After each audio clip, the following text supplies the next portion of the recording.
One dynasty ends, then a new one begins. Every chess player has one goal in mind when it comes to classical chess: the FIDE World Championship. But before you can take a shot at the king, worthiness must be proven. 8 for the open section and 8 for the women are in Cyprus to do just that. First chances for some. What a moment! Last chances for others. Whether or not he gets another shot at the world title, his career will be defined by resilience. But all with just one goal in mind. He will be the youngest world champion. World champions Gukesh and Wenjun await their challenges, and we wait with them. It's time to let the games begin.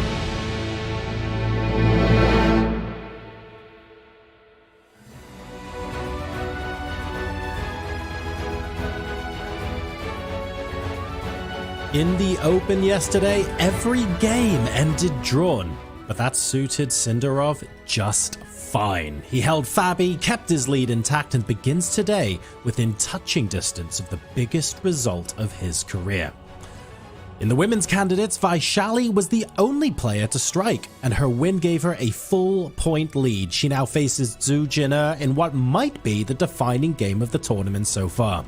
A win would be a huge step towards overall victory, and a loss would throw everything wide open again. So today we balance control and chaos. In one section, the leader can finish the job, and in the other, the leader has to defend her ground against one of her closest rivals. We're about to see what kind of endgame this tournament will give us. Welcome to round 12 of the FIDE Candidates. I'm John Sargent, and joining me once again are Grandmasters David Howell and Judith Polgar. David, welcome back to the show. How are you today? I'm doing well. It could be a historic day. I'm excited. Most of me, part of me wants the fight to continue, the race to continue. I'm hoping some twists and turns ahead, but at this point it looks inevitable. We might see a winner of the candidates. Judith, inevitable might be the word we end up using quite a lot today. I believe Anish Giri has to score the same number of points as Javokhir, otherwise it's already over. But he could very well do that today. He might still get caught. Well, absolutely. It's a very unique day for Sindarov, I think, also, because he's over on such a big journey. And it must be very exciting that even though we have 3 games to go until the finish of the event, it could be over for him and for others, so it could be a very strange situation. But of course, today is not going to be an easy matchup, which we are going to be talking about shortly, I believe. And don't forget as well, even in a hypothetical situation where the person who wins the candidates is decided already, you're still playing for prize money. You're not. You're potentially playing for second place if something unforeseen happens and someone drops out. You are playing for, why did you spend weeks and months preparing for these opponents if you're not going to try and get a full point and maximize your rating in the last couple of rounds? There's still quite a lot going on, and that's only if the open section has a decisive winner at the end of the day. We're getting ahead of ourselves. We don't know that'll happen just yet, and that's what watching this is so exciting for. Before we begin our games today, though, as always, let's check in with Mike Klein. His production value and his budget is getting so high, we might have to have a word with the bosses if it gets much better. Let's see what he has in store for us today. And we've arrived at another beautiful Sunday here at the Cap St. George Hotel. And while many Americans are watching the Masters tournament, today we're going to watch the Grandmasters. It is the first round where Javokhir Sindarov could mathematically clinch the tournament. And him being only 20 years old, he's probably just as likely to celebrate with some pistachio gelato as he is with some champagne. In fact, 6 of the 8 men in the open section are already out of it. It's just Anish and Sindarov. Now, Anish has got black against Weii. Javokhir has white against Hikaru Nakamura. Over in the women's section, Vaishali has a 1-point lead over Zhu Jin'er and Anna Musicuk. In fact, she has white against Zhu Jin'er today. A win would not quite clinch the tournament. Man, it would get really close for Vaishali. We're going to see how the action plays out there. Only bad news for Sindarov. His tournament performance rating has slipped below 3,000, but I don't think that's going to stop him from getting some ice cream really soon. Round 12 coming up, a tradition like no other. Thank you very much, Mike. I was slightly worried that he'd be, I don't know, doing like a skydive or a bungee jump or something, and we'd just be ramping things up after the amazing video we got yesterday. Luckily, we've been brought back down to earth. Here are the women's standings. David, let's dive into the standings in today's pairings via pistachio ice cream. Correct flavor, or would you pick something else? I'm not into the nuts so much. I prefer more fruity ice creams. Give me some mango or strawberry any day. Oh, Judith, pistachio, surely a winner. Well, it's not bad. I think it's a great match together with some fruity ice creams. Yeah, exactly. Why pick one when you can have both? Sorry, David, today's pairings, Vaishali with white against Zhu. Big match this. This is the big one. This is the one we'll be spending most of our time on, I feel like. Vaishali, she's a very streaky player. She's bang in form right now. She has been the last few days. A win with white would be almost clinching that golden ticket to the World Championship match. But a loss and Zhu Jin catches her up. Everything could change in this game. Zhu Jin is a very dangerous opponent. It all will come down to this one. So could we wrap things up today, potentially? Maybe, but there's still a lot of work to do. Here's the open, though. And look, Judith, this is way more clear. It's a two-horse race, and even then, Anisha's going to have to pull off a minor, maybe major miracle. Absolutely, and well, while Anish won that beautiful game against Fabiano 2 rounds ago, the last 2 games was not enough for Anish. He was pushing it and he got a good position, but he could not convert his little or comfortable advantage into victory, and he gave the draw too easily to the opponents. While today, it is kind of the last chance for him. He has to win, though. For Anish to win with the black pieces, there has to be some great cooperation by Weii, I believe. But we'll see how much Weii will be sharpening things out, because he's a sharp player, he's a tactician. And, well, we'll see if he's going to burn bridges just for the fun of it and give chances for Anish. While, of course, I believe that Sindarov is not playing for a draw at all, even though he's playing with the white pieces against Hikaru. He likes to play against Hikaru. In the freestyle competition, he chose to play against Hikaru himself. So I think he wouldn't mind to have a great fight, and he has some ideas what should be the outcome.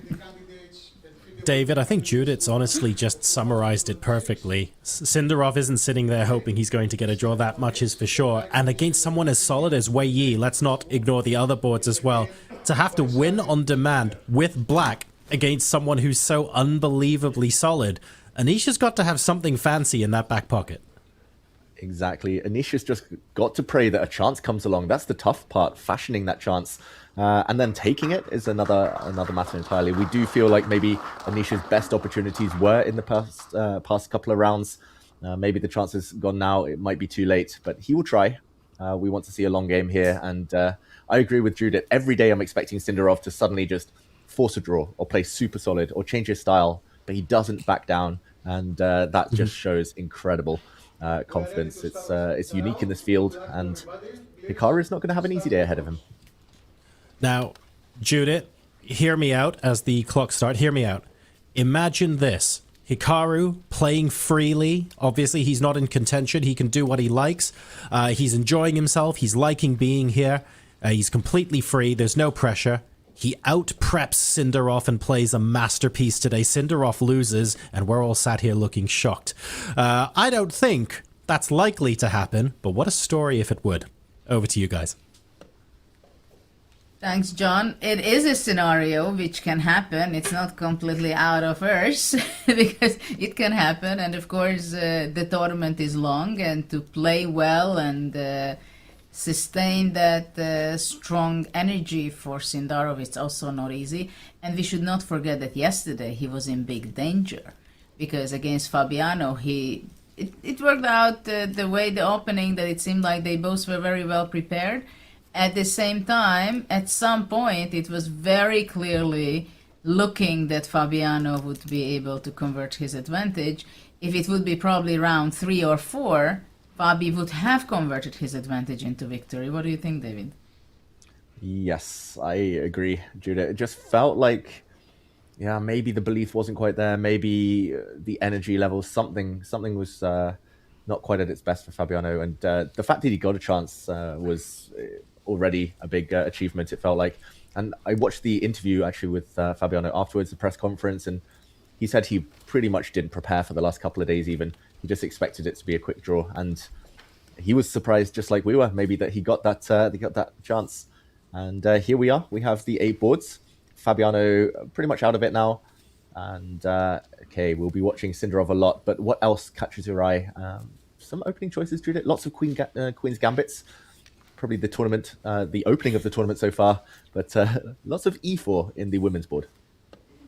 Yeah, on the women's board, they are going on E4 direction.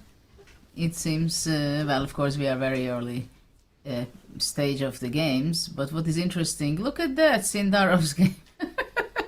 Something very similar we are seeing, but he was on the other side to it. Yeah, that's basically hilarious. Instead of knight c3, queen c2, or what is the difference? Because the knight on c3 was not there. Yeah, black's played h6, so the difference is that knight c3 and h6 have been included, and that should on paper help white, right? Like h6 can't be that useful. Knight c3 looks like a great developing move, but it has taken away queen c2. It does leave queen to a4, as we see on the board now, Juliet. So white's going to go up a pawn, and Hikaru, very interesting. He's playing a super solid line, not trying to create that tactical masterpiece or keep too much tension. Often white gets the upper hand, and that's even without this extra tempo that he, or half tempo I'll call it, that he has. What do you make of this choice from Hikaru? It's kind of strange. At the same time, Sindarov is in form of his life, right? So it's, and then Hikaru is not in the form of his life. He plays okay, and he had some great performance like against Fabiano, but a5, look at that. It seems like they are both very well prepared, as in yesterday's game with Fabi against Sindarov, and they're blitzing out. But definitely it's a position where Sindarov is not going to be risking at all, basically. So this is something very comfortable for Sindarov, that he doesn't have to be worrying at all. He will be playing very calmly, and let's see whether how much black will have the compensation for the pawn. Usually I've seen before c5 or e5 being played, exchange the d4 pawn, and then the bishop comes out to h3. But it seems like black has a different attitude to it this time. I don't know if it's queen b4 going to be the move, or just bishop a6. Of course, bishop a6. And somehow, maybe just to exchange the queens on c5, play knight d5 and play for equality, but I don't know exactly. One thing is for sure, black is playing for equality and white will have zero risk. Zero. Yeah, Anish Giri actually has a fantastic... Is smiling. Why is he smiling? Well, with +2 I understand that you're smiling, and with this position, but still. Yeah, let's zoom in on the Sindarov maybe. I think Nakamura was making a bit of a face like, oh, it's going to be a draw, it's going to be a draw. And maybe Sindarov's like, yep, yeah, it's going to be a draw, but I'm going to have an extra pawn, and you're going to have to prove it. They had opposite color bishops in the first encounter, that crazy Marshall Gambit. But there, Sindarov had 3 extra pawns. This time, the 1 extra pawn probably doesn't mean too much. But I was going to say, Judith, that Anish is probably looking over at this board being like, oh no, now I lost and it's over. So Anish has to draw or ideally win to have any chance of catching Sindarov if this one does fizzle out. Yeah. You think it might not? You think there's life left in this position? Enough life? Black is so For active.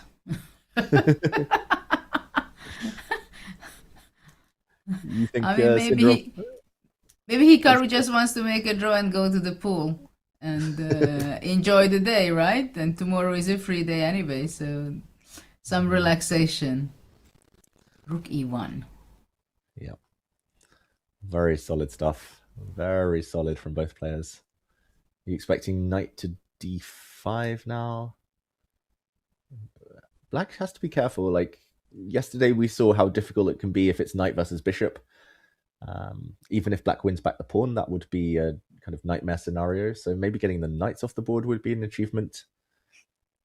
Hikaru looking away, no doubt trying to recall things. It looks like this is a brand new position The novelty just happened over the last couple of moves, and knight to d5. Here we go. We're racing forward. Knight's off. Okay, rook takes back, bishop e3. He goes rook d8, controlling the d file. Maybe a4 is a nice inclusion for black.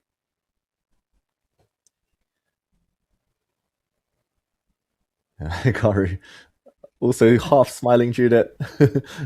He's looking away, trying to recall what his notes say. His seconds did a good job today, at least. They haven't missed anything so far. He is going to play a4, right? Yeah. Just fix those white pawns. Rook to b8 is coming. Bishop c4 is coming. What about b3? Might be the last chance white gets. Let's check it out. This is the current position. White's a pawn up. We've already had, 18 moves? So b3 now. b4 maybe is similar, but... After b4, I thought a3 might be unpleasant and bishop c4. That's why I was thinking about b3. Yeah. Why give black the extra option, right? Now less tempting to put the pawn on a3. But probably after b3 you go bishop b5.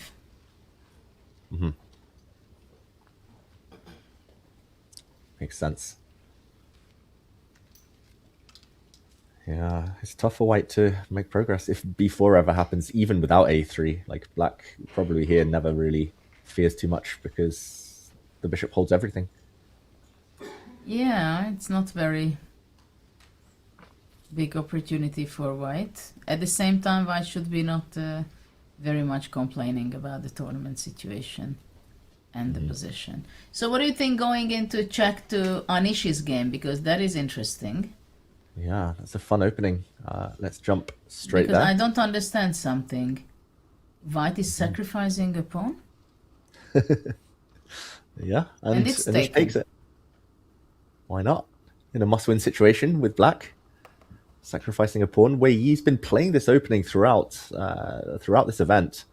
With castles now is by far the best move. Judah, it does look like he's going to be able to shut the door though on the bishop for black, and Eval Bas gives a slight advantage for Anish. So this is great news for the tournament, but especially for Anish fans. Very quick action replay: e4, e5. It starts as the Vienna, but this kind of bishop's opening / Vienna mashup with the bishop coming out d3. And I remember this being really popular when I was a kid. Like everyone just wants to play f4, like safer version of a king's gambit. But yeah, black has loads of moves. Like c6 is a big one. You can just wait with d6. You can play knight c6. But Anish castles f4, and yeah, I remember that d5 is a very, very interesting move with loads of theory. I think Weiyi's actually had that in a game before, maybe in FIDE Candidates. But e takes f4, played by Anish. And both players clearly prepared. c6 d4. White loses the tempo with the d pawn, and after bishop b4, just ignoring the pin. And castles was played. Anish is ready to move. Judah, I think this is, well, it looks like great news for the tournament that Anish is going to get a real fighting chance here. But Weiyi must have some preparation up his sleeve, surely. To be honest, I've never seen this position like this. There are never games, I guess. More games. Knight c4, knight takes e4 is logical. If black takes on c4, is it dangerous for black for any reason? Or no, that the king's side has no defense. But how big attack is white having? Or does white have anything? Knight g3, knight h5 maybe? Knight g3, knight h5. Yeah, black isn't developed. But, I mean, positionally, black is doing well, and black is a pawn up, so long term should be okay. I don't know, bishop e6, knight d7. Anish has taken this bishop, so we... Yeah. I think we can see white's compensation if black took the other way, because suddenly this white bishop is fantastic. Probably knight g3, like you said. Or maybe c3 and queen b3 was also quite unpleasant, maybe. After d takes c. Yeah. Somewhere. Like here in queen b3, lining up. Yeah, I like that as well. Okay, so he took the bishop, the more dangerous minor piece, and I like your knight g3. The only question is whether to flick in c3 first. I can only see one game in the database, and the player with white was 1800, so maybe not Weii's inspiration. I mean, very strong player, but maybe not Weii's inspiration for this game. He stops, he pauses. It wasn't John Sargent, if anyone is asking. John Sargent has not played this position before. Okay. I mean, Judith, like, there we go. c3 is happening. I was going to say, this is where you need to begin the preparation with white. It cannot end yet. He needs to justify the pawn sacrifice, but I'm skeptical. How about you? About white's chances here? I would think that Giri should be extremely happy to have this position, because he has a pawn up. Of course, he will have to defend and take care of his king side. At the same time, if he can just consolidate, he has a pawn up, and he has the bishop pair. We should not forget that either. So it can be a very good position for black. White has to be very energetic to look for something. I don't see anything else than knight g3, h5 plan, to be honest. Mm-hmm. Now probably what black is thinking, well, several things. Bishop e7 is the most natural move. And he's playing it. Yeah. I wouldn't worry much with black. Knight g3. Moves keep landing. So, I mean, two questions here. Black, I would say the most obvious moves would be to develop the bishop, maybe something like bishop e6, just so that the knight d7 doesn't get in the way. Knight d7 is another move, but I'm a bit reluctant to allow anything into f5, just in case. But okay, let's say black just continues developing normally. What is white's plan of attack? You mentioned knight to h5, maybe.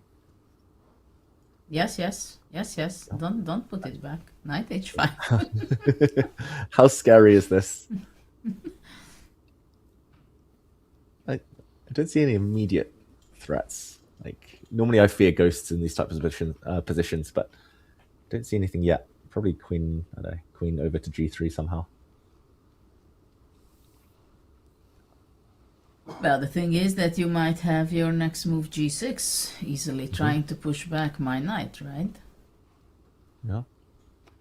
Even f5 sometimes, like, weakening, but if it works, it's very effective. Bishop d5. Well, yeah, after f5 there is only one problem for black, is the e5 square.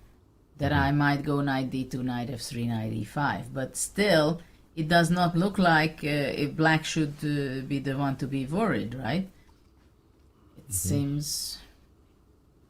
So maybe after bishop e6 there is a momentum, something white should be doing. What about playing queen h5? Yeah. Then you go knight d7, what do I want? Scary move, I'll try to ignore.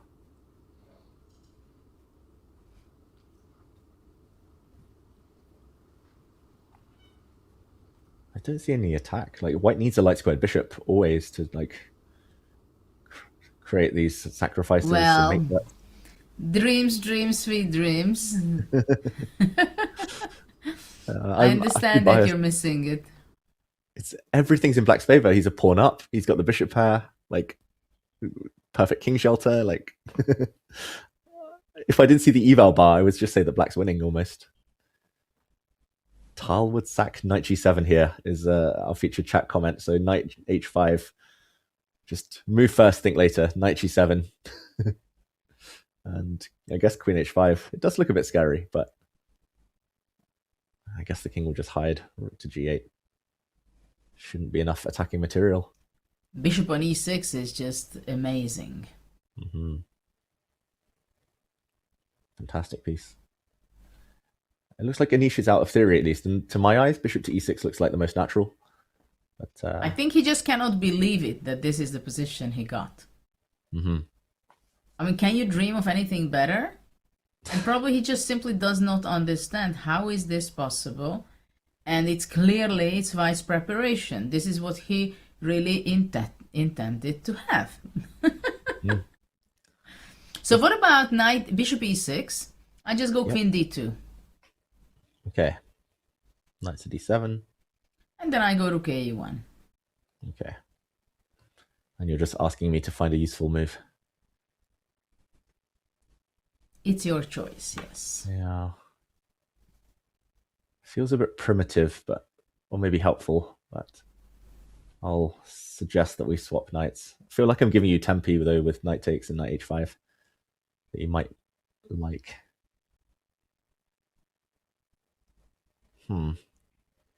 Maybe not knight Yeah, f6. takes Queen knight a5. at h5. I like it. I like that. Yeah, now I'm getting a bit scared of some. Oh, I see the bar. Whoops. Now I'm a bit scared of something like this. Well, you have all the reasons to be.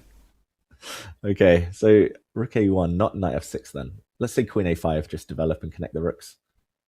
Whoa, the bar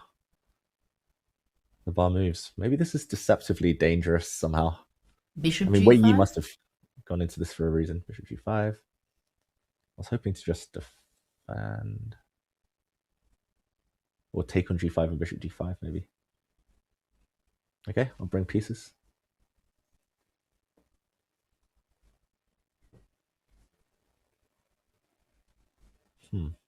How can white be so much better? It's confusing me. I thought just to take a knight g5, but that might be not enough. Yeah. Or Rook knight e8. d6. You know what? Knight d6 was unpleasant, I think. Ah, okay. With the threat of knight Sort f5. of loads of things. Okay, knight f5, knight b7. Sometimes knight f7. Yeah, okay. That I believe. It's interesting, Judith, because like Anish's team clearly, or Anish, when he looked at this line, probably he's never looked at it until now in preparation for Weii, because Weii's played this knight c3, bishop c4, multiple whites this tournament. But probably his team stopped here and being like, okay, you're a pawn up. Positionally, you're doing very well. Like, computer says you're 0.1, 0.2 for black. We see 0.2, and they're like, okay, that's enough. But that can be dangerous, right? Sometimes it's better to know less than more, because now he thinks, okay, I must be a bit better, but obviously my opponent's gone into this for a reason, and you start to play mind games with yourself. You're like, oh, if only I clicked the space bar to see what the top computer move was just a few more times. So I could imagine Weii, kind of Anish here burning 30 minutes on the clock and Weii getting a big time advantage. But I still believe in the defensive ideas for black. Even if we saw some variations where maybe white gets some counterplay or some ideas, it feels like black should be more than fine. Yeah, it's a very interesting psychological situation, I think, that we see and feel that it cannot be really good for white. At the same time, of course, we know, as Weii played very fast, and of course Giri understands it, that this is something probably for a one-game repertoire kind of thing, that he wanted to surprise Giri, and he says, you know what, I analyzed it enough that it's difficult to find the very best moves for Giri. And if he's not going to find the very best moves, then it's okay. Then I will manage and I can even get a better position, as we just seen in our last line analysis, what we've seen. So if you're not aware of the details of the position, you can get nervous at the board. And of course, for Giri, it is a nerve-wracking game, after all. Even though he's so far away that he does not have too much chance to catch Sindarov, he understands that it's the last chance, right? So maybe today the tournament will be over for him. So of course it's in his head that how can I keep playing, how can I keep having a win, and maybe this is also what Weii is playing for, that Giri should be winning. So he's going to be choosing, or he has to choose, if he really wants to win and try to catch Sindarov, he has to choose some risky stuff.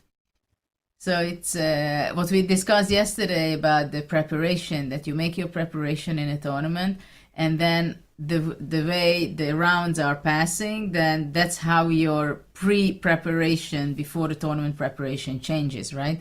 Depending on the round, depending on the situation of the tournament situation, depending how is your opponent playing in the tournament. If he lost 2 in a row, then you make a different choice, because after all, you want to create more chances for yourself, right?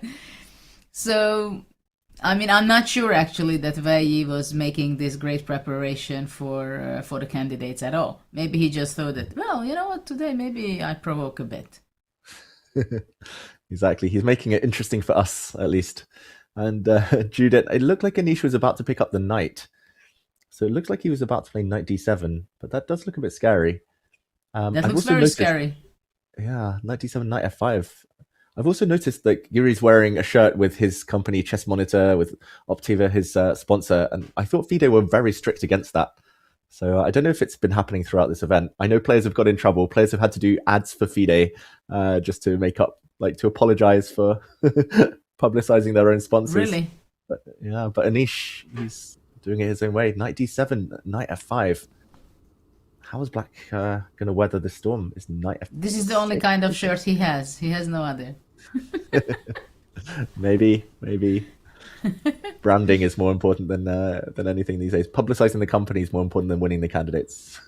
Knight d7 though. But how different chess ecosystem is and the chess vibe. I mean, I remember playing 20, 30 years in a tournament. Nobody cared at all what is on the table, what you're wearing, right? Yeah. And now it's becoming a lot different. And he is going to touch the knight? Yeah. Are you serious? Maybe. He cannot go knight a6, knight c7 idea, can he? Oh, wow, he does, Judith. Good call. He's coming round with his knight. Well, that would be a nice spot for the knight. Mm-hmm. I thought it might be a nice spot for the queen. Like, if he has the time, it's true. I quite like the idea, like the dream setup. Maybe bishop e6. I know this is the variation we were going on about, but I was thinking maybe put the queen on d5, put the knight on d7, and then the rooks connect. And this was a better version of my queen a5, I thought, just because I'm taking away the d6 square. Mm-hmm. Maybe you can still go bishop g5, but then I'll just defend my bishop. But he wants the knight on this square. Very interesting. Knight a6. And he really doesn't care about knights being a king's best friend and defending the king's side. He just wants to park it in the center. So what happens on if white goes just queen d2? Mm-hmm. That's a consistent knight c7. And knight h5. Knight h5. What is this bar doing?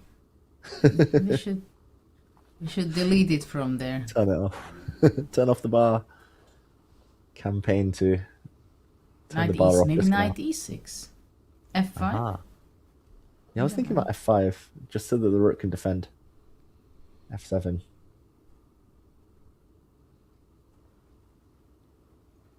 And I know I'm giving e5 like we said was risky earlier, but d5 is such a beautiful square for the knight. Like knight g5, or are you thinking of sacrificing Judith? You're thinking of like bishop e5 or knight g7? I don't know. It looks like black is going to start pushing me back. Yeah. Mm-hmm. Just knight into Simply d5, I knight guess. d5. Everything's covered. Okay. And I guess there's no world in which the knight gets captured on its way to d5. I think I had the impression that Weii was not happy when he sat down and realized knight a6. He probably had some beautiful idea in like bishop e6 or knight d7 lines. Yeah, but if black can reach to d5 with the knight, it's a much better spot for the knight. Mm-hmm. And basically there is no rush to bring the bishop to e6. Yeah. The duty it's making and doing, it's doing it from c8 as well. Mm-hmm. The important thing is that white has no knight f5, right? Yeah. That's why we wanted to develop the bishop before bringing the knight out to d7, right? But yeah, maybe this is just very clever from Anish Giri. He was kind of smiling as well when he was on camera. Everyone seems to be smiling today, Judith. Sindarov, Nakamura, Anish. Everyone loving the weather out in Cyprus. But you know, there is a very crazy game going on. Okay. Which is, from the tournament situation, it's not relevant really. But between Esipenko and Praggnanandhaa is a full chaos. Okay, let's go. I'll bring us over. Whoa. Wait, what? White's a pawn down. Okay, quick action replay, Judith. Yeah, let's go from the start because it seems like quite unusual. They're still going. Prag spent barely a second, like c4. Okay, English opening, d5, bishop g2. I've had this against Esipenko myself. Knight f3, knight c6. Okay, this is trendy stuff. Knight h6. I have seen this before. This has been played by some strong players. Turning on the database here, Parham Magzoudlu, Kirill Shevchenko, famously. Zhumabayev. Okay, so knight h6. It is a known move. It's been played quite a lot, but e3. I think normally they play knight to f5 here, and they provoke white. They try to provoke white into closing the center, and then they drop back and they say, okay, everything. Yes, black's lost loads of tempi, but once the pawn gets to e5, it's it's nice position to maneuver around. But okay, we go. Sorry, after e3, g6 was played. Wow, it's if I didn't know that this was a world-class grandmaster, like high 2700s, I would think that this player just learned how to like moves in the opening. Like knight h6, g6, like what? Okay, b4. Wow. Going for it. So bishop takes b4, I guess, would be met by knight takes d4 and a check, and winning back the piece. Knight c6, this bishop takes c6. This is quite well known from other variations. So b4, same with knight takes d4 would hang. So d takes e3, and not taking back, just bishop b2. This is incredible. E takes f2. So Esipenko said, screw it, like I'm out of the race. I'm in last. I want to win one game before the tournament's done. He's really going for f6, b5, and knight a5. I mean, Judith, like, Prag's broken all the rules. He's moved this knight twice, parked it on the side of the board. The other knight also on the rim. Doesn't care about his king safety. He's played f6, which Ben Feingold has warned us all against. What is this position, Judith? What is modern chess? Well, modern chess can be quite interesting and strange, but we should not forget that for Praggnanandhaa, the last few games were quite heartbreaking because he missed his opportunity to convert his completely winning position into handshake, basically, to resign against Weii. I mean, he was just absolutely winning. And also yesterday he was having a great position, right? And so, I mean, you know, yesterday he could win against Matthias. And after that, somehow you lose some motivation, or it can happen. That I'm not saying that he's doing on purpose, that he has a very difficult position now, it seems. But something is getting confusion is there. That I was winning, then the next game I also, how could I miss? And then somehow you lose control a bit. And this is what I feel in this position, that black lost control. I mean, look at the two knights. One is here, the other one is there. I mean, it seems like if they would have the opportunity, they would jump off the board. Exactly. He's going to play knight to j3 or knight. He's just going to run away from everything. That being said, I guess, Judith, if he gets two more moves, if he gets bishop g7 and castles, then he looks like he might be in decent shape. If black can ever go e5 once castling, then... Okay, well, I guess if I ask you which color would you be taking, it would be... Here it would be white. Not a long discussion between us. Yeah, I mean, Judith, like, I'm breaking my own laws here. Normally, a pawn is a pawn. I would take the pawn and suffer, but I can't find it in myself. Like, I just don't have it in me, that strength of character to put my knights on squares like this. How about you? Any doubt? No, I would take it. I would take white for sure. I mean, with such a bishop on b2, and I mean, maybe it's not as good as it looks, but it looks scary like hell for black. Yeah. And okay, just turning on the computer. Oh, yeah, definitely a brand new position. No games have ever reached this. Okay, first question, how to defend c4? Queen c2 I had in my mind, because of course d3 is not possible to knight c4. d3 would be a blunder. This I understand. Yeah. So queen c2 makes a lot of sense. Let's say black tries to get castled. Yeah, now it's a question. I mean, bishop a3 can be a possibility, not allowed to castle black. Just a small, in brackets, I would mention that. Makes sense. As an option. Yep. Is it the option you want? I don't know, because that a5 knight is kind of tricky. Yeah. I mean, what happens if white goes d3? Just be very solid. It's knight g4 maybe will come with power. And what about bishop c3 for the moment, just to say hello to the knight? Just tickle that knight. Good question. b6 is a bit ugly, I guess. The option is c5. f5 is a bit ugly as well, but it actually doesn't lose material, I was going to say. f5. Okay, it's probably just ugly more than anything. At first I thought it lost material due to queen c3. But well, takes queen c3, queen f6, knight e5. Yeah. Okay, knight somewhere. d4, right? Yeah. Trapped horsey on the edge of the board. Okay, so I quite like that idea.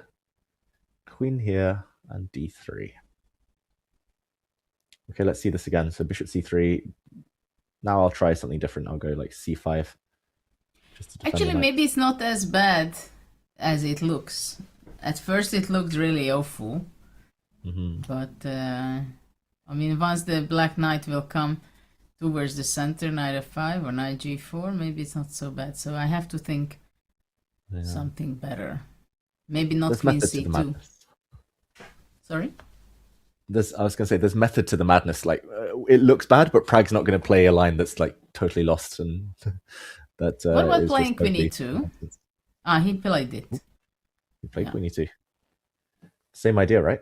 Bishop c3. Well, bishop c3, but also knight g5, I thought, at some point. Put pressure on e6 can be. That looks like a threat, right? Immediately, like if black just wasted a move, like rook b8. Probably knight g5 wins something back on the spot. Pin here. And look, the interesting thing is that Pragg spent 4 minutes. Yeah, clearly preparation.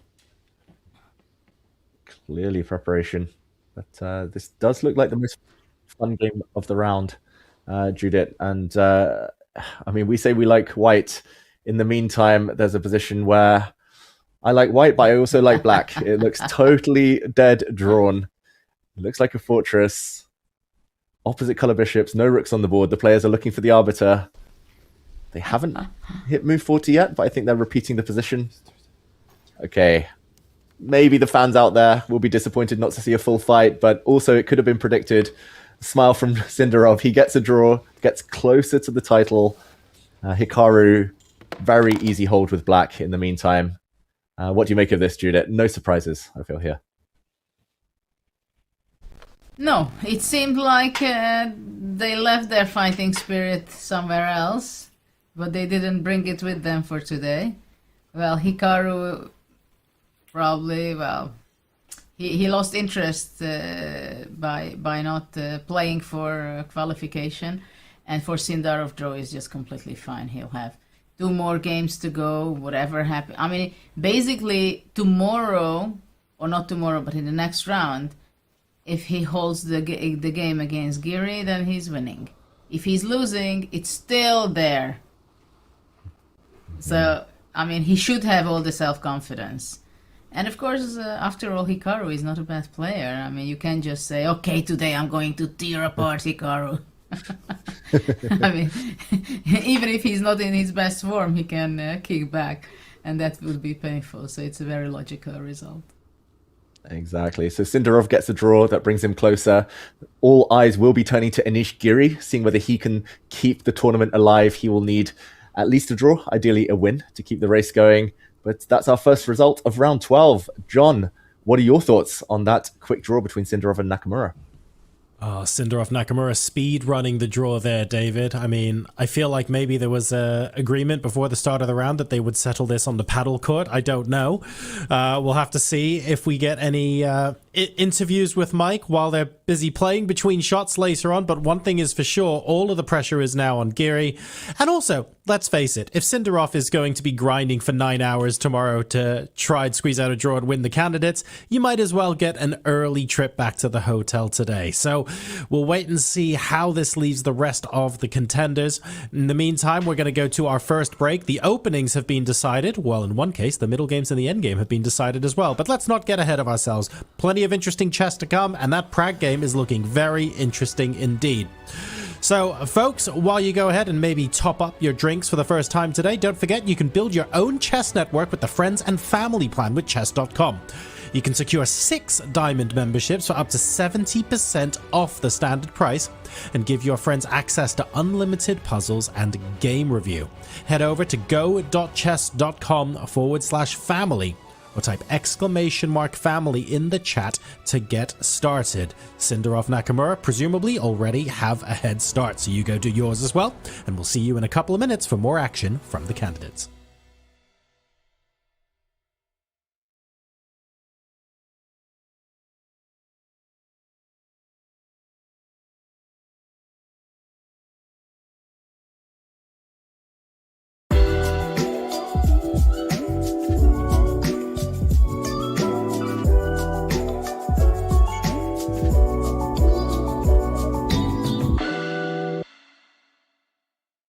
Here we go, candidates trivia. Question number 1. You look so serious. Yeah, I don't know what I need to wait to. Okay, first one. Which player famously beat both Magnus Carlsen and Vladimir Kramnik at the 2013 Candidates Tournament? Vasily Wenchuk. You got it? See? 1 for 1. We'll stop, cut. Question 2. Which player has played the most Candidates Tournaments since 2013? I think Fabi. Exactly right. Yeah, he's played 5. Number 3. Who has the record for most draws in one Candidates Tournament? This I don't know. I think maybe Dean Lejeune or Sergei Karyakin. I don't know. Good guesses. But Anish drew every single game in 2016. Really? 14 draws. No, I didn't know this. Okay. There you go. Amazing. Yes, it was. Number 4. What is the highest score a player has won the Candidates Tournament with since 2013? I think it should be Jan Nepomniachtchi. Very good. 9.5 points in 2022. Okay, here comes your historical question. Good luck. Bobby Fischer once won 20 games in a row on the way to the World Championship. His streak began in the interzonal, and it continued to his 3 candidates matches. Who were his 3 candidates opponents? Mark Taimanov, Bent Larsen, and Tigran Petrosyan. You're crushing this game. He won Taimanov and Larsen 6-0 and Petrosyan 6.5 against 2.5, something like this. Can you see through my laptop? No, because Fischer was one of my favorite chess players and I read all books about him, so. Awesome. Okay, well now comes the ridiculously hard question that nobody has gotten right, because I wanted to make sure nobody got a perfect score. I want to go back to the historical Women's Candidates Tournament. The very first Women's Candidates Tournament was in 1952. Who won that tournament? And I will give you a hint. She became the 3rd Women's World Champion. I think it's Елизавета Bykova. Take a bow. Take a bow in front of the camera. Nobody's gotten that right. So if I will know about Anish, I will get a perfect score. Yeah, you're doing the best. Okay, let's keep it up. Who finished in 2nd place in the 2018 Candidates Tournament? I think Mamedjarov takes 3rd place, but who takes 2nd? Mamedjarov. Final answer? Yes. Yes. In which city was the 2013 tournament held? I think it was some Europe country. But I don't. London. You're right. Yes, London. In which city was the first women's candidates tournament held in 2019? There was a women candidates tournament. That was the first of the three that we've had. Okay, I don't remember. Let's say Berlin. Kazan. Kazan. Okay, it's no chance. I don't remember this. Okay. Which player had a crazy candidates tournament in Toronto, losing 4 games in a row, but then winning? Vaishali. Very good. Excellent job. At the 2014 candidates tournament, which player finished in last place despite being one of the ratings favorites going into the tournament? Maybe Dean. Good try. Topalov. But he was only Topalov. -2. That's how close the okay. field was. Okay. And final question. I'm only going to give you 10 seconds Yeah. to name as many players as you can from the 2020/2021 candidates tournament. I'll give you 5 seconds to think.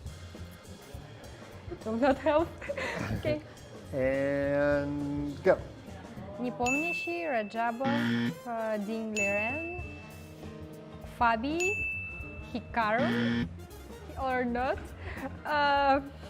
Who else played there? Time.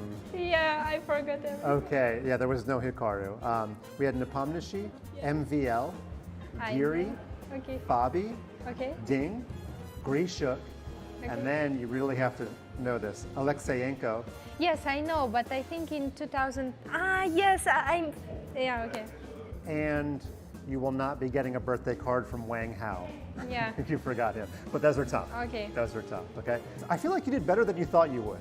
Yes. I think you were one of the strongest. Okay, thank you. Congratulations and good luck in the tournament. Thank you.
Welcome back to round 12 of the FIDE Candidates. We've already had one game drawn, and that is Sindarov Nakamura in the top left. Of course, Javokhir cruising to the finish now, challenging Anish Giri to try and catch him up. So that puts an awful lot of pressure on the Dutch Grandmaster now. He's got the black pieces against Weii. The openings have more or less been crystallized across all boards. So David, Judith, I hand things back over to you. Where would you like to go next? Thank you, John. We are sport for choice here in round 12. On the camera, we currently see, we saw Vaishali briefly, the leader of the women's, Muzichuk as well, feeling maybe like she needs to win. Judith, which positions catch your eye? It looks like a lot of fun boards today. Yes, indeed. Actually, we haven't visited the Caruana game yet, but also there are interesting games. Indeed, the Vaishali game is interesting because of the pawn structure. And Muzichuk, of course, that's a very crucial game because she can still be and catch Vaishali. So those two games are very interesting in the women's section. Okay. Let's maybe check out Caruana and then we'll focus on the women's section. We'll go into every board. So just for completeness, we'll check out the final game of the open section that we haven't visited. A lot of Bluebound fans out there. He hasn't yet won a game, but maybe today. Another Queen's Gambit, Judith, Carlsbad structure. Here, black does have this kind of weird pawn on f6, but other than that, it looks quite healthy for Fabiano. It's unclear what White's playing for. Will White play for e4 breaks, or do you think b4, b5 minority? Is the knight on b6 supposed to be there? Yeah, good question. Sorry, I'm not playing this with black. I'm just asking, like, is that really where it should belong? Or it's a temporary story for it? I think it's temporary. Like, maybe it's going to journey, like, after the black bishop leaves c8, maybe it's going to come over to d6, or maybe that square's reserved for the other knight, not sure. It tends to be good if White plays b4, and then it has chances to jump later, but here's c4 is so well covered. That's a very good question. Knight maybe not amazing on b6. But then again, White needs to find a plan. I'm also kind of curious that from White to play castle, I think it's quite unexpected. Being the bishop on h2 and to allow, I mean, to give up the tension and take on h2, but somehow I have the feeling that king on h2 can be only badly placed. Though it can be exactly the same transposition if White would have taken on d6 and then if queen would take and then castle, but maybe the knight would take on d6 and bishop f5, maybe that would be the idea, and then the b6 knight jumps to c4 at some point. So this is why probably castle was played. So if bishop h2, king h2, queen d6, king g1, but it's not a transposition because the knight is not on d6. Yeah.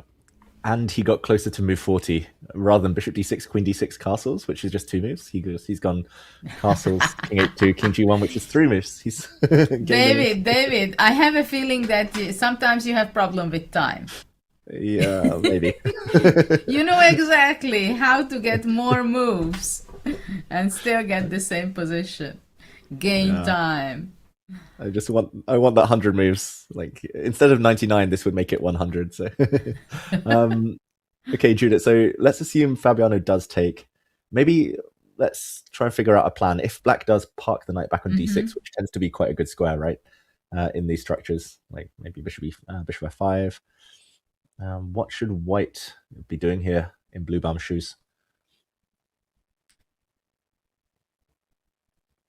Maybe bishop d3. And then I know it loses a lot of time for black, but it tends to help trading off these bishops. So. I don't know. What about e4? Can I try something like this, or it's just takes.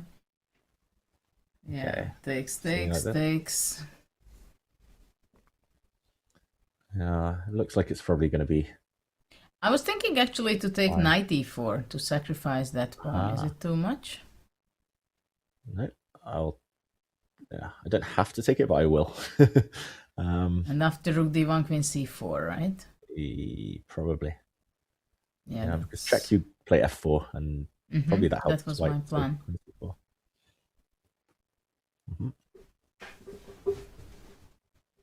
Yeah, I don't think White's playing for an advantage here. Probably there's great compensation and there'll be a way to win a pawn back somehow, but... Yeah, but not more than that. Not more than that, for sure. Well, hold on. If I go queen c4 takes b3, you have to go back to b6, right?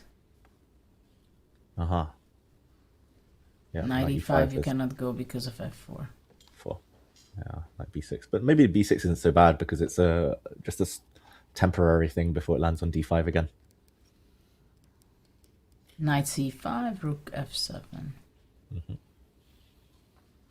And we see this on the board, by the way, the line we are just checking. Bishop h2 and knight d6 is on the board. And so maybe e4 immediately? Okay. What do you think? e4.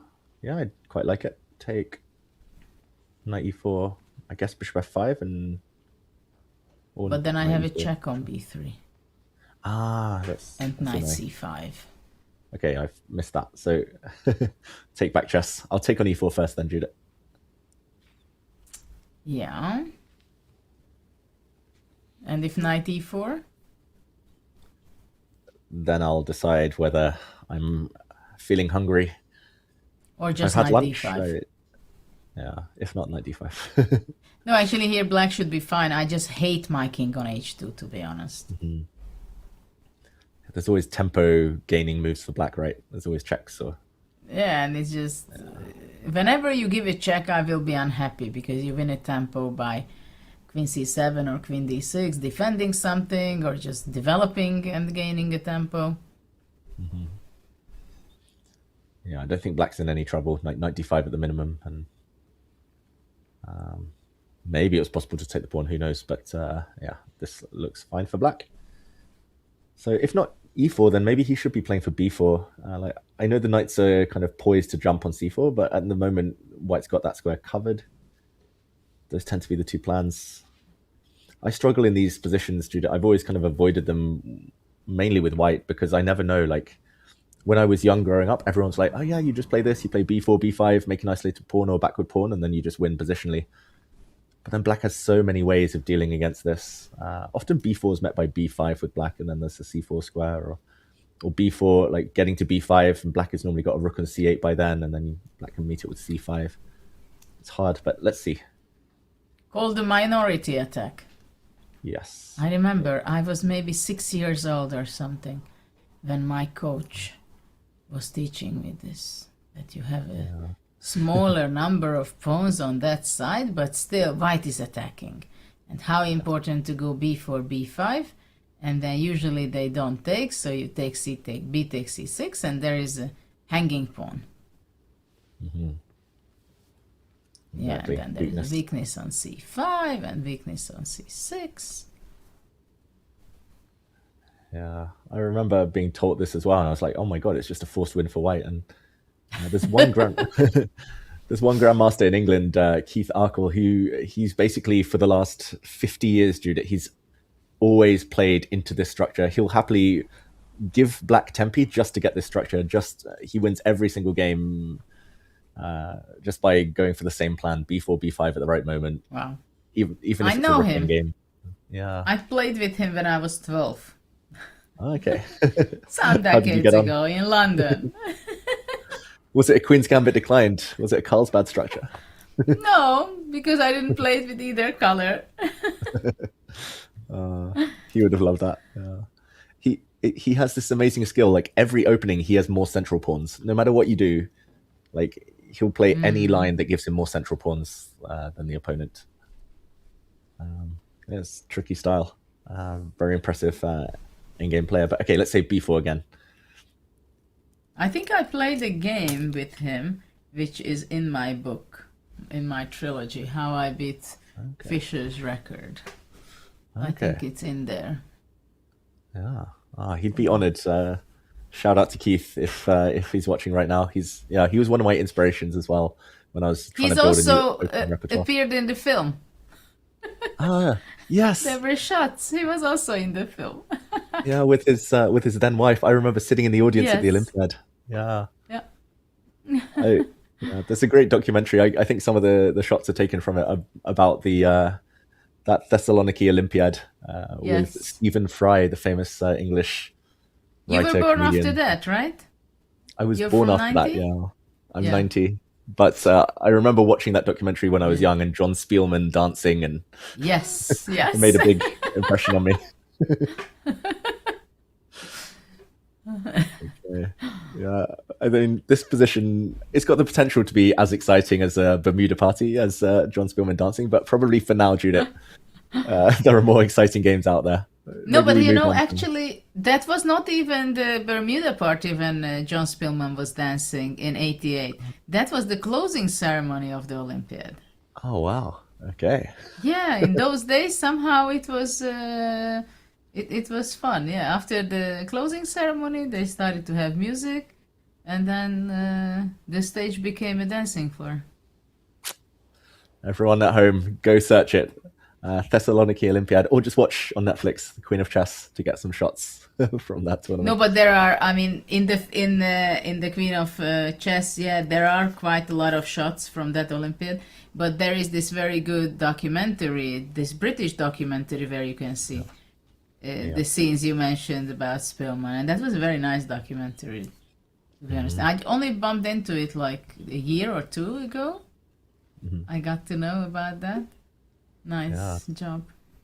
I think it's on YouTube, so if anyone wants to check it out, just Google Stephen Fry Chess Olympiad, and it should appear somewhere.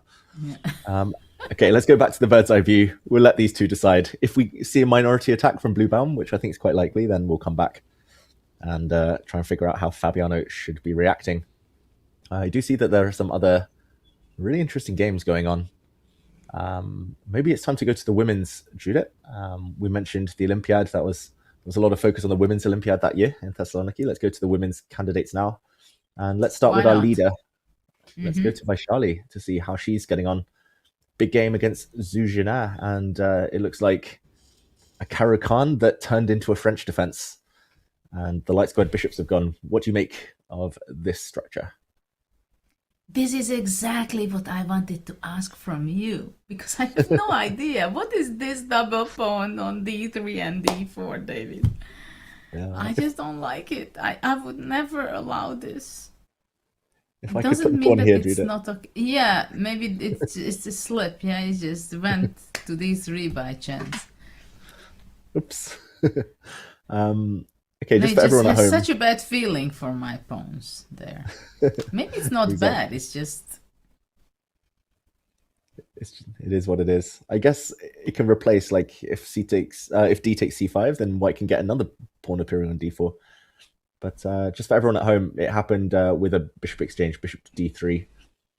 I haven't actually seen it in this position, Vaishali, taking with the c pawn. Very brave. it must be some computer suggestion. Mm-hmm. This is how it this is. I can't say a normal sentence saying this CD3. It is a common move of 2026, new fashion, new style, I can or it barely... was it's something that I just missed for a decade. Well, it looks like there's one player who's been playing it loads, but yeah, I think it's very new, the idea. Like, and nobody like super strong has been playing this. Just some online No, games. I'm I've seen just stuff on. speechless. I thought it became later something like this happened, and then I mean, It's very trendy, Judith, in the Caro-Kann, like this advanced variation after bishop f5 for queen takes d3 to be the main move, but c takes d3 is what we saw here. But we'll get back to this in a moment and talk about that odd pawn structure. In the meantime, we have some breaking news from John Sargent. It might look that way. I don't know if it is a visual glitch in what we're looking at, or maybe it's a DGT transmission error. Briefly, we saw a position where Bibi Sara might have been completely crushing it against Katerina Lano, but it does look like since that happened, things have normalized a bit. So there's a chance that this is the first breaking news I bring you that might be a false alarm, and it could be a transmission error, but maybe worth double checking the moves there. Okay, thank you, John. We'll jump to this one. We'll go back to the Vaishali game a bit later, but Judith, I think we won't go back the whole way. It started as a Italian. Eventually, the center kind of exploded, and h3, bishop h5, bishop a2, knight b6. Is there something stronger for White that we've missed? Knight f1, bishop d6. I don't see anything too wild. Evaluation has been on White's side slightly since the start of this game. What do you think, Judith? I could definitely see this being a bit crazy and some mistakes happening for both sides, especially since White's committed with g4, but nothing too insane yet. well, G4 is a committal move, right? I mean, after that you have to do something. Mm-hmm. I mean, basically, probably White played G4 because otherwise she would have to give up a pawn on D4. So kind of, it seems like it was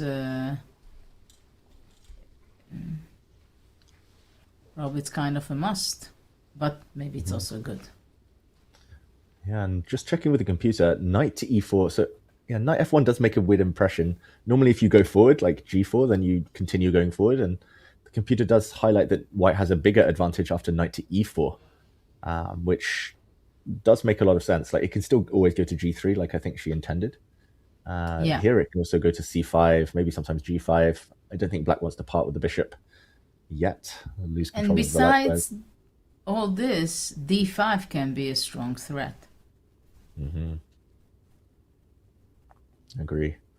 So maybe this was the one. We're being told it was indeed a transmission error. The board somehow registered a different move. So after knight f1, for some reason it registered bishop to b4 instead of bishop to d6, which indeed would have been a huge breaking news, huge blunder.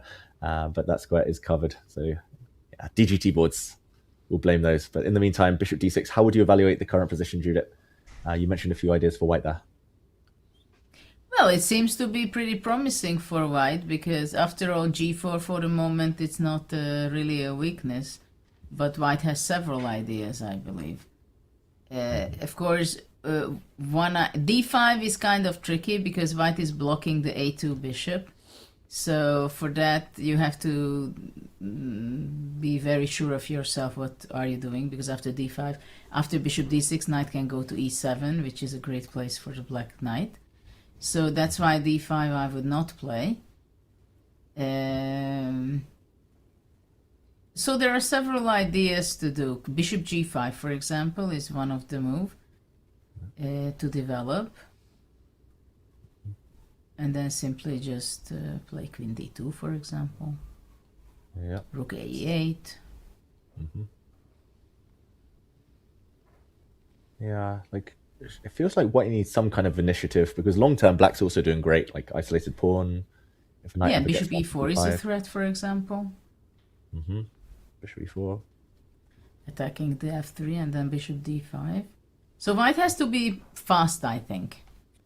You should have something concrete in mind, because, I mean, for the moment g4 is not a weakness. At the same time, it might be. Yeah. So how about this, Judith? So if you need to be fast, tempo move, hitting the queen, queen And d7. knight d5? Yeah. Quite a typical idea, right? Once you play g4, like normally knight e5 tends to be a new resource. And black... Well, it's a bit awkward for black. I'm not sure which way they take. Probably with the bishop, but I don't really like either capture. Well, yeah, I believe he would take with the... She would take with the bishop. Takes, takes. But then... e6 is coming. What about knight d4? Yeah, knight to d4. Makes sense. Oh, I'm getting itchy fingers, but I don't see any e6 working out yet. Bishop t... Is knight c2 a threat? Maybe not. Bishop c2 is also a threat. Bishop c2. Oh, that's very mean. So if I go like knight g3, whoops, that's way bigger as a threat. And then white can't protect this square once the queen moves, and the advantage is growing. So how can white be better here still, according to the evaluation bar after knight to d4? It's not obvious. Maybe just rook to c1.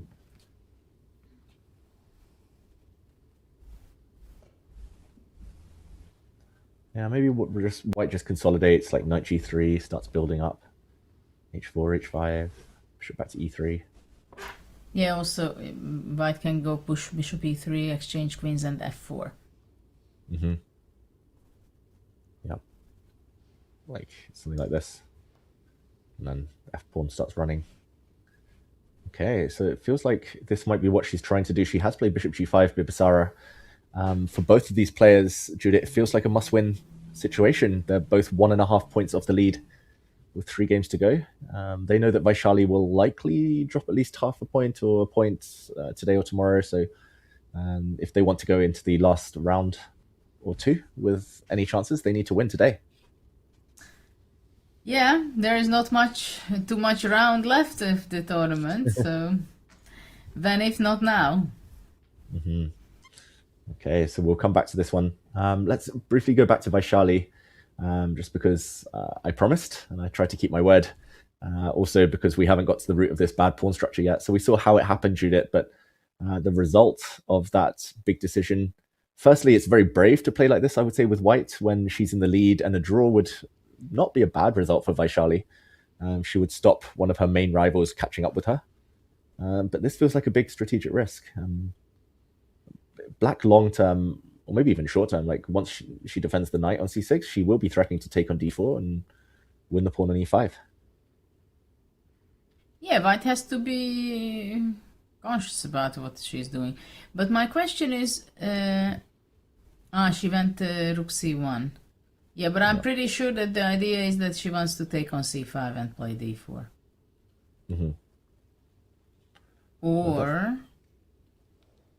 Or maybe to take on c5 and after bc5 somehow play b4.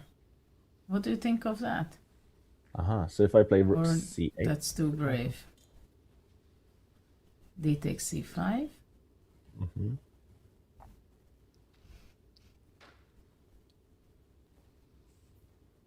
and you wanted some pawn pushes. I thought about that, yeah, but queen c8 was played. Wow. Okay. Well, after queen c8, especially, I go d takes c and b4. Yeah, I mean, I understand the queen's going to a6 next move, but it's very brave to put Her Majesty opposite a rook like that. So d takes c5 makes a lot of sense, and I'm assuming she wants to take back the pawn. And actually, maybe c4 immediately. b4. Ah, you mean b4 here? Yeah, I was thinking also b4 takes, queen a4, knight d7 to b8. Only move. Yeah. And it's weird, it looks so bad for black, but the board's cut in half, so the white pieces can't really create any threats. And black will play like queen b7 next, and maybe b5. Start pushing everything away. Well, now bishop b4, but it's not enough. Takes and queen d7 or something. Maybe not bishop takes. Oh, maybe there's an was there intermediate something move. better? Queen a6, look at that. Queen a6. The intermediate move. Yeah. Doesn't win a piece though. Like bishop check. King d1. Rook takes c6 is still available. But it's bad enough. King d7, rook c8. Bad endgame. Now we wish we never thought about doubling our own pawns. Okay. Yeah. I'm gonna say I quite like black. Like black's chances long term. That means Vaishali needs something here or soon. Like queen a6 is going to be quite a nice square actually for the queen. So we've got to figure out. So what happens on dc5? Okay, dc5. Black takes d4. back. Okay, let's say the queen gets off the c file. Just like that.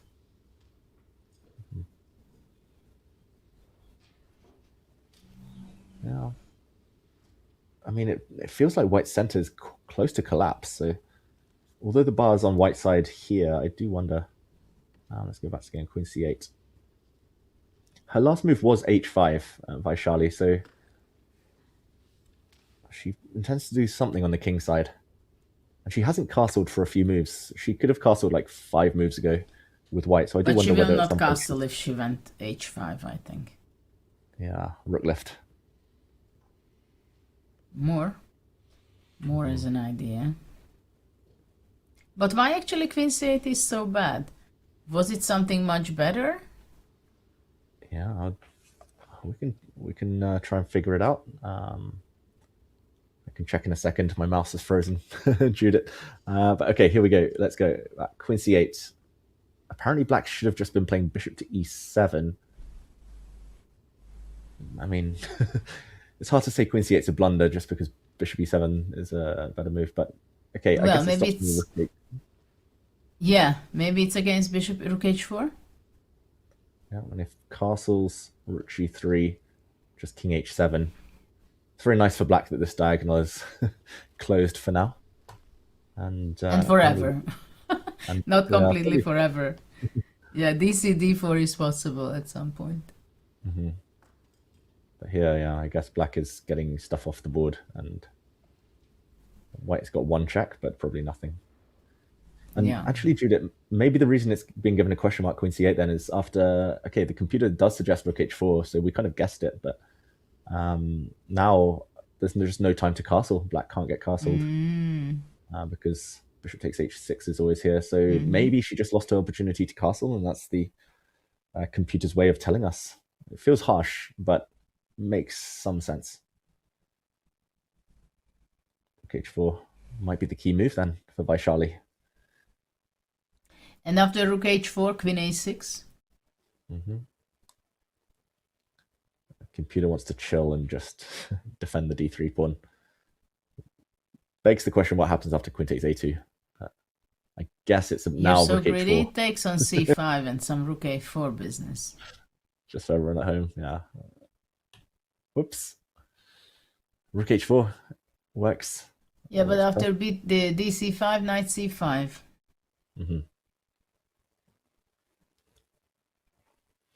Yes. d4.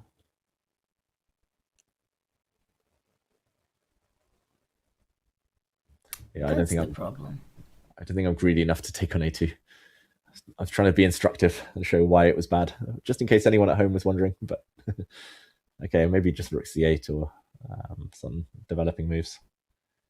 What do you think? Who's the happier of the two, Judith, before we move away from this game? It feels like must win this one for Zhu Jin, and some imbalances. So who do you think's happier? I think black should be okay. Probably she's happy with her position. I'm still getting familiar and trying to get used to this d3, d4 double pawns, yes. Yeah, I think I've only done this once. Oh, sorry, go on. I was going to say I've done this once in my career. I also in a Caro-Kann, I went bishop d3 a bit later and c takes d3. I think it was against Erwin Lamy, the Dutch grandmaster, and I was quite young at the time, and I was like, okay, now I have the c file. I can do anything I want, and then we got to an endgame, and I was like, wait, I've just got really weak pawns, and I ended up getting ground down, and I'm traumatized. So I've never touched these pawns again. But Vaishali, she's clearly braver than me. Yeah, I mean, basically, if black has several moves, then she can get a beautiful position. And but at the same time, I always want to just take on c5, somehow get rid of this. I don't know why I have this bad feeling about Vaishali's double pawns on the d file. Yeah, we'll come back to this game when we've figured out, or when Vaishali's figured out exactly how to handle these double d pawns. Going to be tricky. I saw a feature chat there saying, "Oh my God, Zhu Jin blew her small advantage again," but it was tiny. Like bishop e7 getting castled. It's a matter of taste, I think, more than anything. So we'll go back to the bird's eye view. Okay, let's zoom out of this board. We'll ignore Still, there is some. Sorry, but like the Bibisara game still has some unexpected moves on the board. So that's not the real board.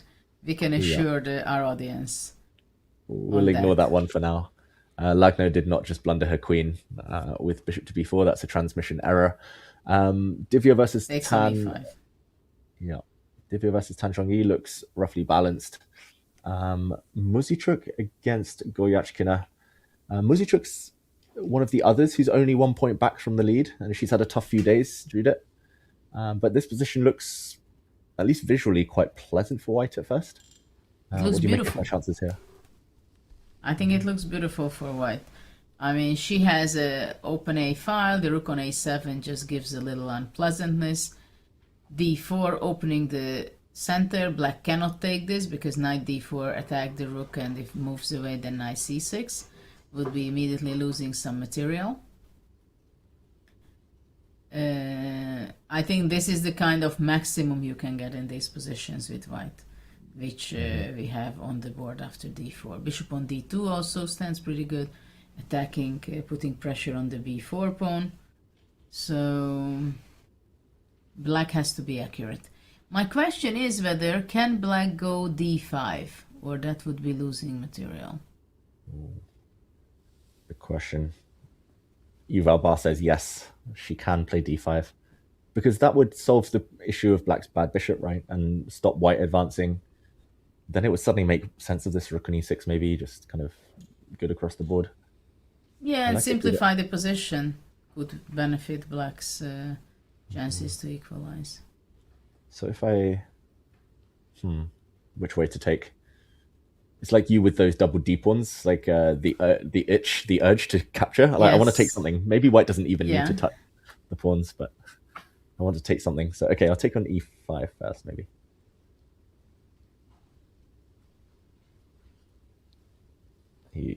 Now your turn to decide which one to take. So let's say knight e5. So I wanted to give myself the option of knight d4, but then I'm not sure I'm happy.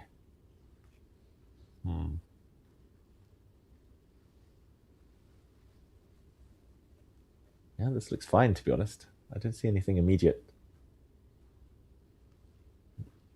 E takes d5. I guess you just take back with the queen.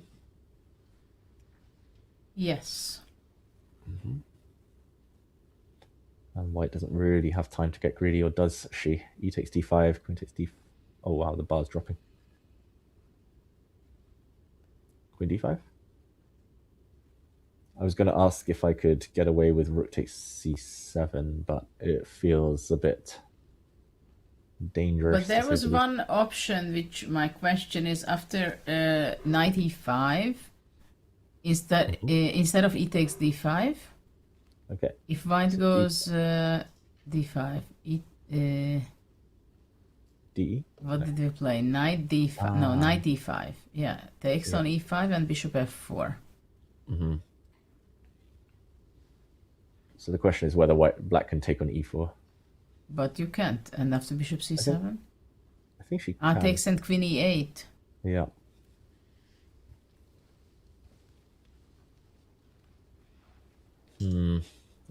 So not 100% obvious from the beginning to calculate this, and probably she needs to have this resource at the end to hold the balance. But if she gets this far, Judith, like despite the isolated pawns, I think black is totally fine. Just looks equal. Yeah, maybe black is just doing fine. And in that line, yeah, that looks quite forcing. I'll just check. The computer does confirm d5 best move and maybe the only way to equalize. Yeah, this is clearly the critical move, right? Because if black cannot play d5, then white can go d5. The b4 pawn is isolated from c7, so white can go queen e2, double the rook on the a file. I mean, it's clearly white is playing for pressing. And after d5, maybe everything can be simplified. Yeah, this could be a frustrating result for both players. It feels like Goyachkina especially. Well, she was very unfortunate yesterday. True. One move blunder. I was also wondering about c5. That's partly because I hadn't seen d5 for black, but yeah, this pawn structure, I guess, can still be a bit of suffering for black. I guess white keeps some tension, or maybe queen... No, not queen a1. Maybe rook a6. And then white puts a bishop on e3 slowly, brings the knight round to c4, nice outpost, and probably it's not too much, but yeah, I think if I didn't see d5 and it's not obvious, like a bit of calculation needed, then maybe c5, at least a way to connect everything, clear the tension, and fight for some space. But this game will go on. Yeah, I have a suggestion, because we haven't been at Giri's game for a long time. Let's do it. Let's do it. And there are a lot of things happened since. And Weiyi's been spending a lot of time. That's what's been happening since. Giri, unclear whether he's still in preparation. Probably not, but he has a small advantage, Judith. And he hasn't spent that much time since this game really exploded, came to life. We saw him spend a few minutes on knight to a6, but let's go back and figure out how we got here. Knight a6, we left it. Queen to e2, and big decision from Giri. He played it in just 29 seconds. He didn't bother defending his pawn.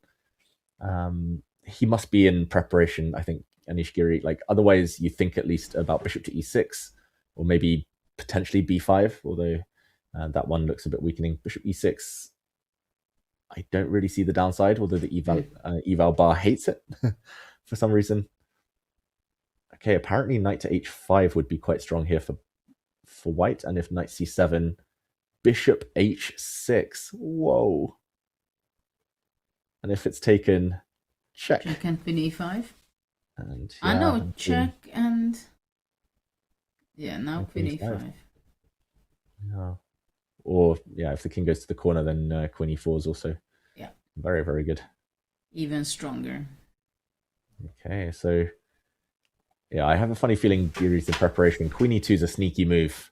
It looks like it's not doing that much. It looks like it's just hitting the pawn, but actually might want to come up the board later. Giri just gave back the pawn, knight c7. Now those tactics unlikely to work with the knight nearby. So queen takes c4, knight d5, and wow.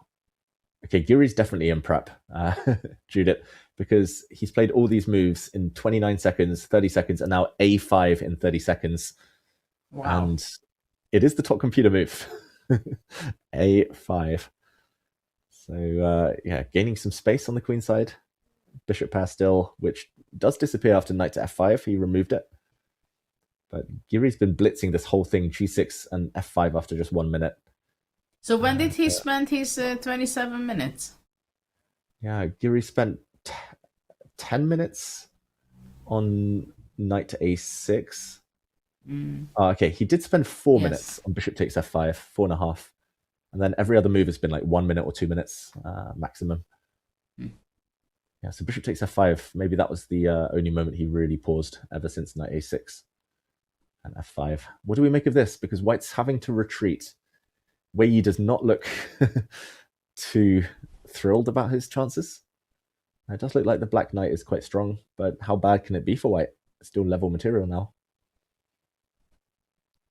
Well, I would rather play it with black, I think. That's not too difficult to come up with that judgment for me. Yeah. Well, for black, of course, there are a lot of different ideas to do. I mean, black can go also bishop g5 to start with. And white is quite far away from e5, because now I think knight d3 seems to be a bit risky. Maybe it's not a bad move, but it looks risky. Maybe just king. The question is where to go with the king, because I want to go knight d3, right? Yeah. And next rook e8. Yes. Quite double-edged. I quite like bishop g5, but I don't know, Giri might want to keep this bishop on the board because it's not the best bishop in the world. Yeah, that's only one option. I mean, black can just keep it to play bishop d6 or bishop f6 and just develop with pieces, right? Bishop d6, then queen c7, rook e8, b5. I mean, black has a beautiful position. Yeah. I don't know which rook to, something to e8. Yeah, it's just these minor pieces, they just have so much more scope, so much more control than their counterparts. White's rook looks a bit weird on f3. The king's slightly more open, only 2 pawns shelter instead of 3 for black. I think it's lots of small things through it. Yeah, and Weii does not look happy. That's the big thing. Lots of small positional things, but then the biggest thing is Weii's clock and the facial reactions that we see from him. 30-something minutes down.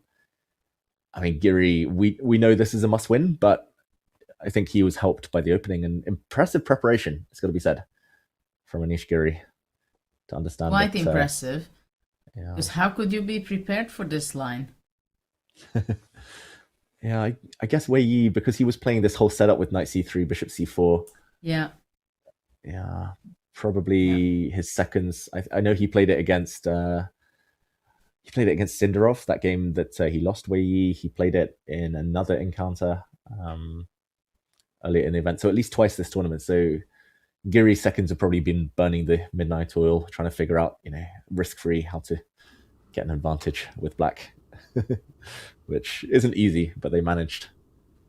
Okay, what do you predict, Judith? Before we talk about the whole event and the other 6 boards, other than this, still in play, do you think Giri gets the win today? I think he has great chances. Yeah, I mean, he's had great chances. Would be interesting after that. Yeah, tomorrow. Wait, it is tomorrow, Is right? a free day? Plays... No, that's a free day. But Tomorrow is a free day. You're right, Judith. Thanks for correcting me there. But the day after tomorrow, it is collision course. Sindarov against Giri. Giri gets white. So there's still chances if he wins.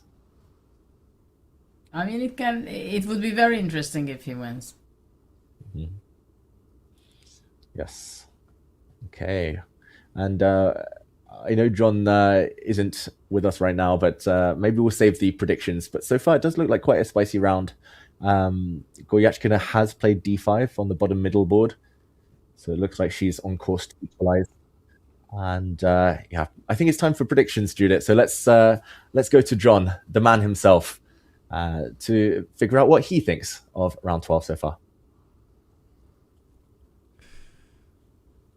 Thank you very much, David. I am really struggling because I feel like after the halfway point of the tournament, I've been consistently waiting for the one day where we were going to get the crazy fireworks results. And if I'm being honest, we haven't actually had that materialize. So I don't 100% know if we're even going to get that between now and the end of the tournament anymore. It's making me really doubt myself. So if I had to pick a number off the top of my head, I'm probably now staying low, but I do think that the women's section is continuing to heat up. I'm going to go with 2. How about you guys? Who wants to go first? I can go second. I think 3. Judith, you stole my lucky number, my favorite number. I'll say 4 just for the fun of it. And I'll cross my fingers and pray.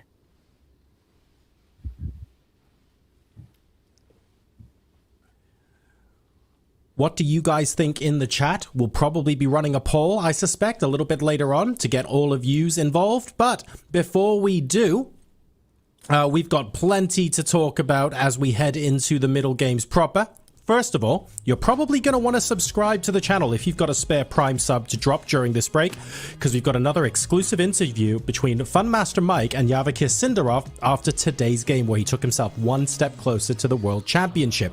I've got something else for you guys as well. We have our mid-break trivia making a return.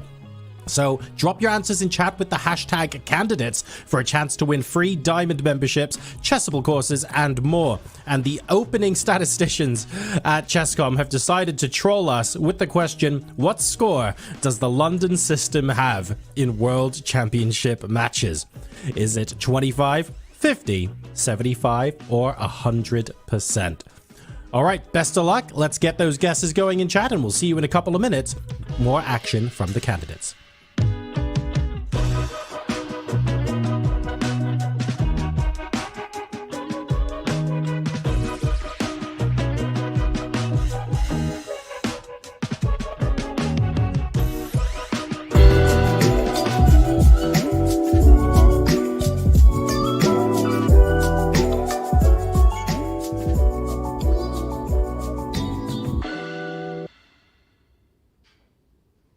Thanks, guys. Well, we're back with our daily briefing with Grandmaster Javokhir Sindarov. Only 35 minutes today. Are you too tired for interview? No, today I'm fine. So I have tomorrow rest day. So I'm very happy with faster.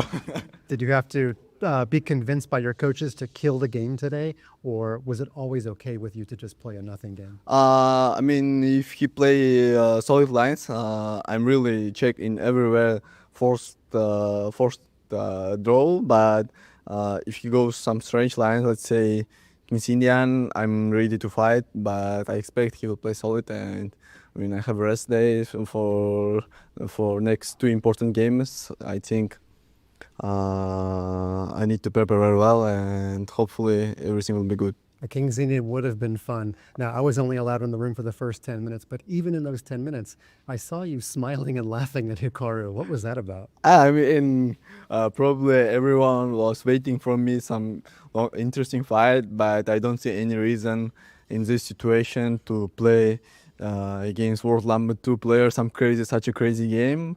But if he tried to beat me, I was always ready to fight. But yeah, I mean, I expect he will play some solid lanes, and I'm ready before a game for fast throw, really.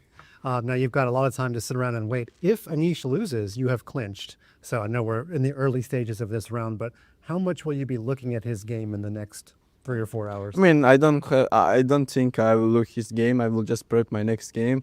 But if he loses, I mean, it will be historical, like before 2 rounds champion. But okay, I don't want to think about this. I just want to prep very well against Anish and play important game. Obviously, you're trying to get first place still. You have not quite clinched it. But does the all-time record for most points in a candidates mean anything to you? In general, it don't mean for me anything. But if I have chances, I will try to do new record. Why not? You've played some online bullet in the middle of the tournament. You have all kinds of extra time. Yeah. Got about 48 hours till your next game, 57. Will you play some online bullet? I mean, we'll see. Maybe bullet, maybe video games. So right now, I think probably I will go to room and play video games. Okay, maybe we'll play some Counter-Strike. One final call back to yesterday. You had a very long game, but Barca won. Did you catch the end of the game? Yeah, I actually saw they won for 4-1, so I'm very happy with this result. Probably we will take a revenge in next game because last time we are very close to take revenge from Atletico. So I hope it will be revenge. So sorry, Espanol fans. So catch them on Counter-Strike or maybe playing some bullet. Enjoy your free afternoon. You've earned it. Thank you. Back to you guys.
It's the question chat have been asking themselves forever, or at least for the last couple of minutes. How good is the London system in the World Championship? We've had plenty of varied answers in the chat. We can now reveal the correct answer as being 75%. Excellent. I believe we have a win and a draw with it. I thought, based on the way everyone talks about it as a meme, it would be played in every single match, and we've got hundreds and hundreds of games, but apparently not. Very well done to I'm him Goju on YouTube. We'll be DMing you shortly with details of what you have won. Congratulations there. Let's now head back into the action as we get properly stuck into the middle games here at round 12 of the candidates. Judith, David, where should we go next? Okay, Thanks, Judith. John. Yeah, thank you, John. Judith, you've plenty of choice here. No London systems, but I'll give you the power in choosing where we jump to. Well, interestingly enough, for the Praggnanandhaa game, there was an a6 played, which in that game I think I don't understand much, to be honest. It's, let's say it's very much of a modern chess. Everything is about concrete lines and evaluation. But there is interesting, the game, yeah, this one we can go here for the beginning, because it's just so interesting from the chess perspective point of view that still it's a strange opening, which is already kind of the middle game. But do you really have time for a6? Open up the a file, and black does not have to rush to develop to castle and stuff like that? Yeah, Judah, it's a good job I currently don't do private lessons, because I would never show anyone this game and say learn from it. Like, I mean, you have to master the rules, right, in order to know when to break them. Prag, he's a master. He understands the rules. He knows he's doing weird stuff. But like we said earlier, knights on the rim.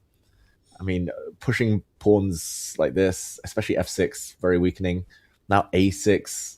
I guess this one's very concrete because we were talking about trying to trap the knight. At least the knight now has fewer worries. Like a takes b5 will defend it. But yeah, this is... Don't try it at home, anyone. Like, the next few minutes, just enjoy the tactics that might unfold. Don't try to learn from this. That's my my only advice, because this could go very wrong, especially for black. But Judah, I do notice that Esipenko has been thinking nearly 40 minutes now on this one move. So it has had the effect. I think the clock is wrong there. Esipenko is actually down at 50 minutes left. So yeah, it's had some psychological effect. We see him, he wants to punish what Prag's doing. It's provocation here. But I think it happens that you're just not expecting a move like this, like, right? Because I think the first 10 minutes you're spending that, no, this is not possible. No, this cannot be true, right? like, come on, I mean, really? A6? You're kidding me? I mean, this is more or less the first 10 minutes. Then the next 10 minutes, but why is it bad? How is it come? How is it possible? So what am I going to be playing? Then you start checking the lines. Can I go knight g5? Can I go knight c3? Should I be playing d4? What is actually really going on? And then you start calculating, right? And then you don't see how actually you punish your opponent. And then already you're at 25 minutes of thinking. And then finally you say, okay, so now I have to decide what I'm going to be playing.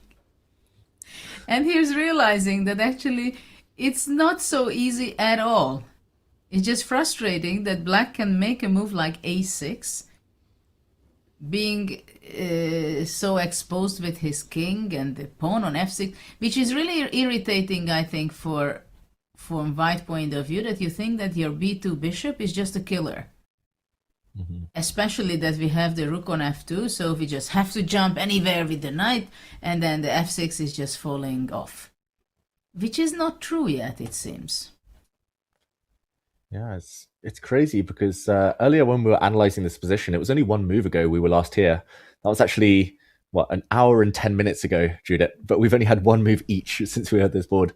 And we were saying that knight g5 was pretty much a winning threat.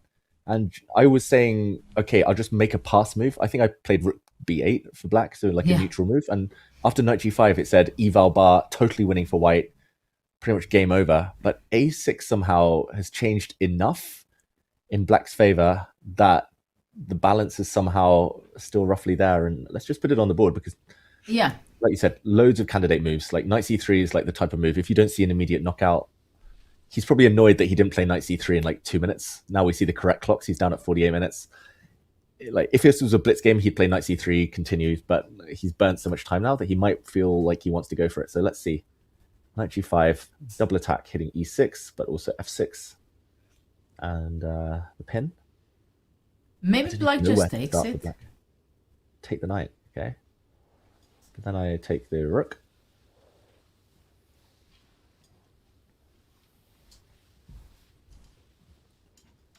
And originally I thought it might be bishop c5. But yeah. But then what do? You just leave the rook? Kind of or instinctively just d4?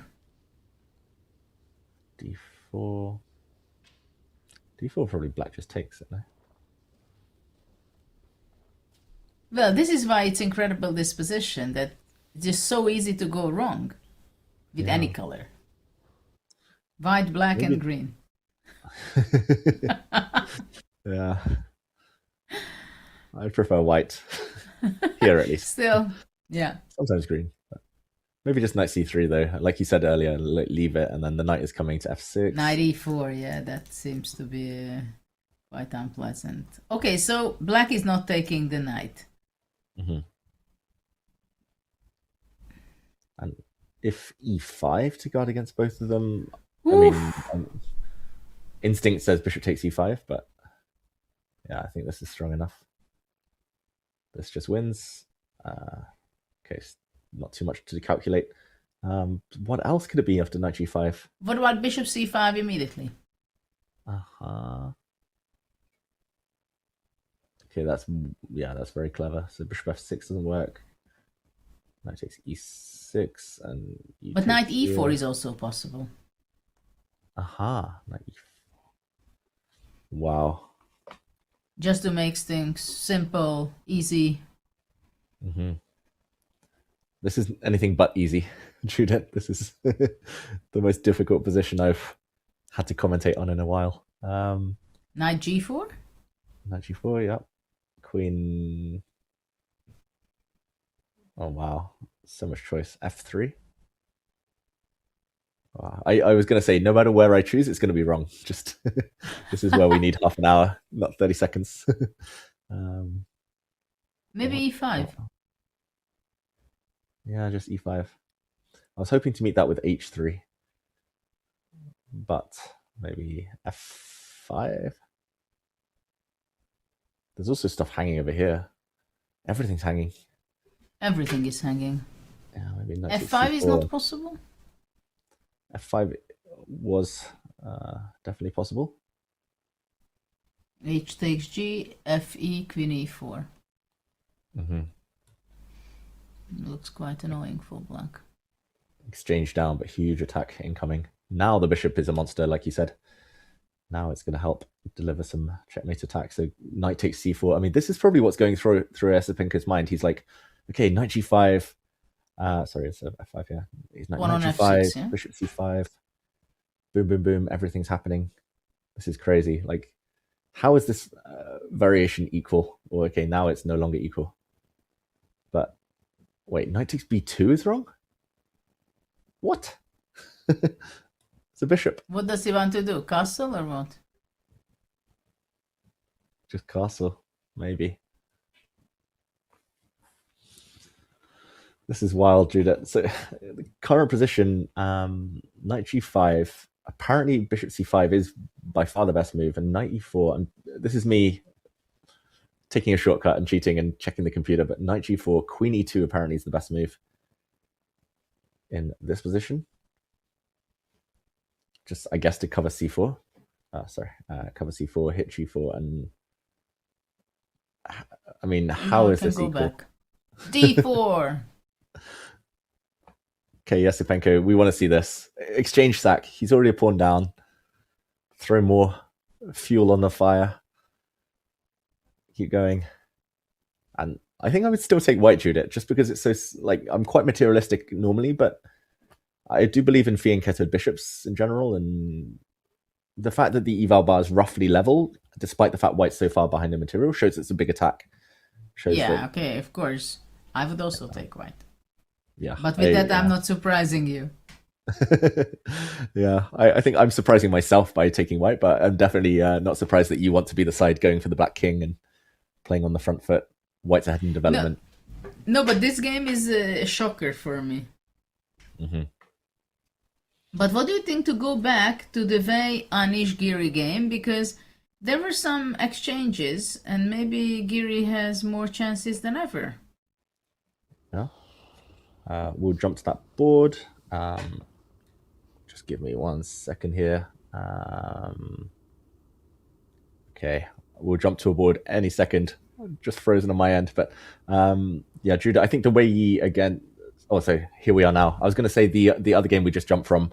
Either Prag is going to look like a genius by the end of it, or his coach will be having a few words with him, being like, "Okay, I know you want to have fun. I know you're not going to win the tournament, but come on, man, remember your basics."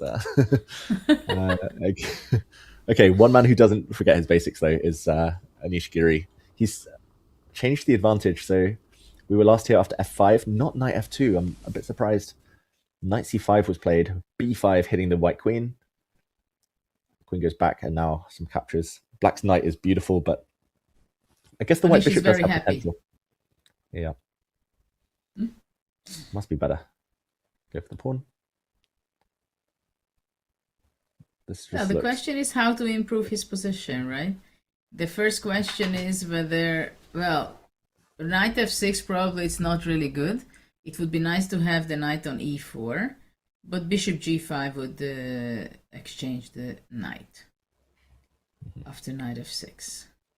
So now the question is, should black go queen e7, attack the c5, and after that bring his rook to e8, or should he play queen f6, and then even thinking about pushing f4 and cut the bishop's power and have less and less squares for the bishop. But black has a very beautiful position, and I believe great chances. Mm-hmm. I agree. Like, positionally, it looks really nice. My kind of big fear, Judah, is that we've said that about Anish's games, especially yesterday. We've said it a few times, and I don't know, the advantage seems to slip away. So often it's because he doesn't want to stand the tension or doesn't want to kind of keep the game going. He wants to kind of finish it here and now, or wants to ask one question, and if the opponent answers, then it's all solved and all sorted. But here it does feel like surely a big advantage, and maybe it's just the one thing slowing him down is the fact there are so many attractive moves. You named some of them: queen to e7, knight f6 ideas, setting that up. A4, you can do pretty much anything here, but that comes with downsides as well, right? Like I know he's got a lot of time on the clock, but he could easily spend 20 minutes deciding what to do, and yeah. I have a question to you. The pressure on. Go for it. Does white want to go c4 if it would be white to move? Mm-hmm. Yeah, I was more scared of a4, but c4 as well. Good question. Let's put it on the board. So, like, if black just, I don't know, rook e8 or? No, let's say you go a4, because you don't want me playing a4, and then I go c4. Mm-hmm. Yeah, okay, we'll take, and this is a good question. Like, I mean, it doesn't hurt my knight. If anything now, like, maybe white has lost the b3, c4 idea, and the knight's still beautiful. I was not even hoping for that, you know? Yeah. Gotta have hope, Judith. Gotta have hope. It does feel like black's totally conquered the light squares. I think it's still not a decisive advantage, but easier to play for sure. The very minimum. Rook e8, rook e4, queen f6 coming. Rook b8 later, maybe, once the white queen's gone. It's tough. It's tough for white. Yeah.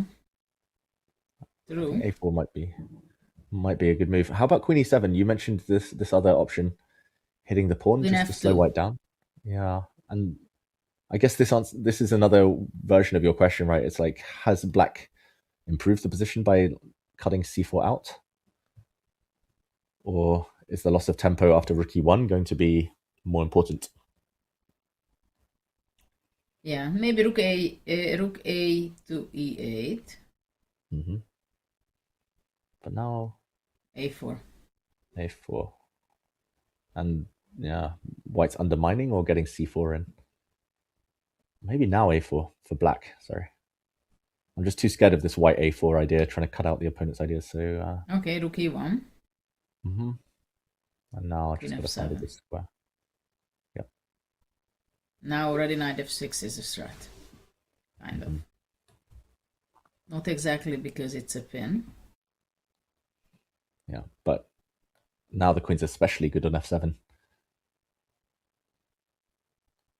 Not necessarily pawn hunting, but just to control the light squares. Positional, more than greed. Yeah, but actually black wants to go rook e8 mainly, I guess. And I think that's the point, right, Judith? Like, if Anish is able to put his pawns all on light squares like this and keep his knight stable, then all rook exchanges help him. Queen exchanges, probably also good for black. Like, he's got a very good knight versus the bishop. Like, the white rook on f3 feels clumsy, like, can't really do much.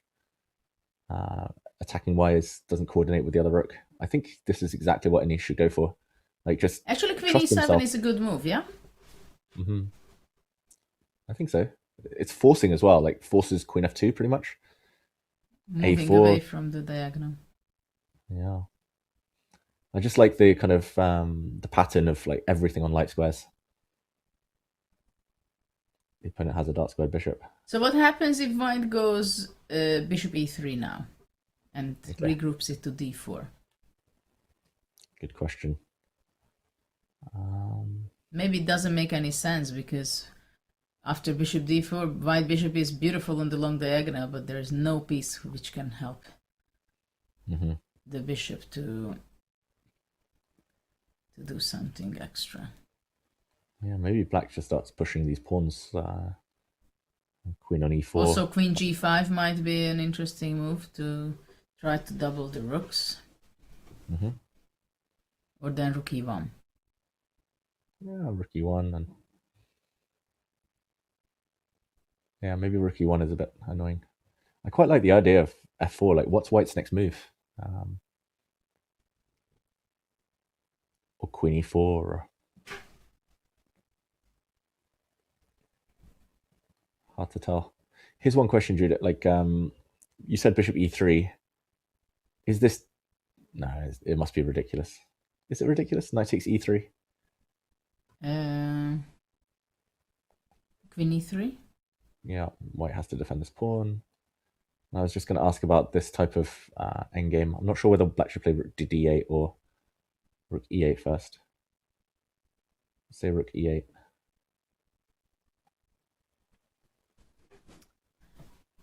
Is it such a big thing? Yeah, maybe not. Maybe all rook endgames are drawn, but kingside majority. Rook ae1? Mm-hmm. Takes. Yeah. Maybe I'm just blowing it actually after rook e6. Okay, he won't trade off his good knight for a bishop, right? Maybe, especially. Well, not here also, of course, black is the one who is testing white's defense. But I'm not sure still that we would be happy to give up that beautiful knight on d5 outpost. It's so beautiful. The main reason, Judith, is not because I don't think I would play it, but I'm just remembering Giri yesterday giving up his beautiful knight on an outpost for a really bad bishop, and his advantage just disappeared like 2 moves later. So I was just wondering, on the course to d4, maybe he would consider taking that bishop off the board. But it's, you know, it's difficult to say how you should play this position because, okay, basically Anish won the battle of opening in this game. He knows exactly that he has to win. So this is the max he could get. Even max what he could dream of, right? With the black pieces, we are reaching out to what, 20, move 20, or which number is it? It's, yeah, move 21. And now he has to think, what is the next step? He cannot think about that anymore. What has happened, happened, so it's great, fantastic. But now he has to make a choice. How to improve his position, how to put pressure on his opponent, how to press as much that eventually he is winning, because he's not winning yet. He just has a very beautiful position. So how would you describe it? How do you have to win a position like this? Yeah, I mean, it's difficult because it's not going to be one-way traffic at this level. Like, he's not just going to put his pieces on good squares and it's going to win itself. It's got to be a combination of things. He's got to, I mean, play accurately, calculate that his opponent doesn't allow any counterplay, but also put some practical pressure on the opponent. Like, Weii spent so much time that he clearly doesn't enjoy it with white. Nobody, I think, would choose the white position here, but I would start playing maybe a bit faster for Giri. Like, he knows that there's not going to be a huge difference between whether he plays maybe a4 now or whether he goes queen e7 then a4 or rook e8 first. Or at some point he just needs to decide. And I have a feeling in the last 2 days he's been a bit too perfectionist. But then when the chances are coming, he's, I don't know, not sensing that that is the moment. And I think the chance might present itself later if he just plays good logical moves and forces Weii to put pressure on him, saying, okay, you're going to be suffering long term. Do you try and solve it now, or do you just curl up into a ball, go passive? And I think chances will come. He just needs to not worry too much about the result. Like you said, it's a good position. Good moves will only help that long term. Judith, how about you? Do you think there's a special recipe in situations like this? No, the thing is that one has to balance between, oh my God, what kind of great opportunity I got. Not to play too fast, but not to overthink it. Because overthinking is the biggest problem in such a position that, okay, I can go a4, but then c4. I can go queen c7, queen f2, but then rook e1 comes with a tempi, right? Do I really want to exchange one pair of rooks, or I don't want to? Should I do this? Should I do that? Maybe, And then you go hesitating and you're not very clear on any of the lines. You don't go to the end of the lines. You're just like, you bring up ideas, right? But eventually it's about move to move. So if you play a4, it means indeed that white has the option to play c4. Which maybe is nothing special, as we checked it, that maybe black is really happy to exchange those pawns and quickly come with the queen and to bring the rook. But you have to decide. And sometimes you start spending a lot of time, and then how much time he's thinking? Nearly 15 minutes already. But he also knows he cannot play fast, because then we are complaining that you had a lot of time. Why didn't you think? Yeah, but normally we only complain if you miss a tactic. If any of the players miss a direct tactic when there was calculation, or miss an opportunity when there were more than one option and they play instantly. Like, he's not played instantly. There's no right or wrong here, I think. Like, maybe the only wrong would be allowing a4. Are you sure there is no right or wrong? Like, if it would be black playing, let's say, rook a7. Okay, that's not the move, because rook e7 is also not a threat. But to play just rook f7 or something, and a4, maybe we would say, okay, black cannot allow a4. So after all, it is a moment where you have to think. So then if you are afraid of a4, then you say, okay, we are eliminating those kind of moves, which allows a4. So after all, it's either queen e7 or a4. Yeah, but I mean, I think Giri's too classy a positional player to allow a4.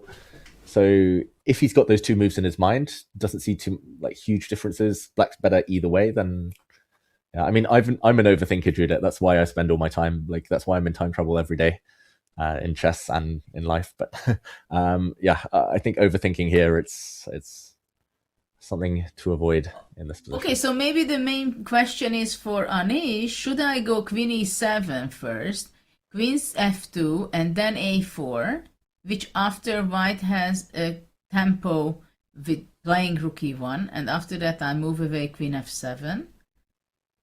Or I go immediately without queen e7, if I go a4, then c4. So what is better?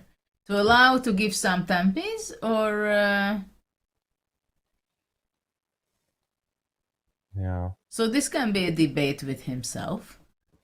Yeah. That okay? Should I allow or I should not? Yeah. I mean, that's what he should be doing. Maybe the thought process, like calculate this position, compare this, and then take it back and compare it to that other one you mentioned, where after Queen E7, I mean, here, something like this. He's like, okay, is this better? What are White's plans? Is he afraid of anything? If the answer is no, then maybe this, just because he's ruled out an option.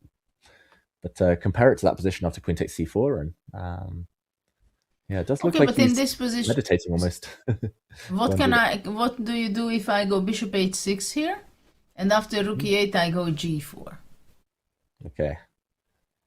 Then Or you know what? I go Rook takes E8. Sorry, I go to Rook takes E8 and then G4. Okay. Then I know I'm playing Judith Polgar, not Weii. Although maybe Weii would play this. No, but probably this is very bad. Knight F6. Maybe you can go also. That's nice. And then takes Knight G4. Knight G4. So I would go Queen E7. Oops. Yeah. I blundered FG. something. Yeah, just to show FG, I think works here because of mate. But, I would go Queen E7 and A4. So in the game position. Yeah. Yeah. And just not to be afraid. Actually, like Queen D7 is also quite a sensible move, I think. Yep, makes sense. The White Queen isn't necessarily better on F2 than F1, so tempo doesn't matter so much. Okay, maybe we let Anish think. 18 minutes in counting. We'll go to the bird's eye view, and we'll jump back here once the decision has been made. Perfectionism from Anish Giri, debating what to do next. Wow, we have seen that line we mentioned between Esipenko and Pragg. Exchange sacrifice, fire on the board over there. Esipenko was almost an hour down on the clock when he went for that. But Judith, it looks like on the women's boards, Muzychuk Goyachkin is more alive than we thought it would be. Vaishali Zuzhiner is getting more and more tense by the moment. Where would you like to go next? I'd be happy to see the game. Let's see Anna Muzychuk first, and then I'm very much interested on Vaishali's game. Okay, off we go to the women's candidates. We'll bring that board up. And Anna Muzychuk, let's go Because B3. It's a momentum, B3. Yeah, that's why I thought to pick this first, because what is going on?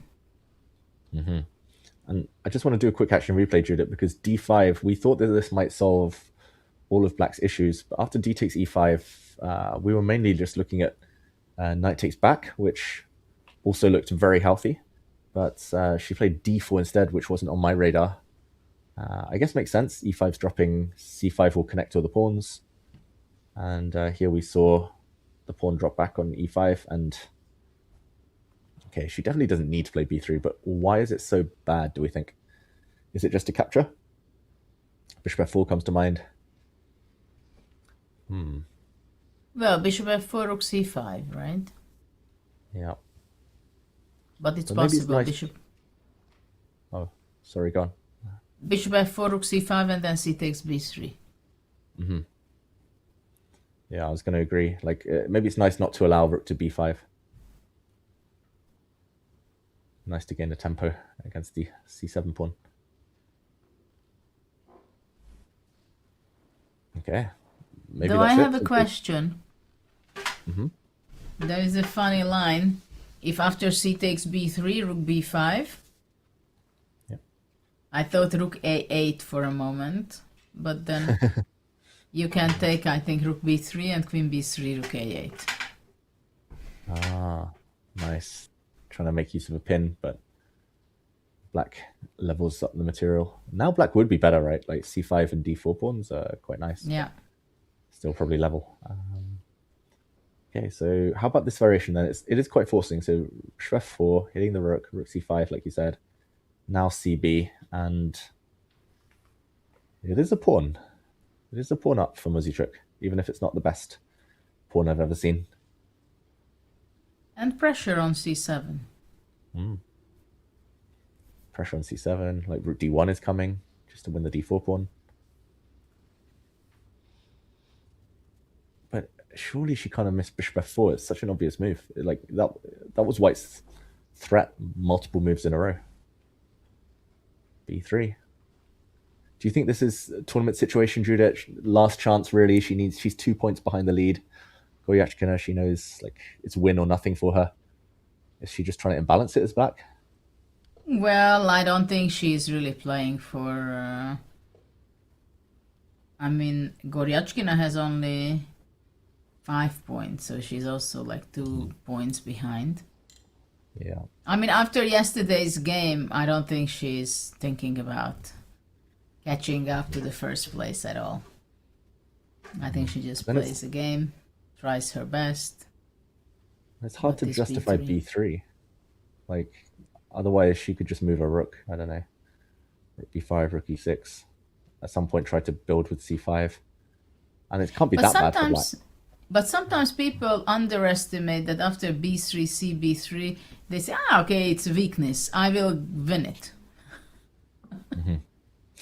But after bishop f4 and then rook c5, cb, I'm not sure black will win that pawn. Yeah. Yes, a pawn is a pawn. Even the worst doubled pawn in the world might help if it's an extra one. Yeah, so b3, question mark. And this is the position you mentioned, Judith. C takes b3. I just don't see a move for black. That's the problem. Like bishop d6. White could even Bishop d6, I go e5. You can even take. Sorry. But also I thought e5, e6 simply. Yeah. But I think taking a pawn is better.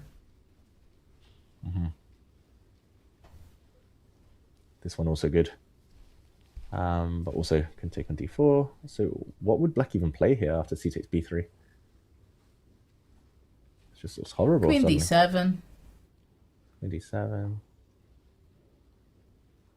Rook d1 maybe.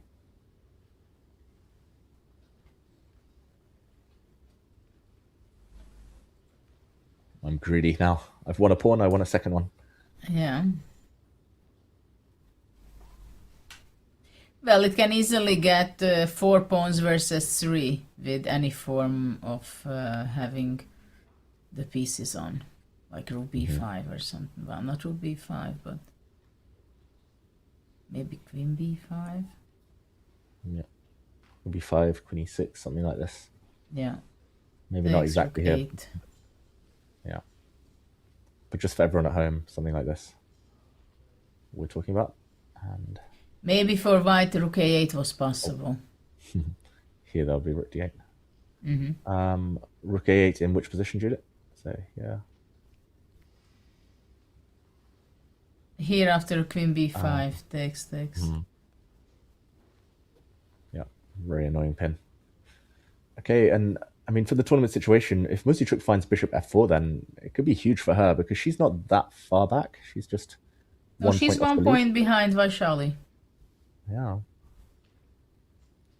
So what do you think to see Vaishali's game?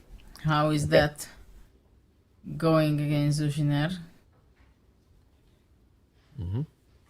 Because, well, that's a big match. Because if, let's say, Vaishali would lose, it means that everything is open again. And we'll jump over to that board in a second. Here we go. Very tense, Judith. Very different type of position. E5 not hanging due to a pin on the diagonal. Does black have time to play bishop e7 is one question, or is the white queen going to swing over and start going for the g-pawn? It's very tense. Like, yeah, I think it suits Vaishali, this type of position, at least for now, before it becomes too positional. She's quite incredible in this tournament that she started so badly. In the first 5 rounds, she got 2 points, only 4 draws and 1 loss. And then in the last 6 games, she won 4. Yeah. And only 2 draws. Very impressive. I mean, she knows how to manage when to play well, right? she's very streaky. Like we were actually talking amongst ourselves before the show, and yeah, the last candidates she lost 4 in a row, and then immediately won 5 in a row after. So 9 decisive games back to back, and then like you said here, 2 out of 5 in her first 5 games. But arguably, she was lucky to get 2. Like it could easily have been 0 or half out of 5. She was worse or lost in most of those games, but she was surviving. The opponents were missing big chances, and yeah, and suddenly she's bang on form. Confidence. And we should not forget that she was definitely the underdog on the tournament, because she's number 7. No, she's last in her rating. She was the last seeded player in the event. Yeah. And 6 players, I think, is over 2,500. And she's one of the 224.70. That was before the tournament, her rating. So rating, of course, usually matters, but not everything. And look at her in the Candidates Tournament. She's thriving. Mm-hmm. Yeah, I think it might be the first time in modern Candidates history that the lower seed, the bottom seed, well, if she wins the tournament, they will be the lower seed winning. That would be a first. Yeah, this is very tense. Julia, what would you say Black should be doing? Zuzhina has a lot of time. Time is not on Vaishali's side. Only 17 minutes, and they've only made 16 moves. So maybe that's the one red flag. But what should Black be attempting here, do you think? Well, Black's problem is really what can be, and what is the real problem, that she doesn't know where to put the king. Because as you pointed out, after bishop e7, queen g4 not allows castling. That is something very important. My question is, what happens if, let's say, Black just goes queen b5? Mm-hmm. Yeah. And if takes, suddenly the e5 pawn is hanging. Mm-hmm. So d4 is the big question, I guess.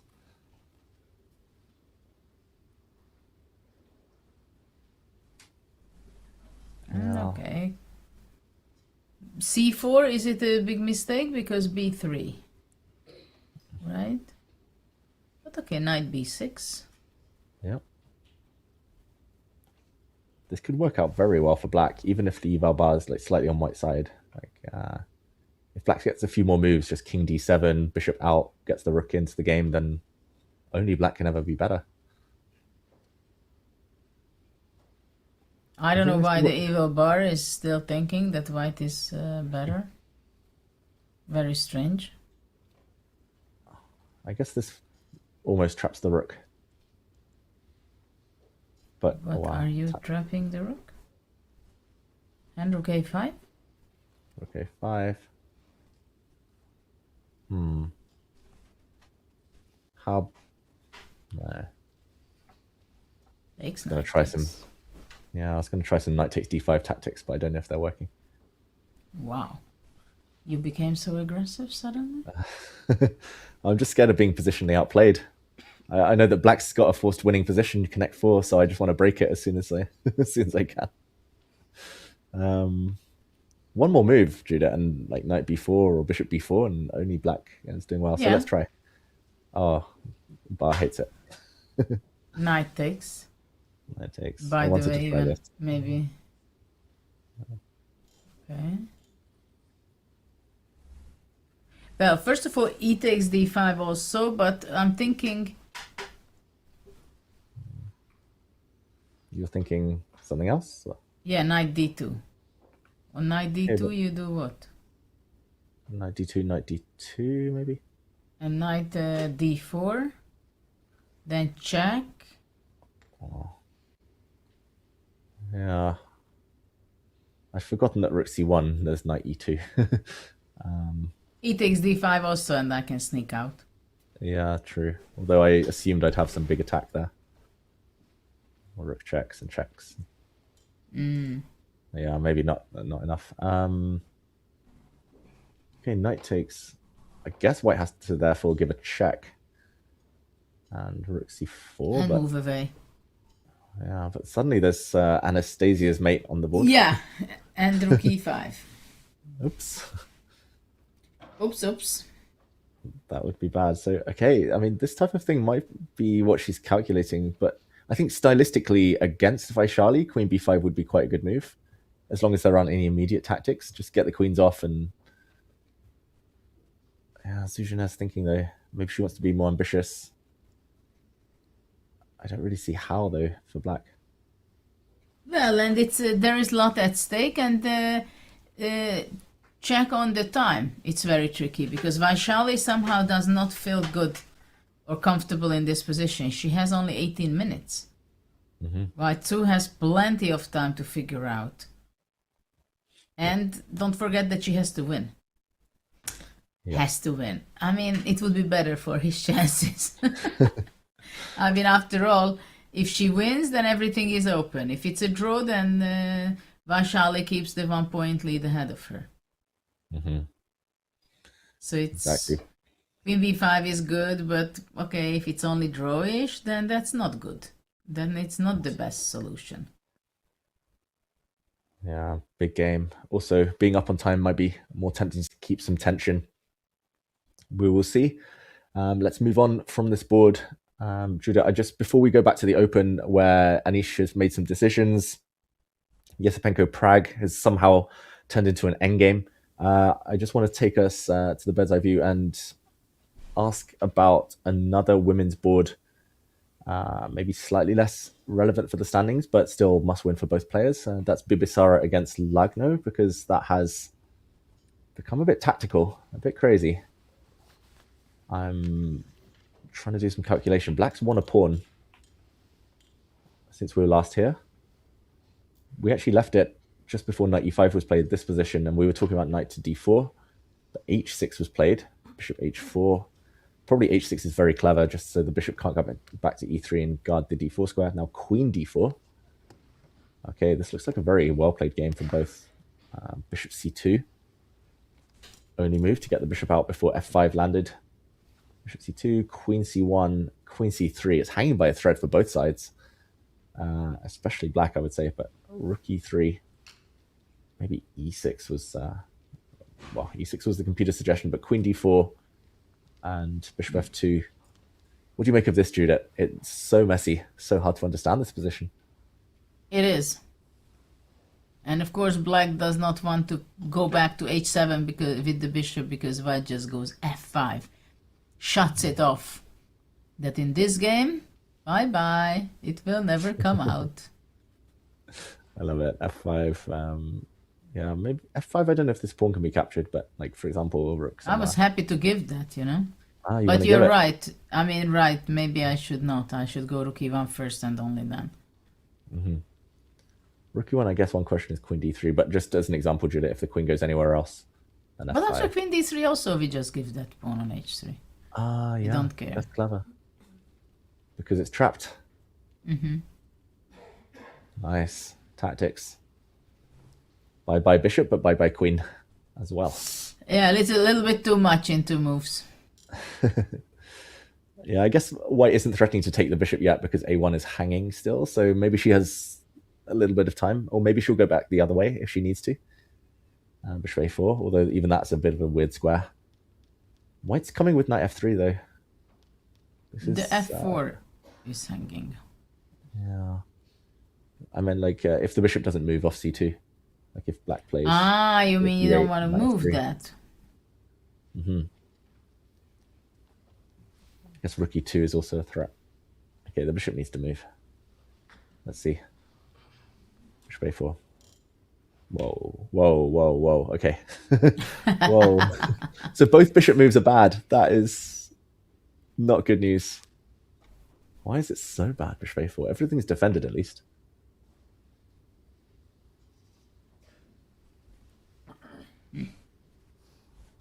And like you said, f4's hanging, so I was quite confident that black would have at least one move, one tempo.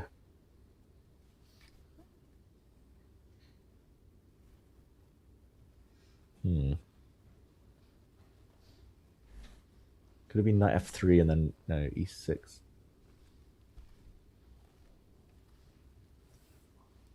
Ooh, Queen a4. Yeah, just to check here. Okay, bishop a4, e6 apparently would have been super strong here. taking on f7, and here rook takes e6 and attacking the queen. Discovered check over. incoming. Game over. So, okay, she got her queen out of the way. Queen a4, very good move. Still looks very scary, I've got to say, for black here. 22 minutes, and she's having to find some only moves almost.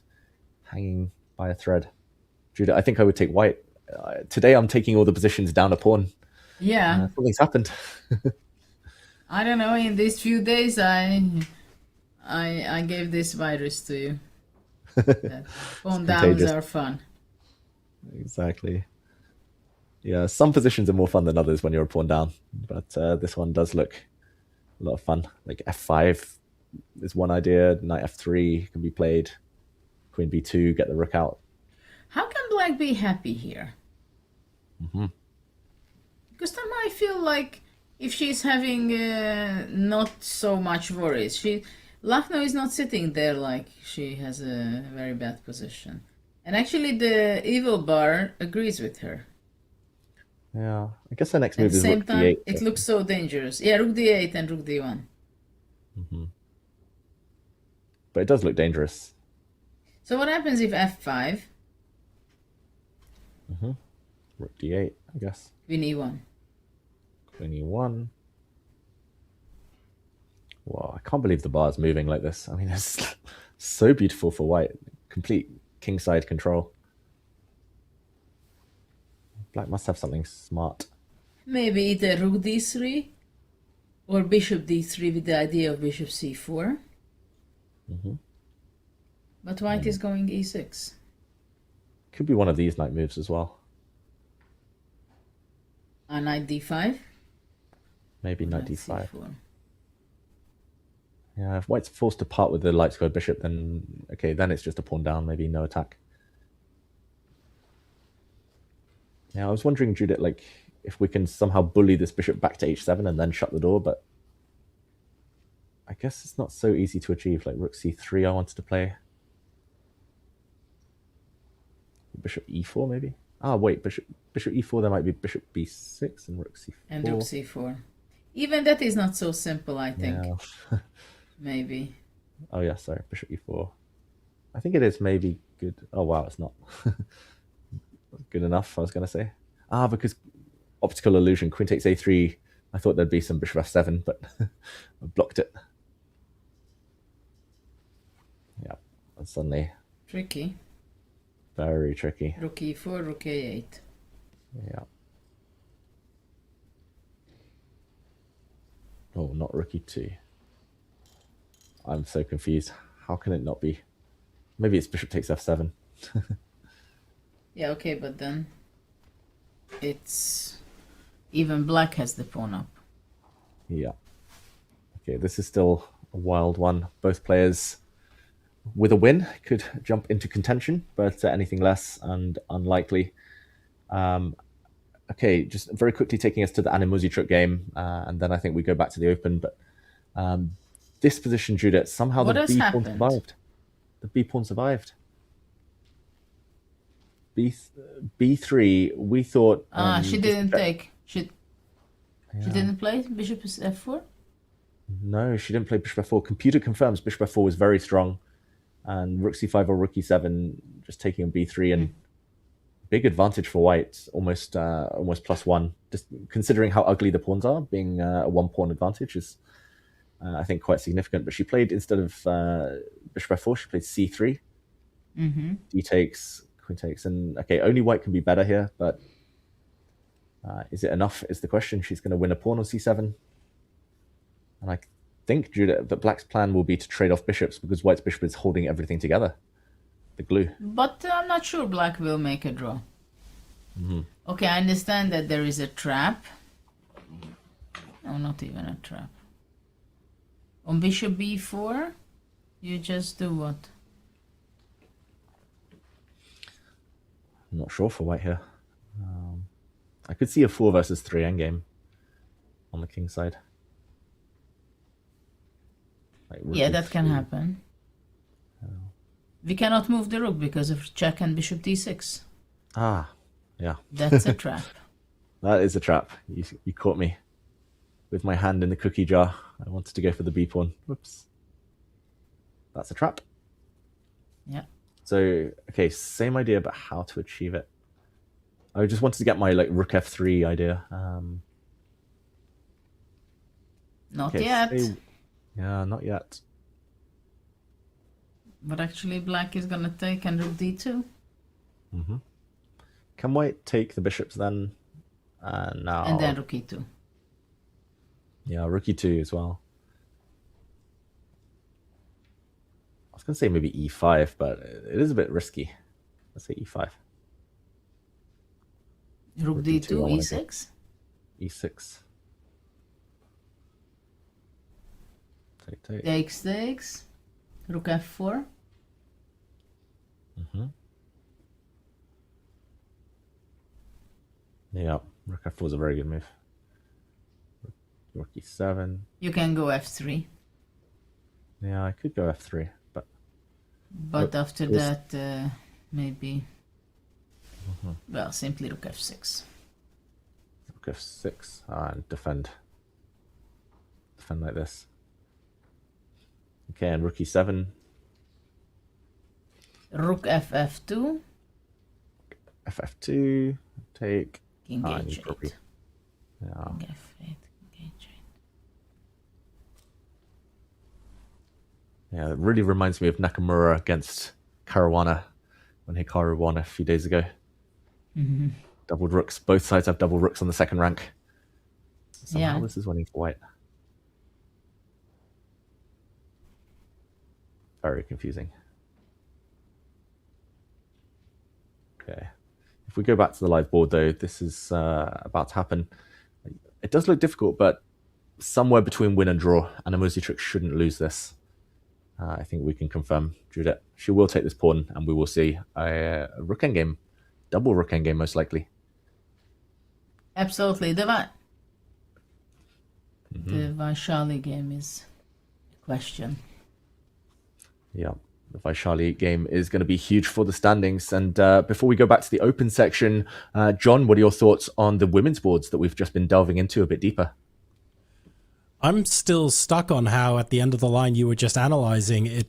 The bar seemed to shoot up for white, and I'm still trying to figure out where on earth that advantage comes from, David, and I can't. You have me mesmerized. I'm seeing that position in my head, and I still can't figure it out.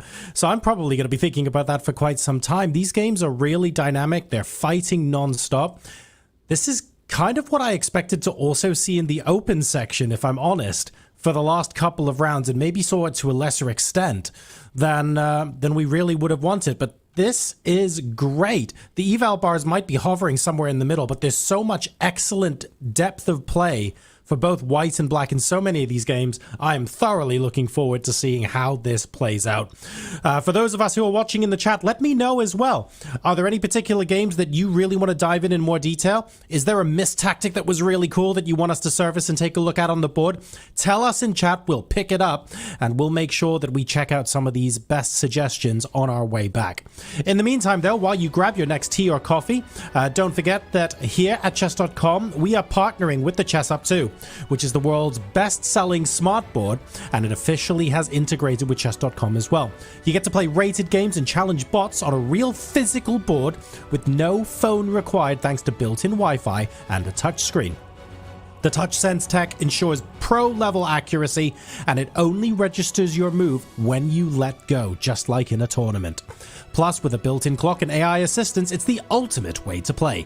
Save 10% with the code CHESS at playchessup.com, or type !ChessUp in chat to grab the deal. Still plenty of action and some really fun positions going on in the candidates. We are halfway through round 12 now. We'll see you in a few minutes.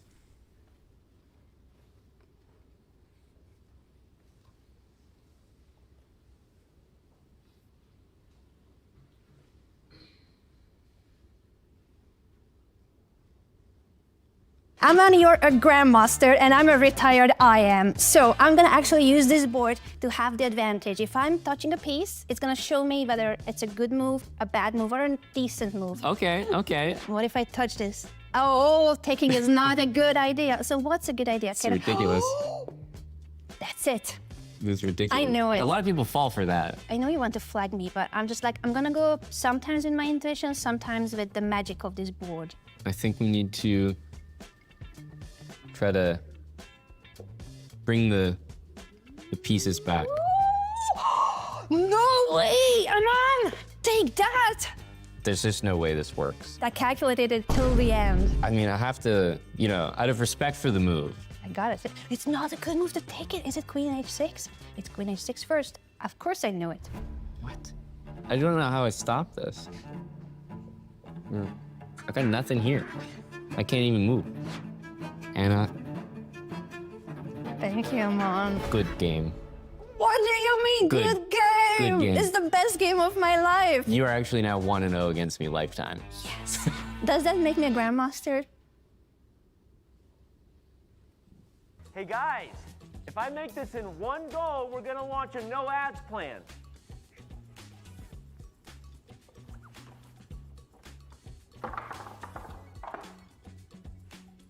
Does an own goal count? Hey guys, new plan. If I make this shot, we're gonna launch a no ads plan. Hey guys, last try. If I make this bullseye, we're launching the no ads plan. No more questions. I did it! I made the bullseye! Do it! Launch the no ads plan! Love chess but don't like ads? Sign up for chess.com's no ads plan and play chess ad-free. One event that really had a big impact on my career is the same tournament of FIDE Candidates, but a different year where I lost 5 games in a row. And it came in an interesting moment in my career. I was 17 and I just won my first super tournament. I won the tournament in Reggio Emilia and I was on an absolute high. Like, there were articles all over the chess media. They were saying this is like the historic result, the youngest top tournament winner since Karpov, I think. At the time, like, it was a little bit different time than now. Like, 17 now is already old, but back then it was kind of more special. And I was really on a high. And then I played the FIDE Candidates Tournament, which was, you know, this big tournament. I started with a win against the World Championship challenger Boris Gelfand.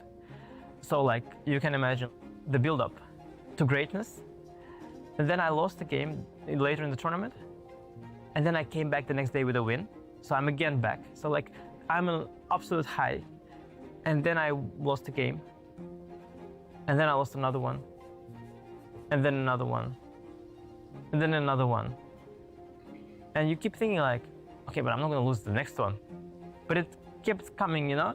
And I lost 5. And it might have had an impact on my career, and I've learned a lot from that. Disappointing final week for you, I guess you can say that.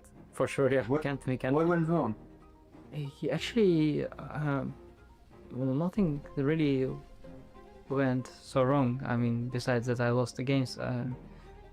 Just that my preparation did not work. And yeah, I think I can learn some lesson. I know some more of my weaknesses. Each game showed a lot of my weaknesses lately, so I guess I will have to improve that and hope for better luck next time. I think in some sense this was like hitting a rock bottom, and I think the good thing about hitting the rock bottom is that whenever later you get a hit, it will never be as painful as that. So you've got the biggest blow already and you know how to deal with that. Because, you know, after I've overcome that, which took a while, of course. I mean, after that I've had like a dip in my, of course, for a while, but then I came back. You know, when you overcome something like that, then you're much stronger. That's for sure.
Welcome back to round 12 of the FIDE Candidates. Well, after hunting for a fairly healthy but somewhat slim advantage, what are all the possible ways that Anish Giri could ruin it? Only joking, of course, but we'll see if he's able to press, and some really fun, dynamic positions, especially across the women's candidates as well. Plenty of fun up and down the playing hall right now.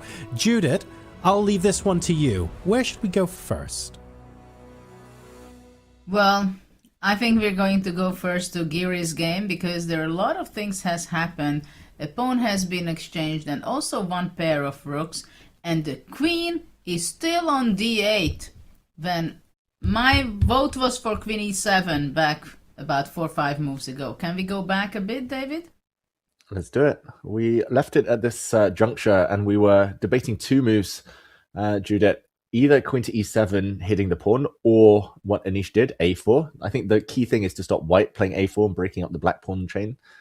But I very much agree. Like, the more we looked at it, the more we thought queen e7, white has to play queen f2 to defend this pawn, and then we play a4 and we control the light squares. So what if the queen gets hit? Like any... This looked really nice. Knight f6, knight to e4, key maneuver as well. But like you said, Judith, the queen's still on d8. He played a4 first. c4, this is what we discussed. Maybe we were slightly fearful or slightly reluctant to allow this. Rook to e8, and maybe Anish missed this move. Very clever from Weii. Rook to e3.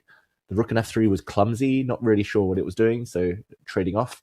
There's still this pin. And what do you make of these last few developments, Judith? Anish is threatening rook takes b2, maybe rook b4.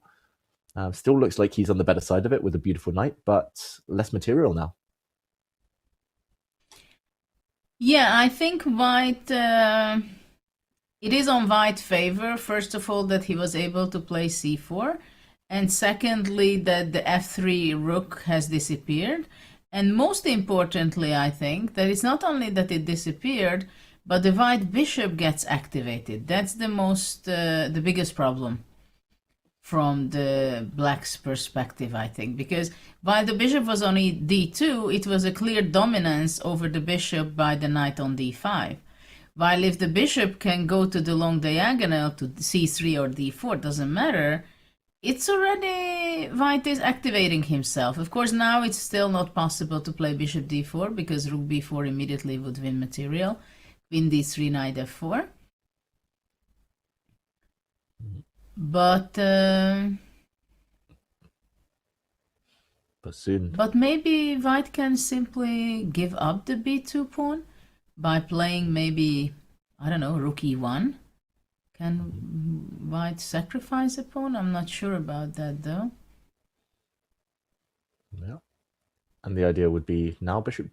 Oh wait, still rook b4. Still rook b4. Bishop somewhere then.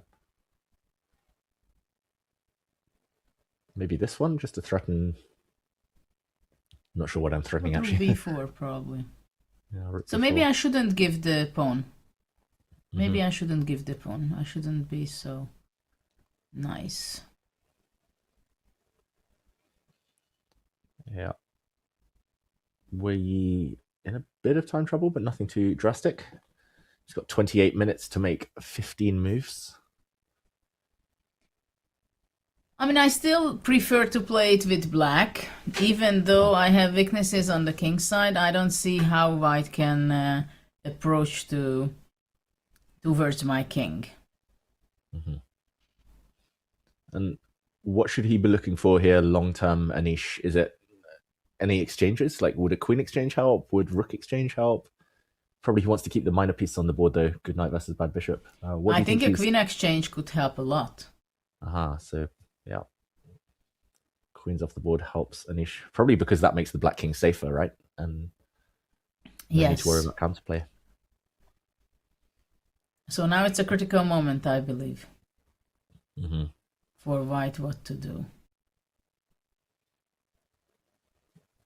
Yeah. So what happens, let's say, if white goes rook d1? Okay. So you want to meet rook takes b2 with queen takes a4?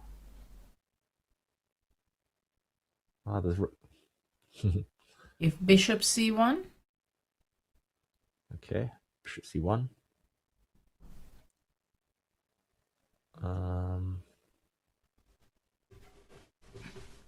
Whoa, lots of tempting moves now. Rook b1 is Rook one of them. b5 or rook b1.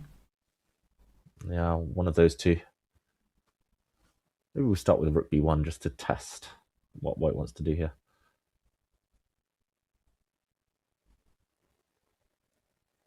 Queen takes a4. Yes, I'm wondering what is on queen a4.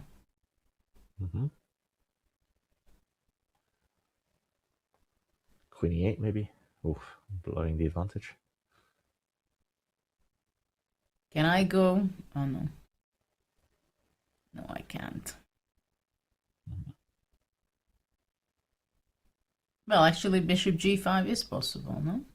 Yeah, bishop g. Yeah, the bishop can move. In the bar, that's not exactly what it gives as a suggested move. Maybe a rook exchange in general was. No, the bar moves again. I was going to say bishop. No, I exchange in think he general. wants to go back somehow rook b2 or something, controlling the second rank. Aha. No?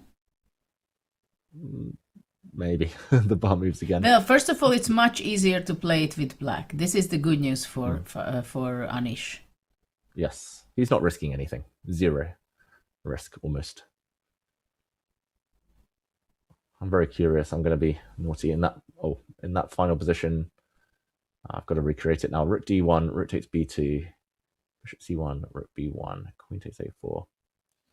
Firstly, apparently it's that famous move. I said queen e8, which I thought was very natural, but queen e7, even stronger because it hits this pawn, as well as threatening rook takes c1 and queen to e3 check.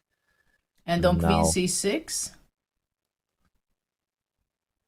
Yeah, that's why I didn't want to allow. I wanted to play queen e8. This is wild. Now knight c3. But knight c3, I thought it's queen c8 and rook d7. I thought that too. But apparently, well, I guess it's check. Okay, this is where computers will always beat us, Judith. It just looks like knight white e4 or what is it? Knight e4, white runs away.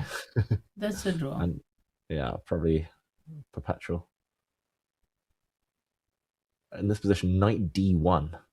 King f1. King f1, knight b2. Knight b2 and knight d3. Knight d3. And on king g3. G3. I mean, it has to be checks now, so the rest we can do by process of elimination. You see, this is the example I show to kids many times. If king h3, knight f2. So this is when I'm telling them, you see, pin is a pin. Your piece cannot move, but it can control squares. Yeah. It's good the queen's still on the board. Yeah, it has half power. Yeah, and king here, then there's a fork. But, I mean, to see all of these knight jumps is one thing. But if we go back, just that line one more time. It's some fun lines, though. Yeah, some fun lines for sure. But I just wanted to be, well, I was curious after bishop to g5, sorry, queen e8, bishop g5, this other line we mentioned, and wow, it was my instinct, but I just stopped calculating, Judith. I wanted to play queen e4. Yeah, and then I was like, there's checks. And just king and king e6. Yeah, because, yeah, I mean, I had a blind spot that the queen can't come nearer with checks. Queen a7. Nice. And black's... I mean, this is what black needs to go for, like some kind of dominance, not necessarily here, but like in general, where his queen is active and centralized. It doesn't really matter about the pawns. It looks more difficult for white than I thought at first. I agree. Wei's not enjoying, like, he's not even slightly enjoying this, and probably he has to make an accurate move here and 5 or 6 more accurate moves just to get a position that's holdable. And the evil bar says 0, 0, 0, right? I can't believe it. I mean, just to make some more random moves, like bishop f2, or I was thinking about bishop h6, but maybe it's just a bit loose. Bishop f2, if rook b4, queen a6. Queen a6? Yeah. And rook e1. Rook e1, rook e4. Mm-hmm. Like, this position, the evaluation says, okay, almost zero, but I would be terrified as white here. I would still think I'm being outplayed. Yeah, rook d1, f4. D1, f4. And this, to my eyes, looks still clear advantage for black. Like, only black can be better, improving the position. But 0.0, like, white's not active. White's got no threats. Everything's covered. How can this be equal? And I think in Weiyi's mind, he might see positions like this, and he's just like, oh, I'm struggling. I don't like it. Here I have to suffer another 20 moves. But it's crazy. Like, this is humans, computers. This is where, like you said, like, if the casual observer sees this position, says it's equal, then, or sees that the eval bar says it's equal, they might just move on. But actually, in human terms, over the board, this is very unpleasant still. Very unpleasant. And what else does white have? This was the bishop f2 idea, which we were looking here. Bishop d4 was not possible. Rook b1's way too timid to consider, really. Not easy to make a move with white. Mm-hmm. At all. I have a feeling he might try something like bishop h6, but just looks a bit loose. Let's try. But after bishop h6, even moves like queen f6 can show up at some point, no? Mm-hmm. Actually, yeah, that's a very strong move. And g5 time to time. Oof. Could be considered. Oof. Okay, I take back. Maybe he thought about it, but he didn't think long about it. Queen f6, yeah. I had some ideas after rook b4 or rook b2, but... So there are not too many moves for white. Mm-hmm. Basically, bishop f2. Yeah. Rook d1. Rook d1.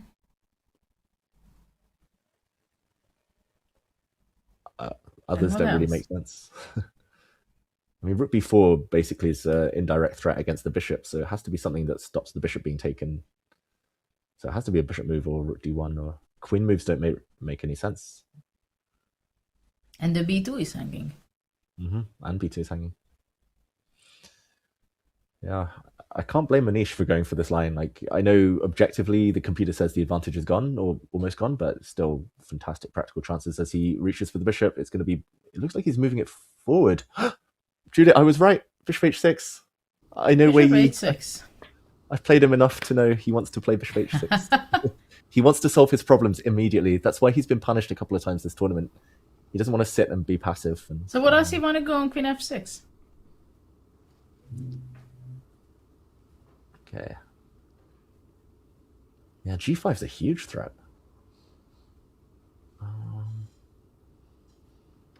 Bishop c1? No, a3. By the way, a3 is also a threat. Yeah, exactly.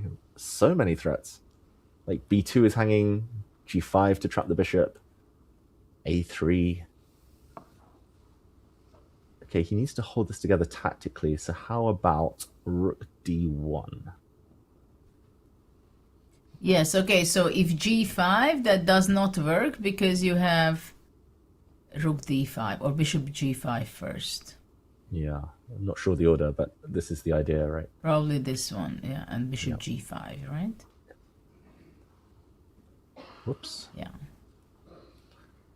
So this is definitely what he's calculated, Judith. Like, there's no doubt. Like, otherwise he wouldn't play bishop h6. He's relying on tactics. Like, I've played him at least a few times over the board, and whenever he goes into long thinks, you can tell there's like something. There's at the end of a long line. There's some trick or some idea.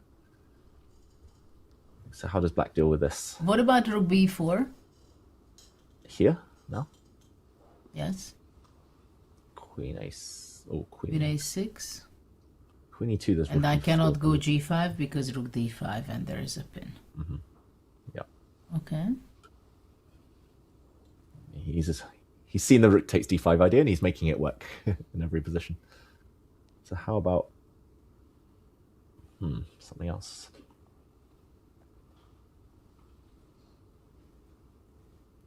Yeah, it's a bit scary now, these checks with the bishop on h6. Yeah, I mean, it can be scary a bit for black also.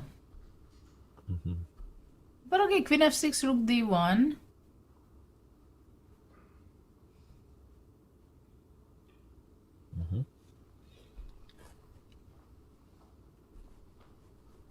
And after rook d1 already, if rook d8 or something, then bishop c1 can be a move, protecting. Yeah. Though maybe queen d4 is even better or something else, but... But very minimum, yeah, to defend is nice. Yeah, maybe some kind of... How about this, g5?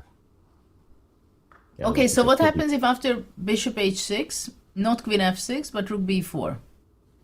Is it queen a6 or what's the plan? Yeah, I think he'll go active. He'll go queen a6.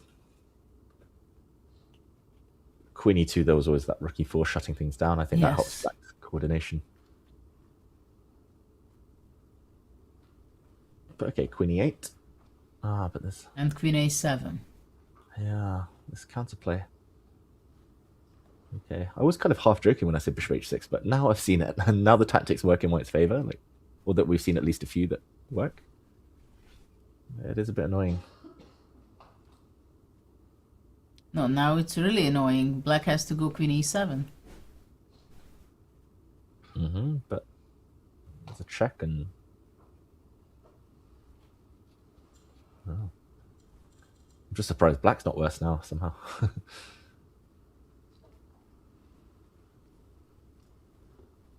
Okay.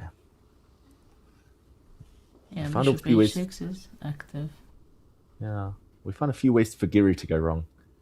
Judith. But the bar is still on black side. So.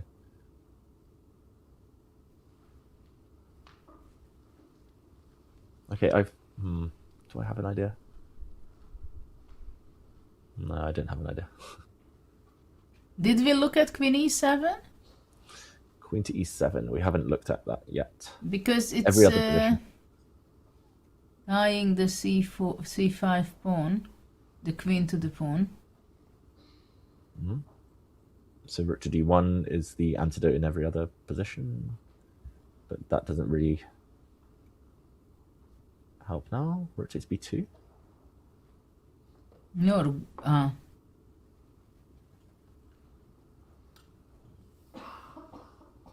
but you can go queen a4.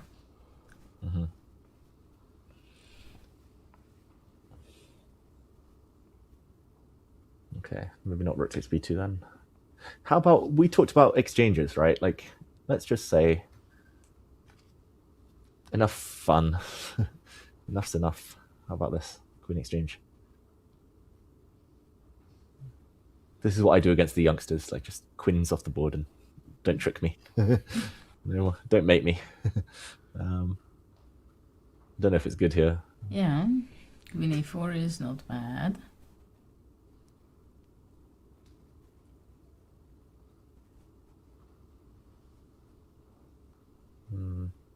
Well, takes. I mean, black is having a nice position, though white can go bishop c1 and rook d4 is coming.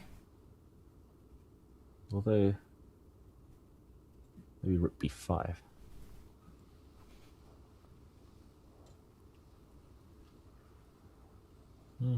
Black's still in charge here. Yeah, the d5 knight is a killer. Yeah, I can see Giri going for something like this, whether it's good or not.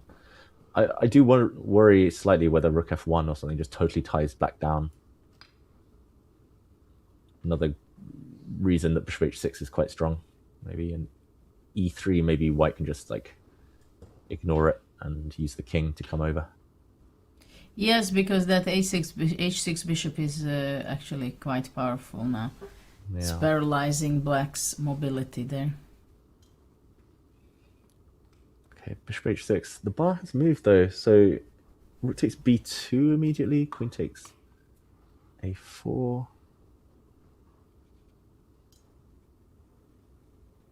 This must be something. There must be something for Giri. He's going to spend a long time now, for sure.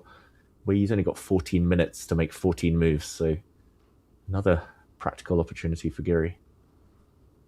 But interesting that bishop h6 is pretty good. On queen f6, what did you play? Rook d1. Yeah.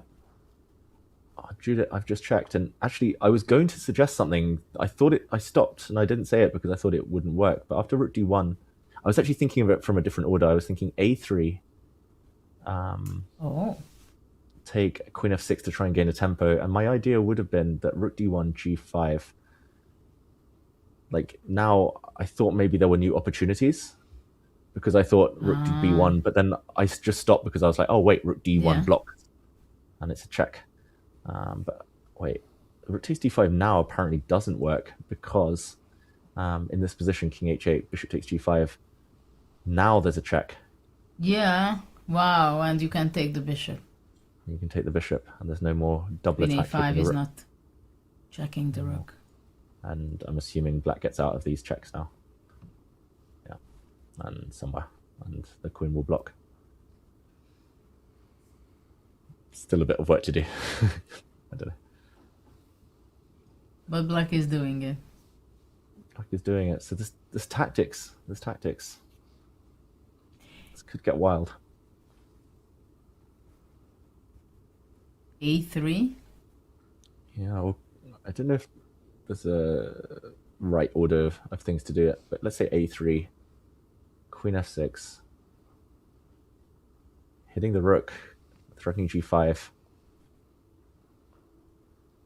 Not much choice, I guess. Rook d1, or queen c1. Queen c1 looks so wrong. Rook b2 or something. Yeah, rook b2. f4 looks quite... Yeah, this as well. F4 is probably a good way. Okay, so rook d1, let's stick with what we wanted, and now g5. And why is the computer saying it's not a big deal? What? Because bishop g5. Bishop g5, queen g5. No? And rook d5? Oh, there's some checks there. Check and end? Oh, check and take. Yeah. Check and take. Mm-hmm. And again, there's no... is not there. Yeah. It feels like Anish is so close to something big, but maybe it just doesn't work. And I think he might go in for something like this, but... Okay, well, a3 is not an easy move at all. No. And, like, I was only thinking about it, like, in the back of my mind because of this whole line with the queen f6 and g5 that looks so... Like, he'll get here, he'll get to g5, and he'll be like, okay, rook takes d5, and white's maybe saving. Still a lot of calculation to be done. But then he might think, oh, I can get the same thing maybe with this position. But I think he can... It's possible to get here. The computer gives a crazy move, Judith. I don't know if it's the only way for white to save it, but h4. I thought about this h4. I just said, okay, why to say it when I don't understand? I think the idea is... And on queen h6, rook d5. Yeah, queen h6 isn't a threat because now, yeah, rook b1, rook d1, and here, yeah, there's queen e5 check. But hold on, king f8. Queen f5. Ooh.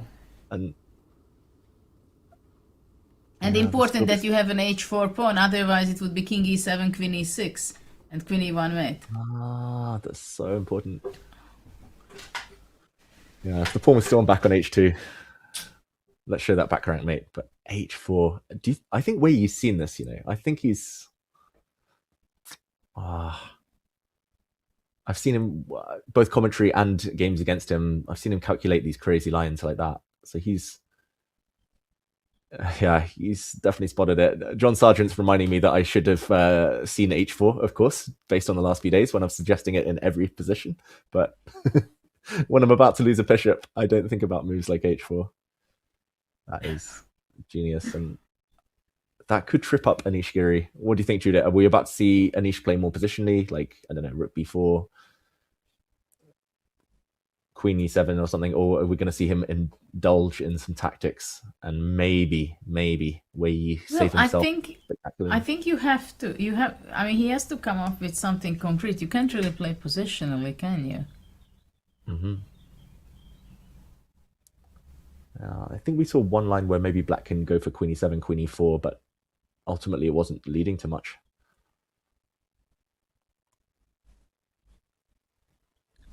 Okay, big moment. Anish Giri. Well, he has plenty of time to think, and he will use that. Yeah, it feels like he keeps getting like half chances. It's just converting half chances into full points. It's very difficult at this top level. So he will think, and we will come back to this game. Huge for the standings. It almost doesn't count. Yeah. Anish, for everyone at home who's just joining us, Anish needs to score a draw or a win to keep the race alive. Ideally a win to close the gap to Sindarov before they play each other after the rest day tomorrow. And okay, Judith, we see the rest of the other boards here. 7 still in play. Where would you like to go next? I would like to go definitely to Vaishali game, because there is something really went wrong for white, I believe. Let's jump to the leader of the women's candidates. Big day for her as well. If she wins, she might well find herself 1.5 points clear going into the last 2 days. Knight b4, it definitely feels like something has gone wrong. The rook is hit. Knight to d5 is a beautiful outpost. But infuriating, Judith, that the eval bar says 0.0. She only has 5 minutes, though, to make 16 moves. This is going to be tricky. Well, and the knight is going to show up on d5, I think. Well, the first thing we should check is rook b2, I think. Okay. So to stop black playing knight d5, if it's possible. Or knight d3 even, just to have that pin. Yeah. And what if black moves the queen out the way? I guess a3 is a threat, so queen c6 maybe. But after queen c6, maybe I can I go rook b1, f1 to b1? Yeah, my other idea was c3. Yeah, and after c3, I thought I just going to take it. Ah, wow. I don't know if it's good. Maybe I had to go d5 first, you know? Yeah, I was Maybe afraid when I d5. said queen c6, d5. And then maybe I can just go take on b4. Suddenly the queen's opened up. Yeah, I mean, the bar is jumping all over the place when we're making moves, which shows how difficult it is for the players to calculate. Rook b2 has been played, Judith. Good call from Vaishali. Okay, how about queen d5? No, queen d5 is knight c3. Well, okay, rook b2 was a very obvious continuation, because, I mean, white does not want to let the knight to go to d3 or more to d5. It would have been too easy for black. Okay, not easy then. Like, it feels like the black queen needs to move. Yeah, queen a4 or queen c6. Yeah, somewhere. Queen c6 is tricky, yeah. And rook b1. And John is asking, yeah, what about the d3 square? The knight definitely wants to jump in. It's just how to break the pin. d3, d5, they're both super juicy for the black knight, but you need to find a safe square for the queen. And yeah, this is annoying that white's going to double up and double down on the pin. Queen, okay, queen a4. I'm a bit scared of running into knight c3, but I guess you want to go queen a3 there, Judith. You mentioned that move. Queen a4. After queen a4, rook b1 anyway.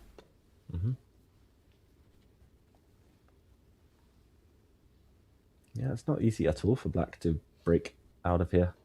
Rook c8.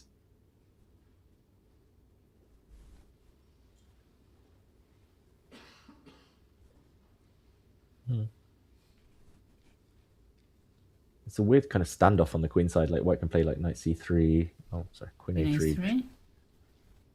Oh, bishop d2. I blundered into John's knight d3. Yeah, the knight d3 is a problem. But actually, queen c3 is not. Is it a threat? Because the bishop to d2.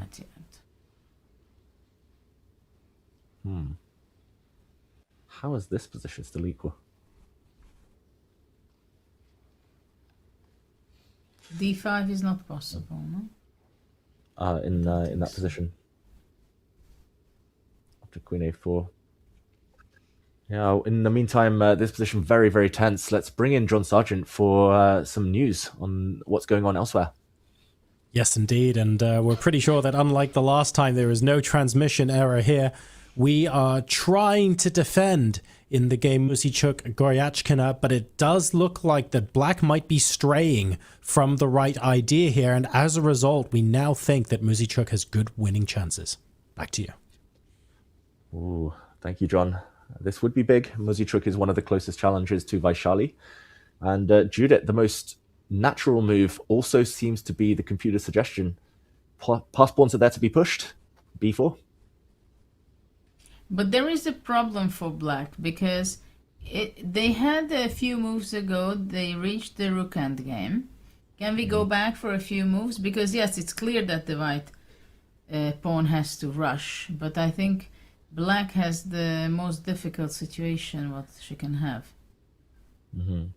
Because I thought black will be able to play fast h5, g6 and put the king on g7. Not to f8. It's much better to get your king to the 7th than to keep it on the 8th. Yeah, but c2. What was the problem? Why not h5 here? Very good question. Or g6 first. Yeah.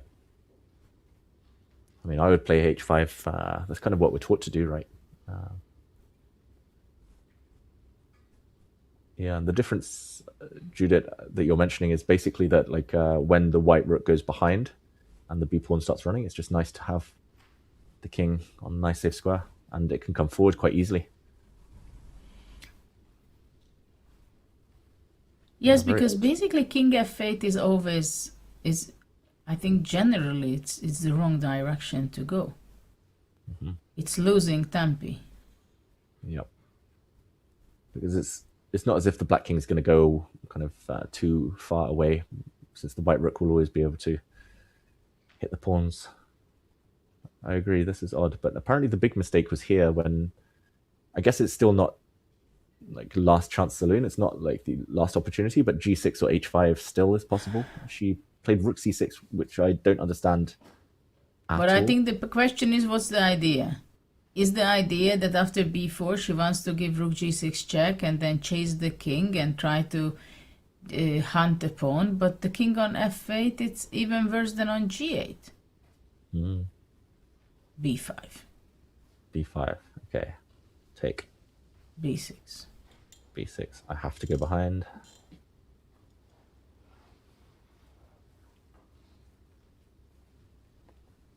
King d4. Yeah. Ooh. I was thinking maybe e5 is better. Maybe h5 you have to go. Maybe h5 is the move. h5. That's why black should have played g6 with this extra tempo. I'm just curious, h5, yeah. If I make this position work, wait, king here.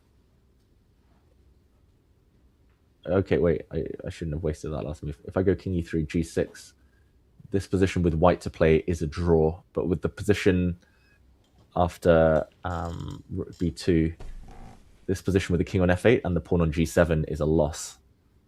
So you're right, like better to have pawn on g6, because after h5 can't run with the g pawn now. She plays b4. And b4 is played. Yeah, and just to show, like en passant here and e5, and suddenly it's two pawns that black has to deal with. Still a bit unclear why it's so winning, but h5. No, actually, it's a very clear win. Ah, yeah, it's actually now it is clear.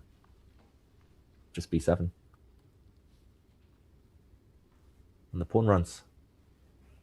the moment black steps across, there'll be this famous... Very crucial victory for Anna. Yeah, if she wins. And she's getting close, like b4. It's actually a tempo thing now, which is crazy, because like if the pawn were on g6, this is still a draw in those other lines. But yeah, now if you're right, Judith, and she's going to go for this one more time, like the key position will be here, when Anna will have to see that she can give up the pawn and then go h5, only winning move. Is it the only winning move? I think so. We saw king d4 doesn't win due to g5 and black starts running. How about king f4? Yeah, king f4 blows it. g6. Only other logical move is maybe rook b8, and yeah, that just helps the black king. So only winning move would be h5 in that position. Move ago. Yeah, she's got enough time to find it. 20 minutes for white. Goyachkina, not that much time for black. b4. And you're right, Judith, like the king, if it were hiding somewhere over here, it would be quite nice. But how about, I mean, just going behind now just only helps the white king actually run forward. Yeah. Well, rook hand games are tricky, but this is one of the basic that we have to know. g6, h5, king g7. That's always the best. I agree. When in doubt, everyone at home, put your pawns on h6 and h5 and g6. And king to g7. Yeah. If it's possible to f6. Yeah. And maybe not immediately, but in an earlier position, instead of wasting time with king f8, which was lost tempo. Yeah, g6 here. Rook somewhere. Oh, king g7. b4. King g6, yeah. Yeah, king f6, exactly. Quick counterplay. King wants to go forward, it doesn't want to go back. Yeah. King f8 was loss of a full move. And no, it's already a completely wrong direction. I don't understand what was her idea. I mean, it was clear that after king f8 you go rook b7 to cut, no? And make to cut the king, but also to make space for your pawn. Yeah. Like the king, you're right, like the king is never coming out this way anyway, because the white rook is just lined up. And okay, critical moment's coming. We actually predicted this whole line. I think Goyachkina might realize just body language. She looks a bit like resigned. She has to play rook g6 to justify her idea. It's on the board.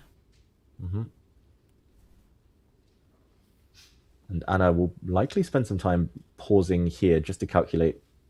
This is move 40, so that both players look away. They will gain an extra 30 minutes on the clock. And actually, Anna will have 50 minutes to think about how to win this. Just pushing the pawn and h5, that's the key. Will win her the game. Judith, you said rook endgames are hard. We did see that yesterday. We saw some difficult rook endgames, missed opportunities for Tan Zhongyi. Do you think we'll see Anna miss this one? She's had a tough few days, winless now for a few rounds. Do you think she'll find this? I think she will. Because h5 is...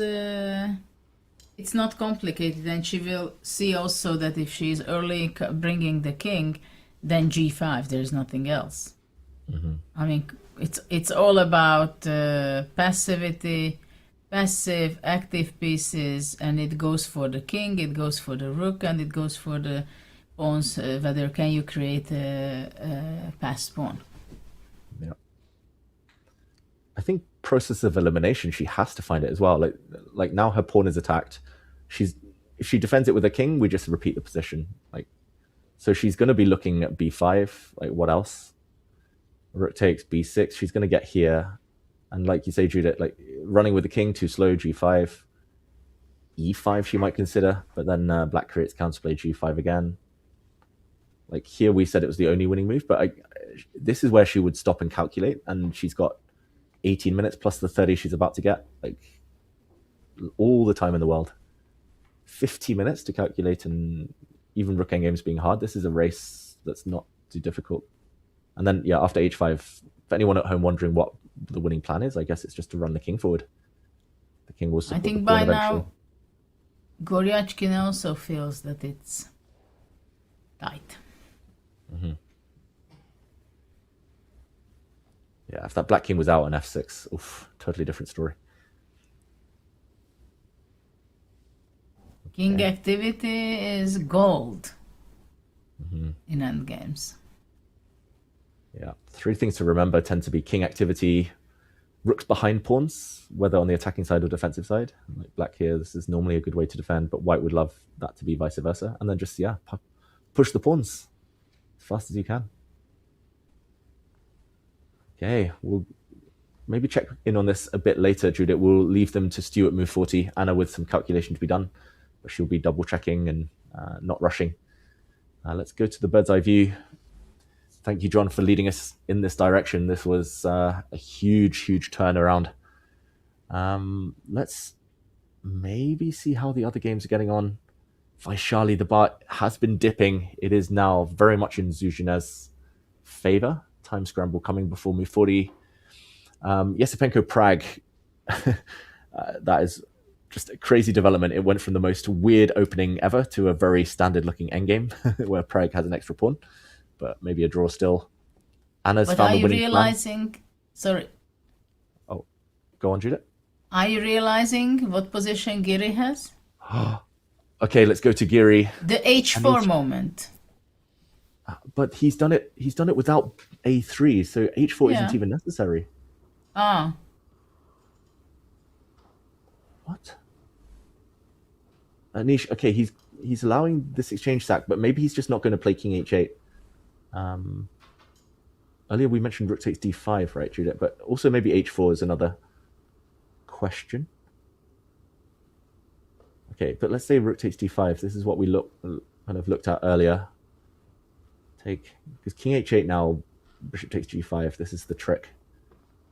And for everyone at home, this was the double attack. But does he want to go queen f7 maybe? But why is he turning it into a tactical dogfight when he had a positional advantage? This is not... What is this? Queen d4? Not easy anymore. Queen d2? Queen d2, queen d4. Let's say here maybe.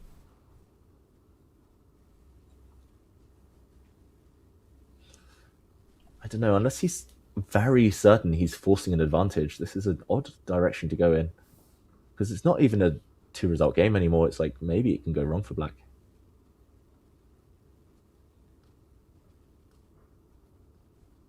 How does he play for a win here? Good question.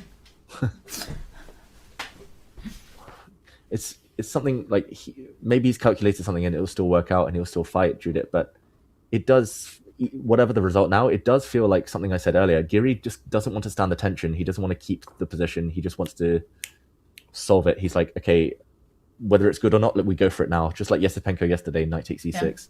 Yeah. Just like Nakamura, knight c5, force all the simplifications, force the draw. It's like he doesn't want to sit there and fight for the 5-6 hours or even just sit and ask his opponent what they're doing next. Well, white is... Weii is calculating. So after rook d5... Mm-hmm. Okay, I mean, has this is to be fault. taken. Yeah. And what happens on king h8? Bishop g5? Queen b2? Mm-hmm. Okay, Just I mean, h3 or what? Yeah, one of these. I don't know whether there's a difference. h4. H4. Maybe h4, just to protect the bishop and maybe put it on h4. I'd be a bit scared as black. Like, the black king is not entirely safe. The c pawn is quite dangerous. This is What does he confusing. think about this game? Anish. Yeah, I mean, it's still not shouldn't be risking too much, but in terms of winning chances, I'm very skeptical suddenly. But did he blunder something or what? Or he just didn't find anything better? And now he's realizing. Mm-hmm. And that's the thing, like, Weii had no time anyway. Weii had 14 minutes for 14 moves. So, like, just keep the tension. Don't give him any easy choices. Okay, that's an easy choice. He's going to sacrifice. Rook takes d5. Of course he did. Now, yeah, calculation is so much quicker to do for these top players, especially Weii, than just finding difficult maneuvering moves. Or okay, Queen f7. I think he's going to play. Just those two lines we looked at least Queen f7 keeps the g5 pawn a bit longer. Well, actually, it's not necessarily kept. Because after Queen f7, Queen d6 is possible also. What do you think? Uh-huh. Yep, hitting the rook. Mm-hmm. That's the thing, like, is Giri sure that after Queen d6 or Queen d4 or Queen d2, it's unclear which one's best? Like, does he think he's winning after all of those? Because there were so many other tempting moves. I mean, Weii is such a fantastic defender in this event. And he always defends it with very, like, accurate tactics. Like, that's the... The biggest saving was against Praggnanandhaa. Yeah. That there was he found some unbelievable. incredible moves. Incredible. Okay, so Queen f7. Queen f7 or King h8? This is the question. Mm-hmm. Queen f7. The fact that Giri's pausing now is... Yeah. Queen d6.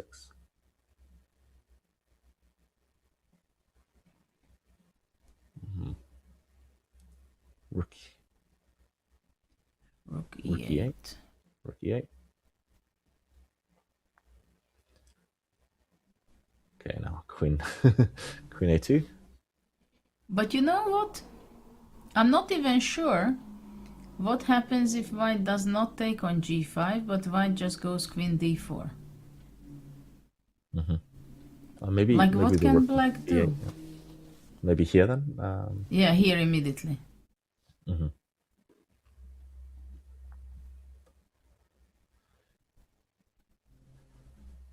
Yep. Pawn hanging, pawn hanging. He plays Queen f7. Makes sense. Weii with 11 moves to make in 8.5 minutes. So still severe time trouble.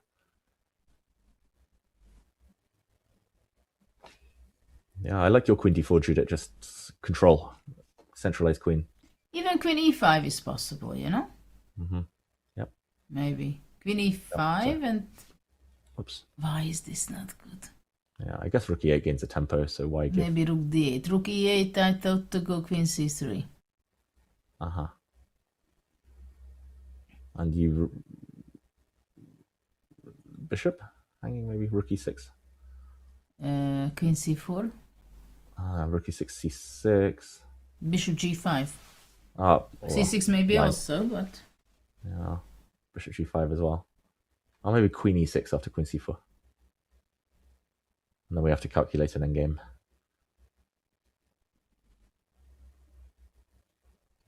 Yeah, this one I'm more confident with black. Because I see the it's only black who is playing. Yeah. At least. Okay. Okay, so now the big question. Queen d6, Queen d4, or something else. Mm-hmm. I think these are the most natural. 7 minutes. Yeah. 11 moves to make. Big moments for the whole tournament. Anish Giri, the only player who can catch Sindarov. Okay, I think Queen d4, like, every move attacks g5 anyway, and this is just such a nice central multi-purpose square. Keeps the black queen stuck. Defends b2.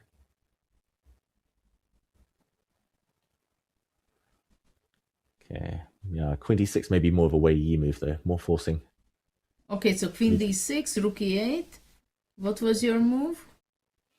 I wanted to take on g5, but maybe no need. Immediately. I'm just aware that, what do you do? queen c6? Yeah, c6. But now queen e6. Oh wow, mate. M5 has appeared, Judith. Therefore, it must be a check. Mate in 5. I'll pretend I saw that. And queen a6. And yeah, GG's. This will be checkmate soon. What did he play? Okay, queen. Oh, no moves yet from Weii. Down to 5 minutes. And while Weii thinks, we have more breaking news from John Sargent.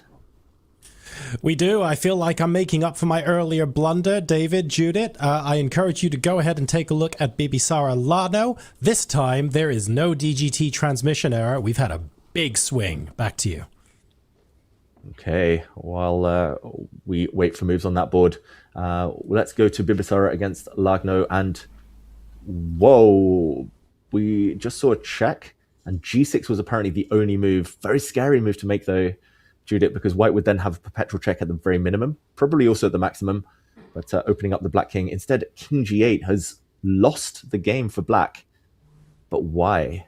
We need to figure this out. White. Oh, wow, just e7. Yeah, it can't be stopped. Well, okay, what? Queen f7 or something, right? Queen f7, maybe there's... maybe, oops.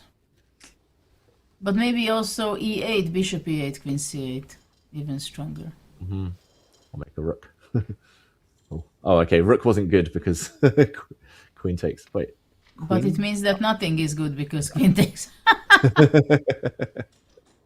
Okay, never promote a rook. Okay, sorry for the e8 suggestion. Oh, just queen no, c8. check, and after that e8.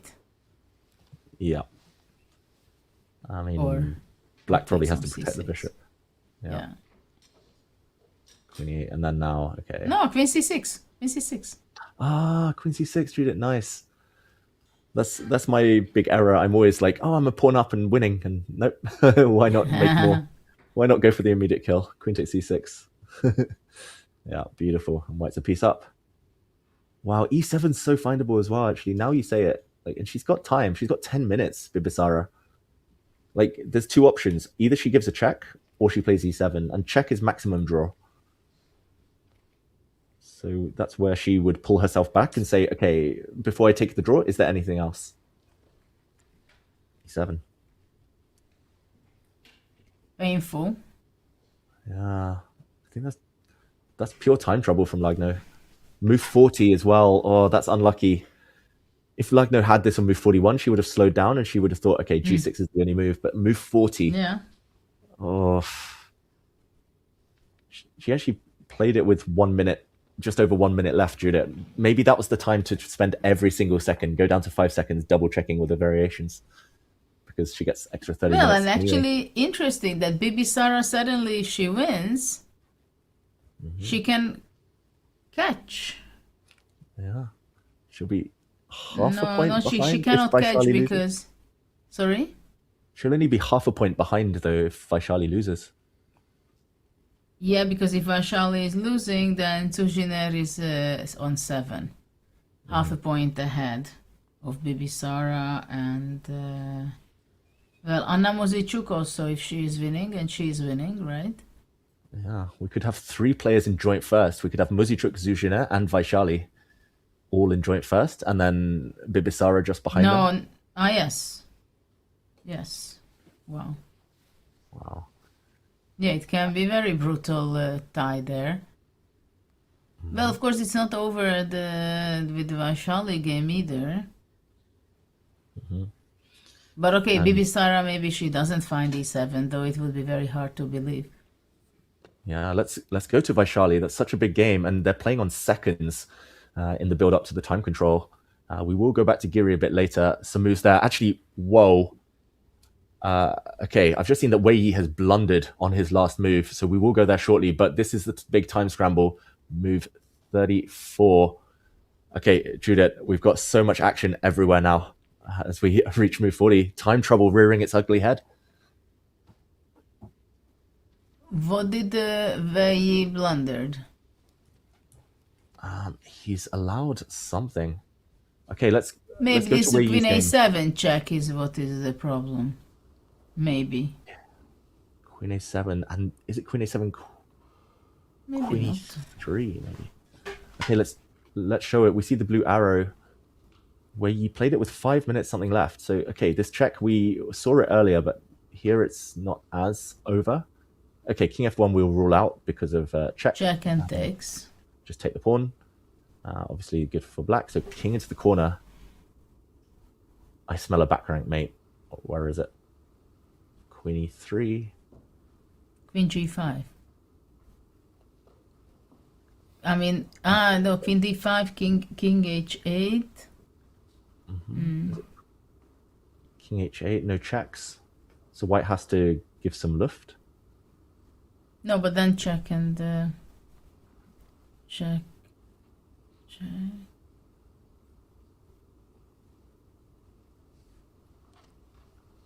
It's not so obvious.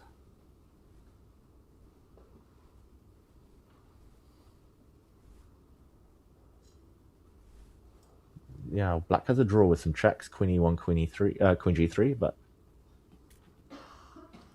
is there more? The arrow says, the bar says there is.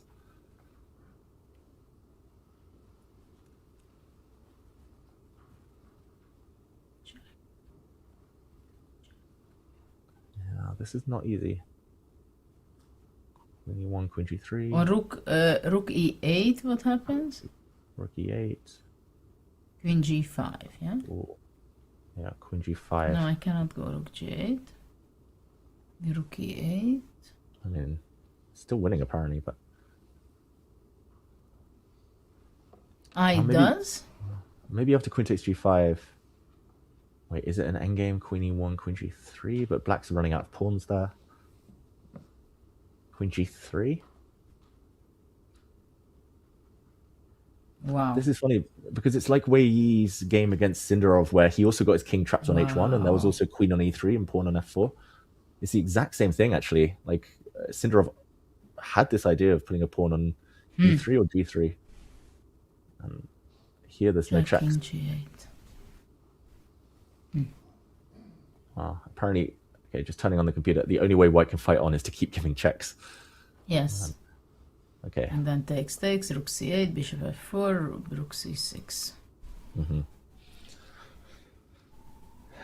good drawing chances for white. Not many pawns left. Yeah, A3. A3, bishop defends. But the fight goes on. Okay, there's something even stronger though from Giri. He has to start with this check. And he's going to play it. Goes check. Okay. King H1 instantly. There we go. Maybe simply Queen C5. No, Queen E3. Queen E3, Queen D5.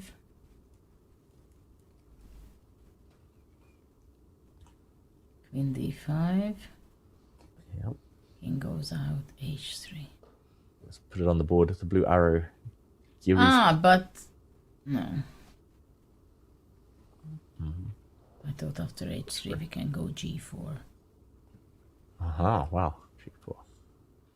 Yeah, but it doesn't make sense because takes Queen E1, Queen H4, King G1. You can't take the bishop because of Queen E5 check. Yeah, this pesky tactic keeps popping up. Okay, so Queen E3, H3. Queen D5, King H8, H3. This is the key position that Weii's foreseen. What about F3? F3 is the move. F3. Oh, and I can't take it with a pawn because you check and check. Check and Rook B2. Yeah, check and check. And suddenly the rook joins. The rook has to join with tempo, otherwise there's white giving checks. So this is clever. F3. And, okay, Queen E3. This is so similar to the Weii Sindarov game where he also lost to this Queen E3, and then there was also F3 pattern. This is crazy. And now F3. And the thing is that after Queen F3, white takes and Rook B2. And the c pawn falls off also. Ah, can't save it. This is just game over on the spot. Yeah. And finally, the candidates will be interesting again. Okay, the race is on. Tomorrow is a rest day, but Judith, the day after, everyone's going to be tuning in because it's going to be Giri with white against Sindarov. If Giri wins, it's only half a point going into the final round. Absolutely. Queen e3. Okay, this is it. He has to find it. Giri is thinking right now. There's also drama in the women's section. Maybe while Giri thinks, we zoom out just for a second. Let's go to Vaishali, who looks like she's in huge trouble right now. Looks like a winning advantage for Zhu Junair. There was actually, we'll go back a bit later and wrap it up and round this game up, but handshake. Vaishali's resigned, Judith. This is huge for the standings. She's been caught at the top. Zhu Junair joins her on 7 points. What a painful loss in what a crucial moment of the tournament situation. My God. Okay, and just before we jump away from this, we will show the ending of this game. There were some twists and turns. I'll show the last half dozen moves. It was a small advantage for black. In this position, knight takes pawn was necessary, but a bit scary to open up this diagonal for the black queen. She gave a check, big mistake. Black should have blocked with the bishop, but the final blunder was a few moves down the line. White already in a bit of trouble. Knight to c1 prioritized the wrong thing here. I think looking too much at this pawn, which wasn't running, but knight c1 took her eye off the ball, and h3, a really nice move from Zhu Junair. Knight takes pawn, h takes g2, and clearance sacrifice. She made a queen, giving away her pawn. Knight takes and knight c3. Double attack, checkmate threatened, and the rook hit. That is why Vaishali resigned. But in the meantime, back to Anish Giri. Moment of truth. Judith, is he going to play queen e3? He is. Of course he's going to play queen e3. Because it's, it's dangerous position for black anyway, so he has to calculate all these check things. Yeah. And f3 is not very difficult. After queen e3, queen d5, king h8, h3. His spidey senses are tingling. He feels there's something. And that's the thing, Judah. If he was in time trouble, Anish, if he had 5 minutes, then after queen e3, white gives a check, h3, it might be easy to there just kind of panic or bail out. But he's got so much time and he senses it. I think you're right, f3. Once you see it, it's so obvious. But yeah, but there are not so many options for black. And of course, in some ways it's easier for us because we don't have the pressure. At the same time, then it's so much in such a situation, and there is not so many alternatives for black. I think it's the pressure can also help you to find it at this stage. Oh, he knows it. I think he's seen it. I think he's just double checking now, Judith. His eyes are on the e3 square. You remember how precise Giri was against Fabiano, that beautiful checkmate at the end. So when he has the win, I think he's not going to miss it anymore. I agree. I think this is it. Weii might not know what's coming, or maybe he's seen it. He's trying to keep a poker face, but queen e3, and then that f3 will be the last key move. Here we go. Very professional from Anish, not to rush in. He's definitely looking at that square. We can see his eyes.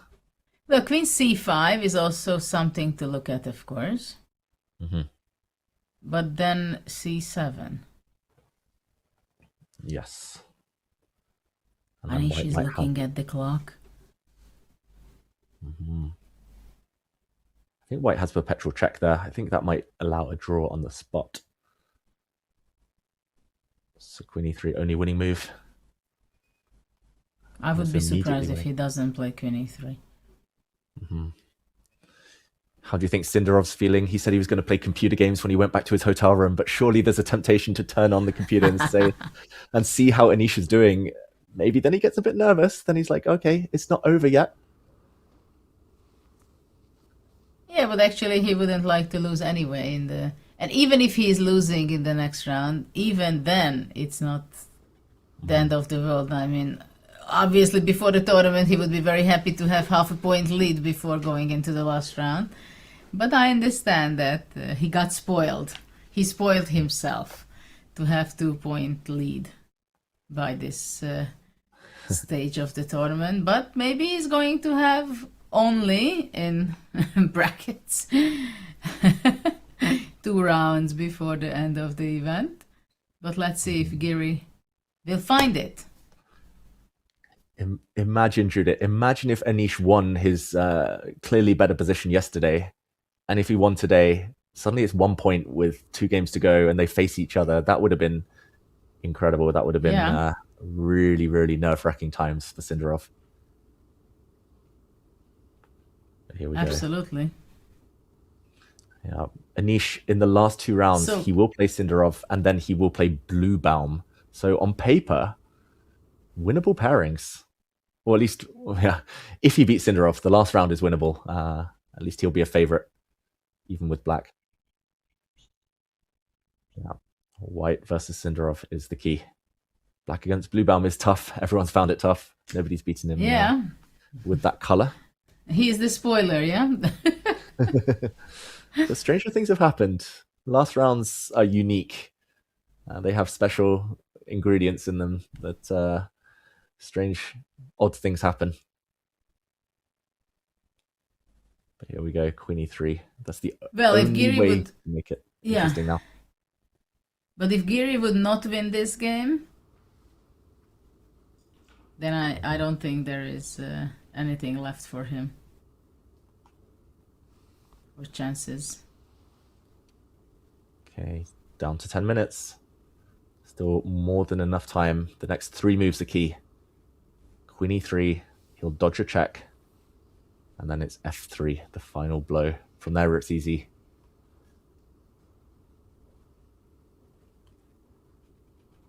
Oh. Do you think he knows that he's winning, or he just knows that he's better? I think he senses there's something. The only question is whether he's seen it already. If he hasn't seen it yet, then he might start to become aware of the clock. Then he might start to think, okay, there's nothing here. I'm still better, but not winning. But if he's seen it and he's double checking, triple checking, then he's doing a good job of hiding his excitement, Giri. I don't think he's seen it yet, Judith. That's my understanding also. I think he's definitely seen Queen E3. He's seen Queen E3, but F3, that's the tricky one.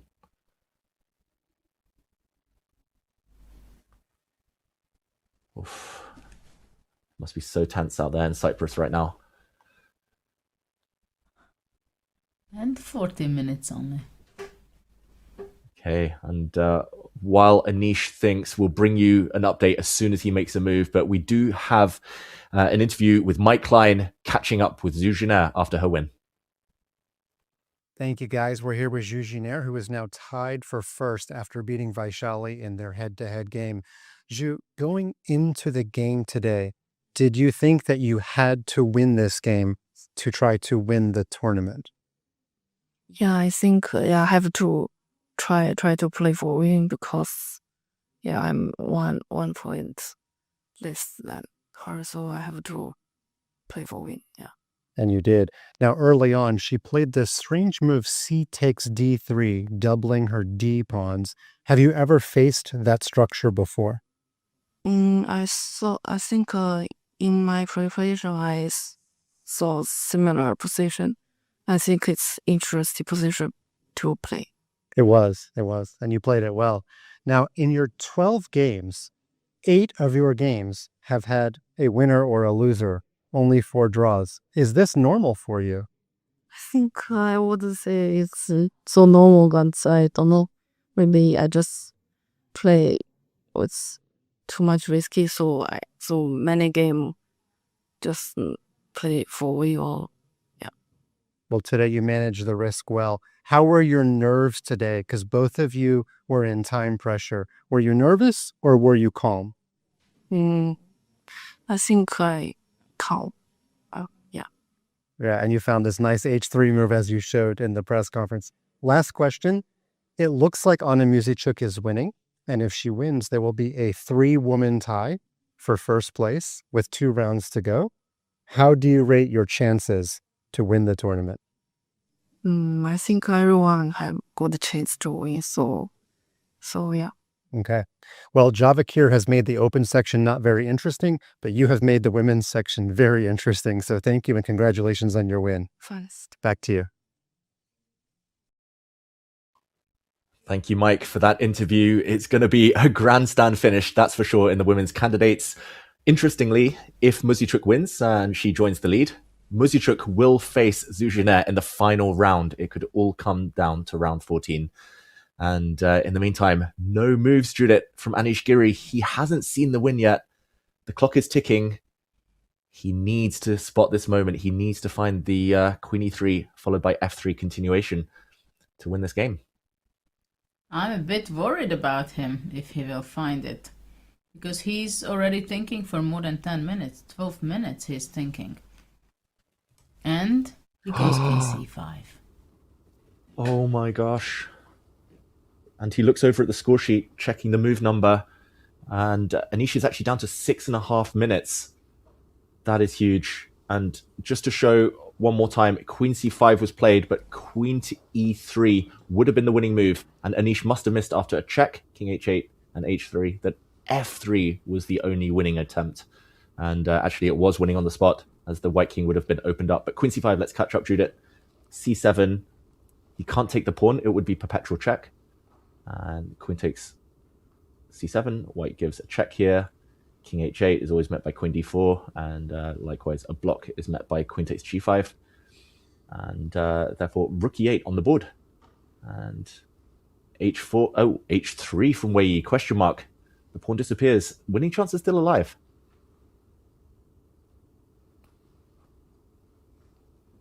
Okay. He's going to drop the G5 pawn. Bishop takes G5 now. What do you make of this? Anish missing the win, but... well, F3 is a must. Oh. That's clear. He didn't spot it earlier, but now may be more obvious since the pawn's dropping anyway. Okay, do you think he'll find it this time? The blue arrow appearing, F3. He has to play F3. There is no other than F3. I mean, the point is that Queen D5, Queen F7, right? Takes, and pawn takes Rook E1, Rook E2, and captures the pawn. Yep. Here, if, yeah. He gives a check. One check, and takes the pawn. And should be winning this endgame. Enough pawns left. Yeah, he's got to find it. It's thematic here. It's F3 on the board. Anish still breathing life into this tournament. Still with a winning position. Okay, Judah, and if the pawn is captured immediately, that's the only other question. Queen check. Queen exchange helps black. So G takes F3 first. Yeah. But after G F3, maybe Queen E5 can be very powerful. The White King is very open. Yeah. Threatening similar ideas with Queen exchanges. Queen C4 is also possible instead of Queen E5, maybe. Oh, that's nice as well. I mean, it's pretty tricky with White. Yes. Now that the White King's open, like, yeah, it's going to be difficult to defend with only 4 minutes on the clock. You still have 5 moves to make to get to the time control. GF. He takes F3.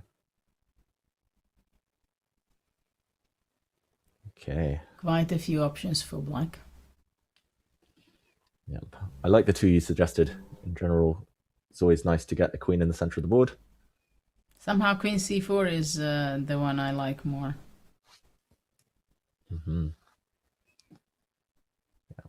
One of these two squares. Queen C4 is also very attractive. Could win on the spot if White isn't careful there. He's going with his queen to C4. He feels good about his position. King G1, is that the only move? Looks it. Yeah, Queen F1's so devastating. Rook E2, check if the king steps onto the second rank. So King to G1. Okay, will we see that king leave the corner of the board? White has only 3 minutes. Mm-hmm. And still 5 moves to go.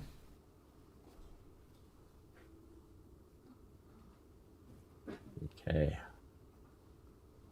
Oh, this is tricky. Weii, he's done well to survive this far.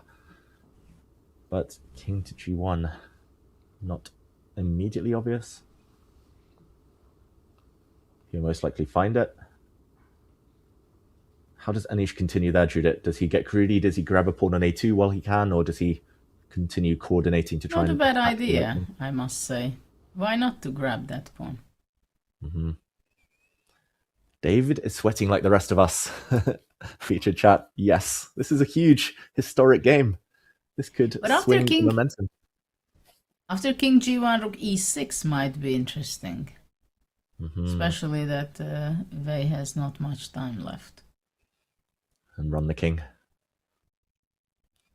Okay, so here we go. This is the live position. King g1 played. Best move from Weii.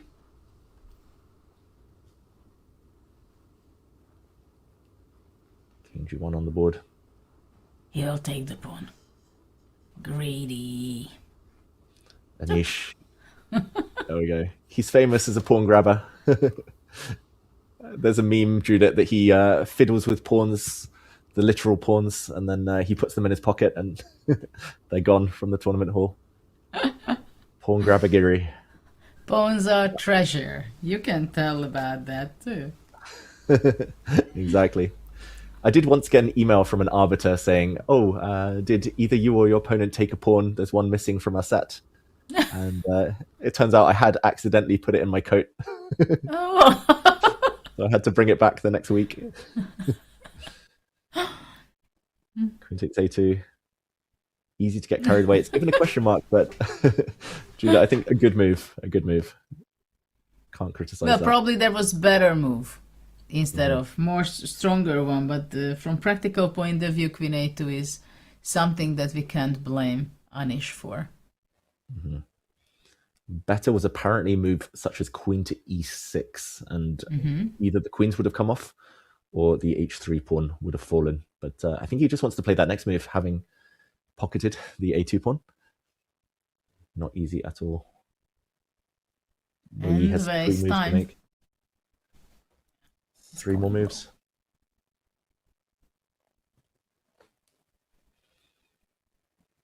Okay, there we see the eval bars for the other games on the bottom right of your screen. So anyone at home, if you're interested in seeing whether Muzichuk is winning, it looks like she might join that lead. Bibisara totally winning. Other games closer, more in the balance. Bird's eye view quickly here. Muzichuk is maybe the most important for the standings, although Bibisara winning would give her some chances, half a point behind the lead. What an up and down tournament she's had. But still in with the shout. Divya in a bit of trouble, but that game less relevant for the top of the table. Bluebaum, Caruana in the balance as well. Pragg looks like he might draw against Esipenko.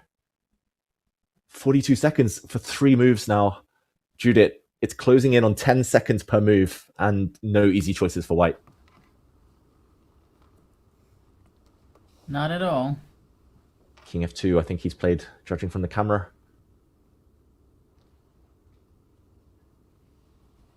Black Queen's going back somewhere. Yeah, Queen e6 seems to be quite professional. I was even wondering if rook b8 is possible, but then bishop f6. Yeah. Can defend. Yeah, centralize the queen, bring her back off the edge of the board.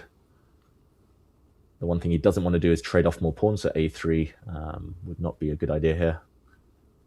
No, but Queen e6 looks promising, and that's what happens. h4. Yeah, Queen e6 and h4. So Weii has 20 seconds, 23 seconds for his last move. That's the time control.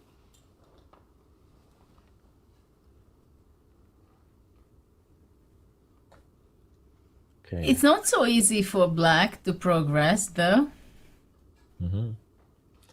So what's the winning plan? It's a coordinated attack on the king, or it's a queen exchange? Queen exchange and probably winning, I right? think queen exchange would win.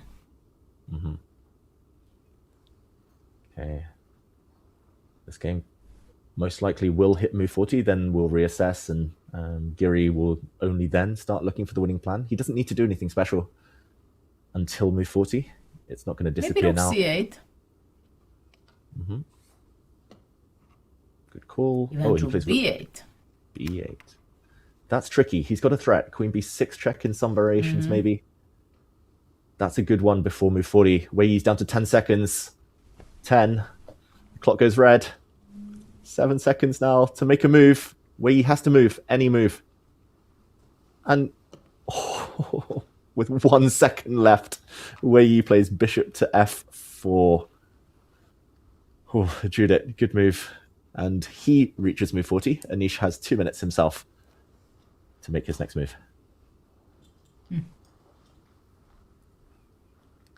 And on queen b6, what does black do? I think white wants to go king g3, probably. Because otherwise queen takes b2, right?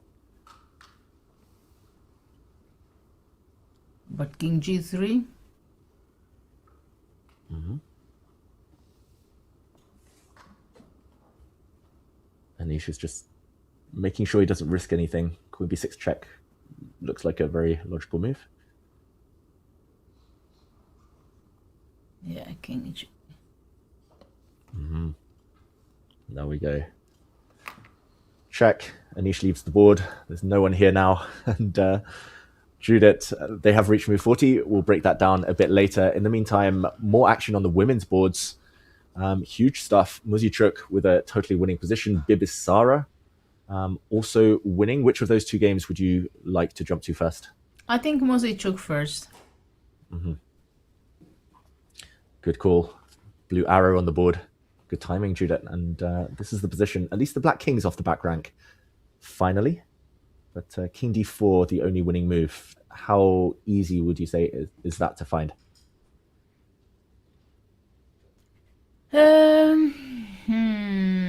It's not that easy, but it comes probably by elimination. Easier. But the question is, what do you say? King d4, king e6. What is the winning plan? Mm-hmm. Very good question. King c5, but then put it on the board. Holding the pawn. King e6 mainly to defend f7. And you're suggesting king c5 here. maybe rook c6 is the winning move after. I don't know. Here king e5. Yeah. So the threat is rook c6 check and rook b6 to block. So king takes pawn. Rook f7, g4. Yeah. Oh, rook f7 blows it. g4. Wait, so what is the move here then? How is this winning? Is it just king c6 then? You know what? Which is unbelievable. Rook d7, I think. Rook d7? Isn't it?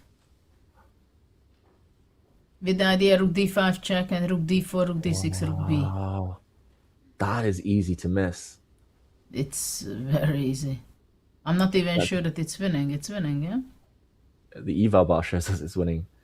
Whether it's the only move, that's the other question. Like rook e7 check doesn't win because the king runs. Well, maybe actually just goes back to f6. Defend. King c6 is also winning. That's probably easier to find. But like rook d7, Judith, I just want to show that for everyone at home. Like no matter where black goes now, g4, f5, whatever, like check. This is beautiful. And yeah, let's say forward, check. And rook b4. If the king had gone back in this position, then same, check, and rook b6. So the rook using these two squares, that is tough.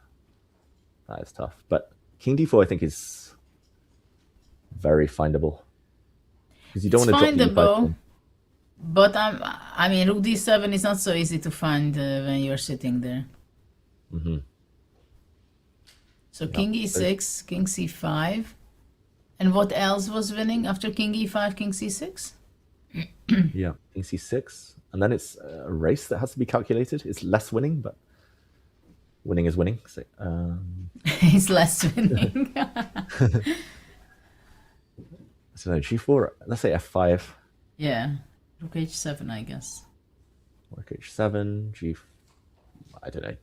Got to calculate both. Let's say, for argument's sake, g4. Rook h6. Yeah, I mean, this is actually quite simply winning. Yeah, this is easier than the rook d7. Yeah. Oh, rook d7. Like, Judah, I'm incredibly impressed you're finding rook d7 in the 5th hour in that line. Thank you. That is, it wouldn't even cross my radar, I think, unless maybe in a classical game, but like, maybe it's because we saw that similar idea in Sindarov in his game against Caruana yesterday, where Caruana had one trick with king b3. And yeah, but in these end games, it's common, right? That somehow you should be chasing the king and then you close out the rook. Did she play it? Yeah, she played it. She's played king d4, and a Muzi trick finding the right way, but still some difficult moves to find ahead, maybe, to get the win. Let's move on over to Bibisara, who, will not need to find too many more difficult moves to win, because that is checkmate incoming. And black... What a game she saved yesterday. Yeah. Against Tan. That could be My God. Priceless half point yesterday. Incredible. But the fighting spirit is there. Yeah, Lagno could have been in Bibisara's shoes. They were on the same points before today. But it looks like Bibisara will be the one half a point only off the lead. That's incredible. Only +1. The leaders are just on +2, Judah. It's been such a crazy field with everyone beating everyone. So many decisive games. Great fighting spirit. And they've reached move 40. So not much for Lagno to do. Yeah, she can give a spite check with her knight, maybe. But after queen takes that knight on e3 or e1, game over. Oof. It feels like Lagno's had some chances as well. Like, she's left some points on the table, some winning positions. Some one-move blunders from her this tournament has cost her. Yeah. Okay, rook takes bishop. Just be a couple more moves now. The white knight will protect the king. Check.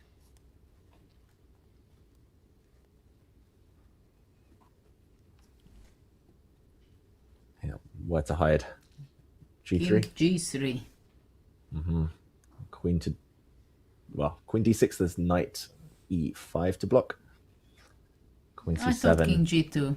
I wanted to go very soft. Okay. Queen c7, she'll play king g2. And checkmate coming. You know, there is after queen d6, knight e5, a3 is hanging. But okay. She resigned. Handshakes, it's game over. Bibisara jumping up to 6.5, only half a point off the lead. Everything to play for in the last 2 games. Yeah, when you start to win games, it works. And yeah, she's actually playing Anna Muzi trick tomorrow, and she'll have the white pieces, so some part of her destiny is in her own hands. A huge result for the women's candidates. John, we've reached the time control everywhere. What a bloodthirsty last few minutes we've seen.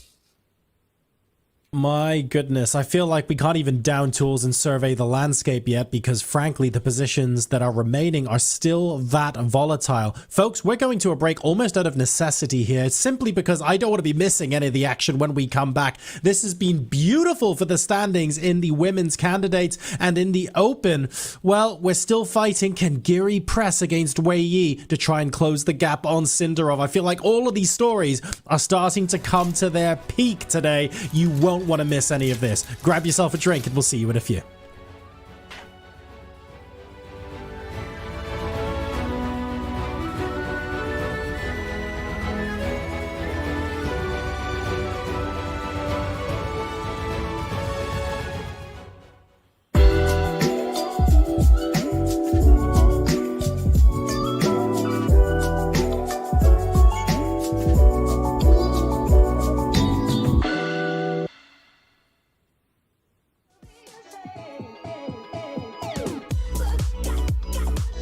Okay, online, lately I've just been playing Bullet, so I just put on my headphones and I just play. Sometimes I rage quit, it's fine. I've not played much, so I wouldn't say I have one for online chess, but I think regularly I would say I would get up, get breakfast. If I can get some physical activity done, then that's great, but if not, I usually come back, prepare, take a little bit of me time, and then go to the game.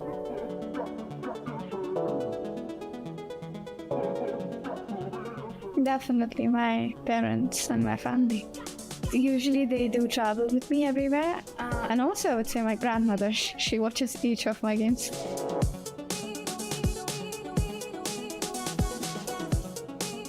It's tough. Okay, all my life I've relied on studying 2 days before the exam and passing. And so far so good.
And that was the view from the Villa. David and I will be playing Blitz in next week. Maybe. Hint. Just trying to manifest that in the universe. In the meantime, though, we're back with round 5 of the FIDE Candidates 2026. We're seeing some pretty big eval bars here and potential for 5 or more decisive results today. I don't want to jinx it just yet. It's still just potential. David, Judith, where are we going now? It feels like we're trading blows everywhere. Thank you, John. It's been a dramatic first few hours of this round. 2 decisive games and counting. Muzichuk most likely winning. Tan Zhongyi most likely winning. Giri with a big advantage. Judith, the power's yours. Where do we go next? Well, it's very exciting to see that Muzichuk has that position where we said that there are 2 wins, but I'm curious which one she will be finding. Of course, the Giri game is the most exciting from tournament point of view right now, and especially that he did not make the best move. Is he going to be let his opportunity fly away? Maybe we can check that. What do you think? Yeah, let's do it. Muzichuk with the big advantage, but Weii against Anish Giri, the blue arrow appears, which, I mean, not the most obvious move, I'm going to say, even if we are told to centralize our queens. I think we just go back, Judith, because we've passed move 40. We left it here after queen to b6 check. The white king had to go to g3 only move. It had to get off the second rank, so no queen takes b2. Now queen takes b2 would... Oh, sorry, mouse slip. Queen takes b2 would actually lose the game due to queen d5 check, and the black king will get caught on the dark square's next move. So rook to d8, not allowing any checks. Queen e2, question mark. Hard to fault that. Looks like a very natural move. And now Anish played queen c6, fine. And now could have played rook to d5, going after this h-pawn advancing, but I don't fully understand queen e5, Judith. Or maybe I do. Maybe it's just about checks. Maybe he just needs to get to the light squares, and Weii, he's got time. He's maybe not enjoying his position. Probably quite tired after a long event. But what do you think? Is he going to find queen e5? Well, the problem is that after queen e5, rook g8, I think white is planning to go bishop g5, which is quite an unexpected move. I mean, what else? Is it king f2? But then you have checks, right? Yeah. King f2, there's checks. Queen c2 check looks very strong. So you cannot go anywhere, because if you go with the king to h4, then queen f6 can be exchanged. On king h3, queen e6, or queen c8 maybe even better. So bishop g5 probably the move. Yeah. So queen c2. So after check, bishop g5 only move, and that's difficult.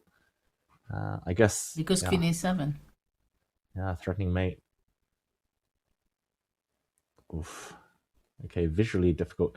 Also, like, the reason I didn't actually see like that rook g8 might be so scary, but initially, partly because the blue arrow appeared that rook d5 was best, but maybe rook d5 now is the reason that queen e5 doesn't look great. What is queen e4? Yeah, queen e4. Okay, maybe it's just annoying now. Okay, actually queen e4 is very annoying. So okay, queen e5. And Judah, if queen to d5 would be my last question here.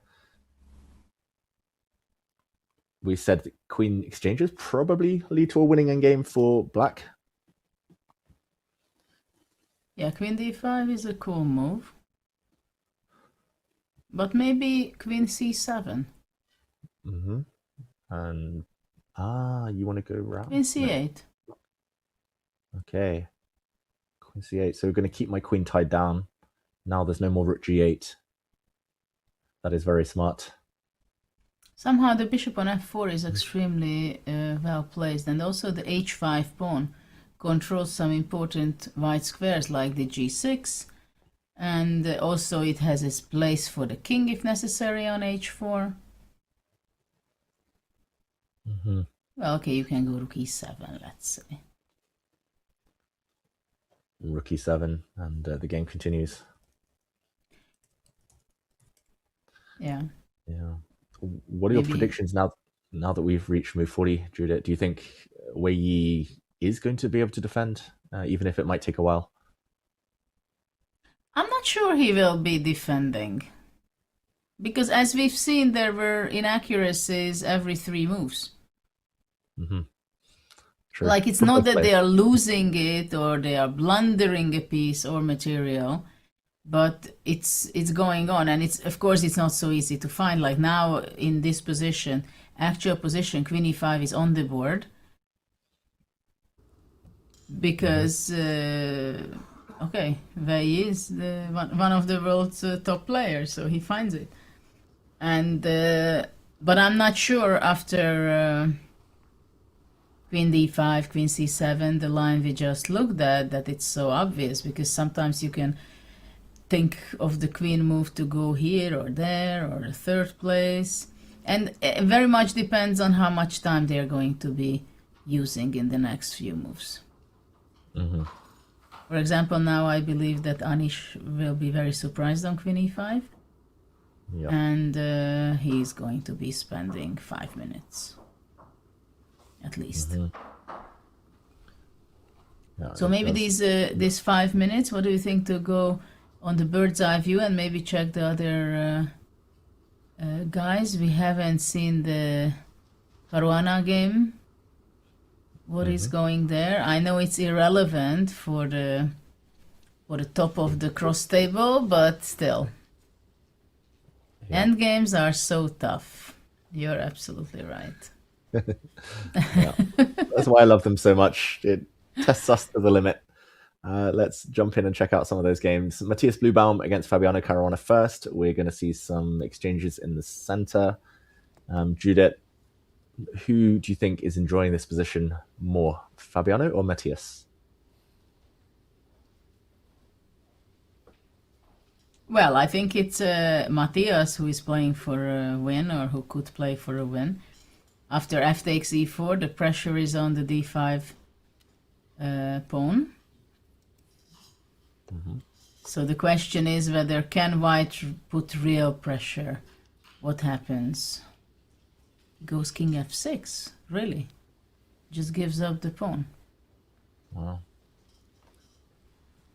I guess he's trying to provoke Matthias to take it. Is it so bad? I was going to say, I don't think white necessarily wants to. Maybe now the knight will travel round, or maybe this way. I understand there's knight e4 check. Yeah, knight e4, king g7, right? Okay. Knight e4, king Maybe g7. knight f5 is better, though, to keep the space for the king on g6. Yeah. Why is this so bad?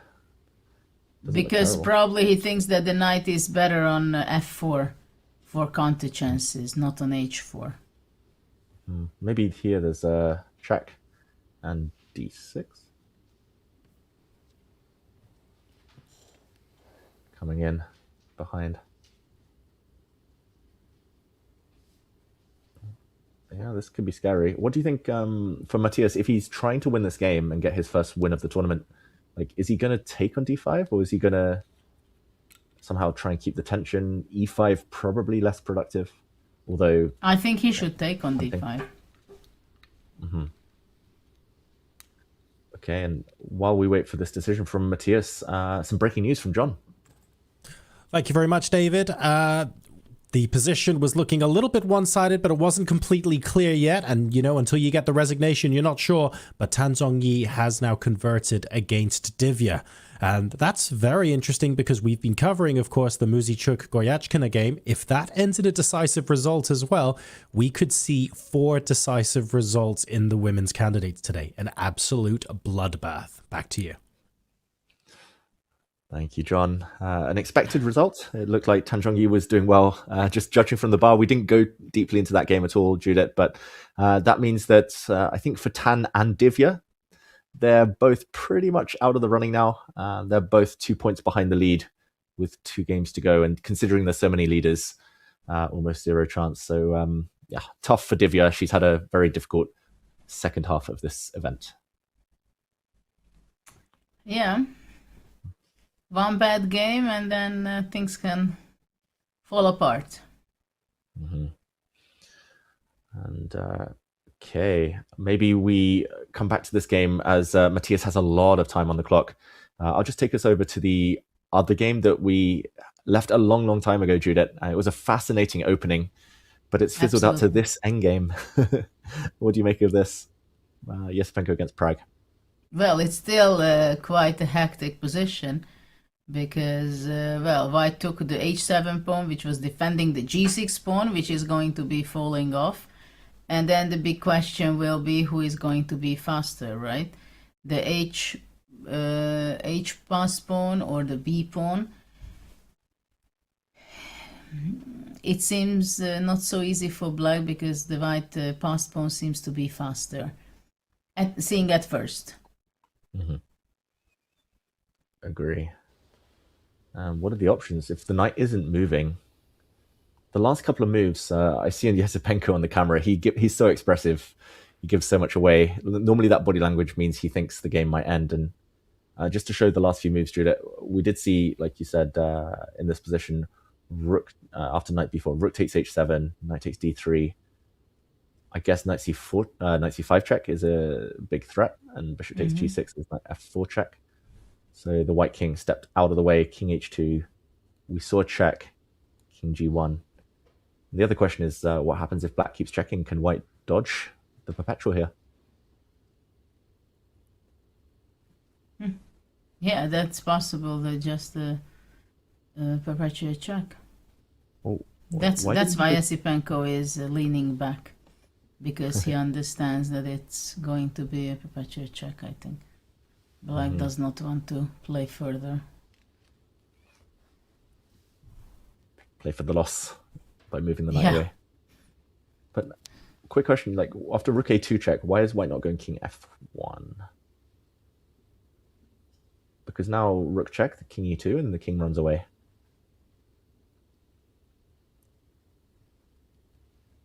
And then he will get the g6. Actually, knight f2 is also possible. I mean, it's not that it wouldn't be possible on king g1, but he just goes king g1. Okay, he's up for the draw.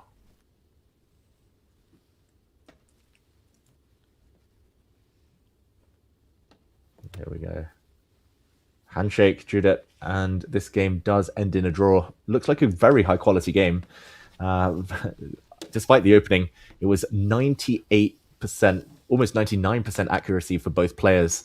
And yeah, it's great that they played such a fascinating game at this stage of the tournament, but ultimately cancelling each other out.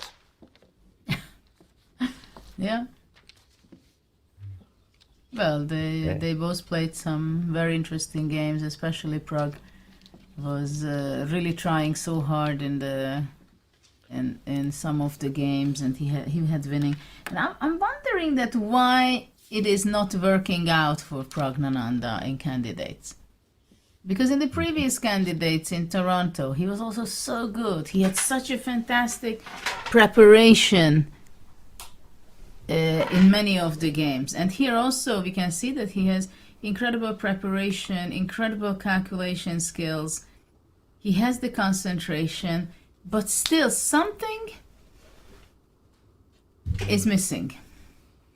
Yeah, it's a great question. Like I'm a massive fan of Pragg. I've been kind of wanting him to become world champion ever since he beat me when he was 12 years old. I think I was the first 2700 that Pragg ever beat at the time. Wow. And I think it was almost a record.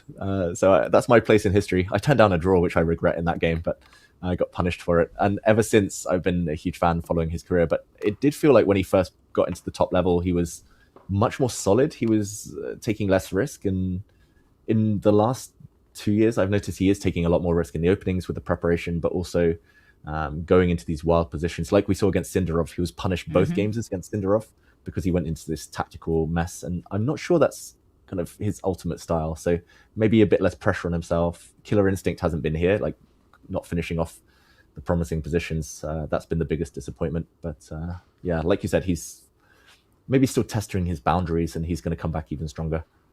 Maybe his control over his some of his general decisions are not so stable. I think that's the right way. I feel that he loves the game, and he's very curious, and he goes for very interesting ideas, but maybe it is against the results. I agree. And I mean, his coach, Ramesh, and the whole chess school, it's based on calculation, and calculation is one of his strongest points. But I mean, he's got such a good natural feel. I would love to see Pragg maybe go into less sharp stuff and just see him outplay his opponents. I think he needs to trust himself in that regard more. Yeah, because it's hard to outcalculate the best players in the world these days in these messy positions because they're also good at that skill. So I think maybe relying on that a little bit less might help. In the meantime, we do have 3 games remaining. Giri, that position's changing. He's captured the h5 pawn, but he's given the a4 pawn. Pawn's coming off the board. Unclear who that's going to help. Queen exchanges might not win for Giri anymore. We'll check that one out. Blue Baum against Caruana. That is now a pure queen endgame. And in the meantime, Muzichuk has found one of the 2 winning moves, Judith. So it looks like she's getting closer to joining the lead. Yeah, king c6 was more logical for her to find. Mm-hmm. It's just simply a more logical continuation, especially if you find the way how it wins after g4. Mm-hmm. She gave it check on e7. Interesting. Okay. Why not rook f7? Was that problematic? Rook f7. Maybe it was g3 and rook g7, check, check, check. Would that... Yeah, maybe last move, rook f7. g3, rook g7, king f4. Does white have time to go rook g6 and take the pawn? You're expecting lots of checks in that position. As we show, actually the win would disappear, Judith. That's crazy. Because rook g7, I think it would be a check on c2 and chase the king to b8 and then g2, isn't it? Mm-hmm. Yeah. Okay, so she made a very accurate move after g4, giving a check first, though we still have to understand how it is the win. Mm-hmm. g4 was a question mark. Wow, but if everything's losing, question mark feels harsh. Like maybe there were more testing. This feels like it's a test. Rook e7 was not 100% obvious, but okay, if the king goes back, king f. But was it really losing? Instead of g4, if we go back a couple of moves. I just see the bar. Black couldn't play king f4, king g4, grabbing that pawn. We did investigate f5. White goes rook h7, Yes. take the h pawn, and that was easy. I think white wins the race here, taking the h pawn, promoting her own h pawn. But and here we go, and rook goes round. Yeah, some checks from behind, and white's h pawn will win the day. But Judith, you also asked, instead of f5, a few moves If king earlier. f4. King f4.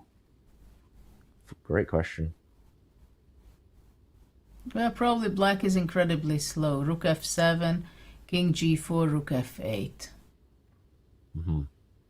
And simply the c6 king is very near. Yeah. Yeah, king takes h5, white promotes and then runs the king back more than quick enough. Yeah. Okay, so g4, understandable. Why is it a question mark? Rook e7 exclam.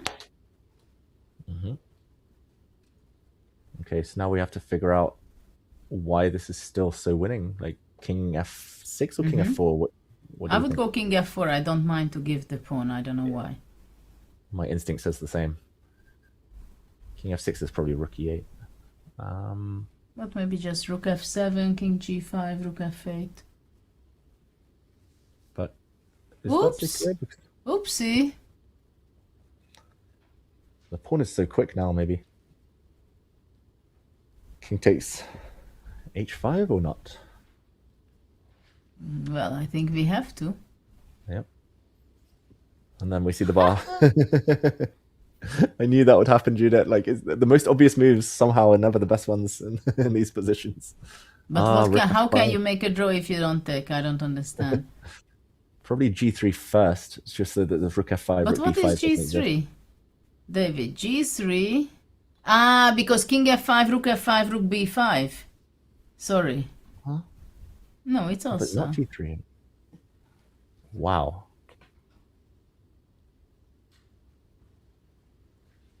And black is too slow. I think it's by one tempo. There we go. And the king's just in time to get back. Rook G4, G2. Rook G4. It's still possible to mess this up. Rook takes G2, stalemate, but white shouldn't take the pawn. White just waits. Rook somewhere and takes the pawn with the check. But can you go back, because I'm very, very curious. What is the draw? Where it says King H5 is losing, G3 is losing, but actually we have no other move. It's incredible. This is crazy. It's going to be something wild like King H4 or maybe King H4. No. Is it? Dude, I've given up. Rook takes... No. Rook takes B7? Just drag the king further away? No. What process of elimination? What else could it be? It must be Rook takes B7. But... how? G3, King C6. Maybe this, and then the king goes into G3 and runs the H pawn? Yeah. Yeah. Must be. Got it. This must be it. Shoulder the white king away. H5. That's crazy. Even this is so difficult, I think. And then how was the winning after King F4? Okay, so King F4, let's go back. I think it's so easy to go wrong there. Well, Rook E8 only move. But it looks slow. Looks slow. G3. I think the white rook will give itself up for the G pawn and the white king will run across. Yeah. Yeah, I mean, You're we have the help correct. of the bar, but I think just in time as well, again by one tempo. Like, the king comes over, and here we go. That's such a lesson in not being materialistic. She's actually found the same idea, and you know, this is winning. The white rook gives itself up for the G pawn. The white king steps across, and more than in time to promote the H pawn. But yeah, this is actually a Dvoretsky endgame, says our feature chat. I have no doubt. It's long disappeared from my memory banks, this exact endgame. But if we go back to the live position, King F6 was played instead of King F4. I think King F4 was more testing, maybe Judith. Could have at least tempted white to take on F7. Absolutely. Yeah, the king's way too far away. Rook E8 forced. She played it. And Goryachkin has forced Anna Muzychuk to find the win now. I think same idea, just even better for white. Yeah. Even quicker. Yeah, the H5 pawn's irrelevant. Black will go and take it, but the white king's so near now. And she took now Rook B7. But the position we looked at was with the king on F4 in that exact position, and it was still winning for white. So with the king on F6, it's very different. King C6.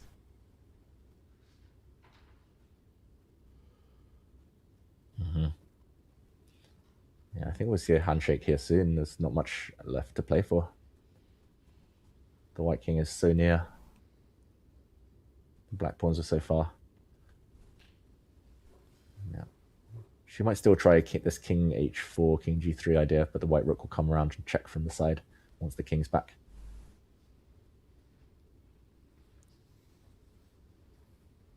Yeah. And now the king F4. steps across. Yeah. Okay, so it looks like almost guaranteed now that we'll get 3 leaders in the women's candidates, Judith, and very impressive conversion, I should say, for Anna Muzychuk. She found all the right moves at the right times. Indeed. It's getting very interesting. 2 rounds to go and a 3-way tie. That is going to be very exciting. So there are 2 games in the open section. I don't see any big problems or challenges for Fabiano to make a draw. I mean, there is enough counterplay. Not even, I mean, it's not even a pawn down for black. So there is not much to worry for him. So the big match still is between Weii and Anish Giri. Because instead of taking the pawn, Weii still gave a check before. And now there is a question what to do for Anish.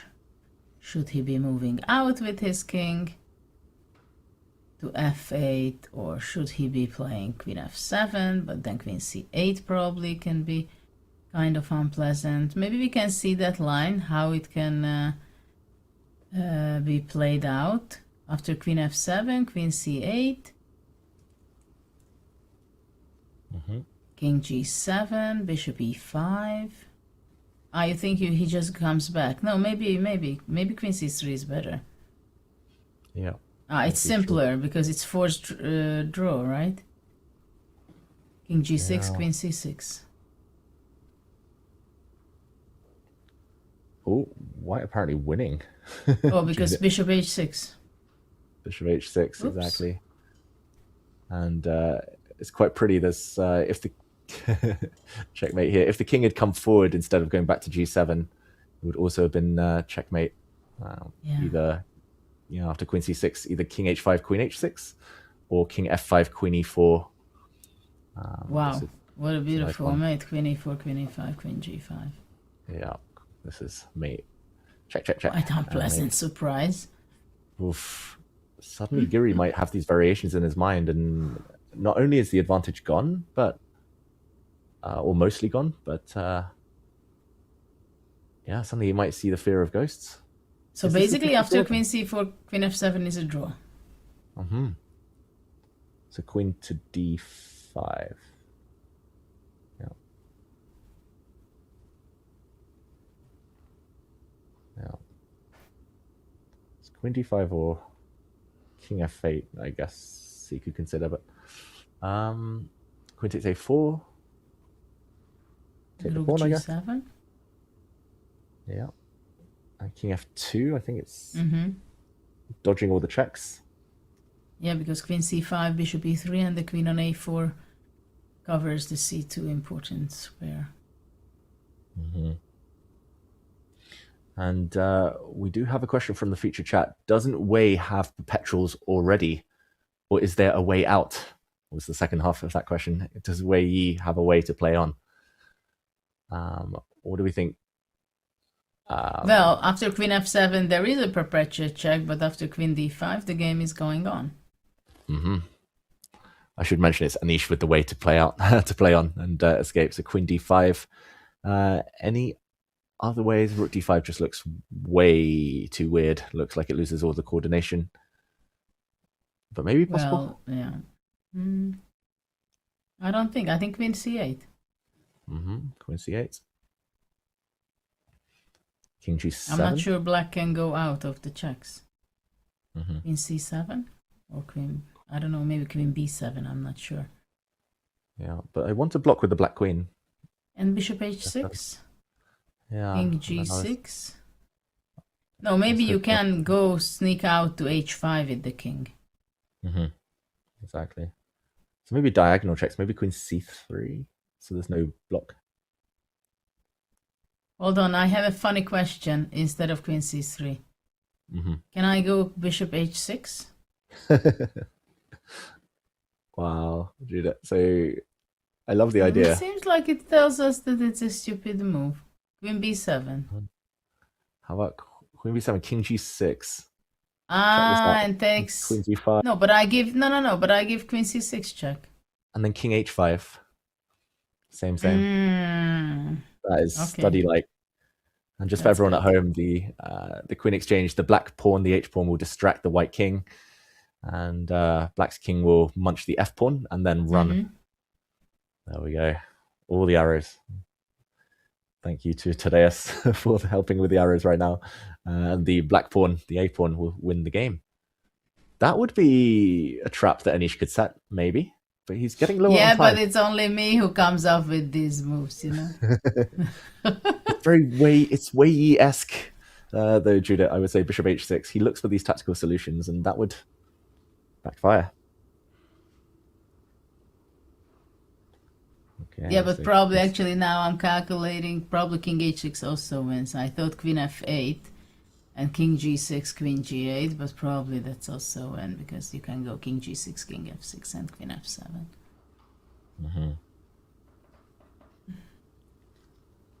Yeah, what a way to end this game. That's a crazy idea. Okay, so it looks like Anish can play on. It's not a draw yet in answer to the featured chat there, but yeah, it's getting closer, it feels like. And sometimes that's how it works, Judith, right? Like you miss one big opportunity and suddenly it just doesn't come back. Like your opponent starts defending and you sense that you missed something. We see more checks. Anish, just that idea, queen e3, f3, he'll kick himself if he doesn't win this game for missing that. Yeah. Okay, he's found a different way to block the checks. Queen takes a4. Queen g7.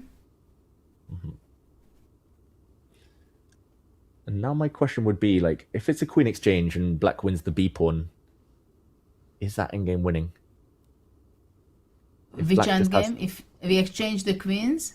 Yeah, and black gets the b pawn. So, for example, yeah, black, yeah, we could find a way to make this happen. Let's assume that white doesn't go and defend the b pawn. Let's, just for argument's sake, because black could have gone queen g7 and queen takes b2, but I think this might be a draw, Judith, and I think it's something very similar to Giri's fortress against Sindarov when he held just before the rest day, when he was on the defending side. You just put your bishop on d8, h4 diagonal, right? Exactly. Maybe even that is not needed. Yeah. Some of these endgames, like if the black pawn was already so far down the board and the white king's on h1, then even without the f1 for white, it's a draw. But I know how it's winning. You also know it. I think so. I'm scared I'll mess it up if I try and make it on the board. But yeah, you cannot cross the halfway, so you have to keep it on h5. Or hit the fourth, yeah. Because you need those squares for your king. Yes. Queen g6 check. Okay, we go back to the game, but now we know that Anish cannot trade queens, which was such a big weapon for him. That was what he wanted in most positions. g6. Why is it a bad move? Good question. It's a miss, so it's not a bad move, but there was something better. So queen g7 check was likely the way. And okay, in the meantime, I agree with the feature chat. I am getting a live coaching session. I hope everyone's enjoying as much as I am. This one looks like it might well just be a draw, Judith. It looks like perpetual check is incoming. The white king has no way to hide. Yeah, looking for the arbiter already, I see. Maybe he's checking on his friend Anish, seeing whether the tournament's still going to be alive. Bluebaum's going to try and hide. Bluebaum has put some pressure on Fabiano this game. Fabiano's been on the defensive side, so we should give credit to the German Grandmaster. But ultimately, that draw streak continues. Yeah, indeed. Fabi is actually the only player who has beaten Bluebaum in this tournament. So at least he'll win the head-to-head. 1.5 to half. And yeah, white can't block with a queen because a queen trade would actually win for black with the king running back, therefore draw. And yeah, we didn't focus too much on that one, Judith, but a very well-played, balanced game. Yeah. It must be so difficult to play such a candidate tournament when you're not playing for the first place, but that's how it is. That's how it is. Rare for Fabiano. That leaves us with just 2 games. Anamuzitrik with a winning position and Giri trying to grind. John, what do you think is in store for us in the next portion of this marathon round? I hope Giri's not trying to grind me because I've got dinner to get to at some point later this evening. But Weii currently suffering still And as we've seen, the eval bars do not tell the story. There's pressure, there's clocks, there's plenty of opportunities for these players to crack even at this late hour. So continuing to push, we'll see how far he can get. It's currently showing that the game is looking pretty drawn, but we all know from experience by now, many times over, that that's pretty meaningless while pressure continues to get applied on the board. Muzichuk, in the meantime, expecting to convert, but down to under 2 minutes, so there is a little bit of pressure there to make sure that she converts in the right way. The game is not won yet, so we'll be keeping track of that too. So we're going for a quick break now, and while we're on that break, you might as well log into your chess.com account and join the official chess.com community club. It's almost 50,000 members strong now, and this is the place to be for all info on your community tournaments, on giveaways, on contests, and your other fun events like Danny versus the World. Plus, you get to connect with the community and stay up to date on the chess world. Use !community in chat to get in on the action, and we'll see you in a couple of minutes.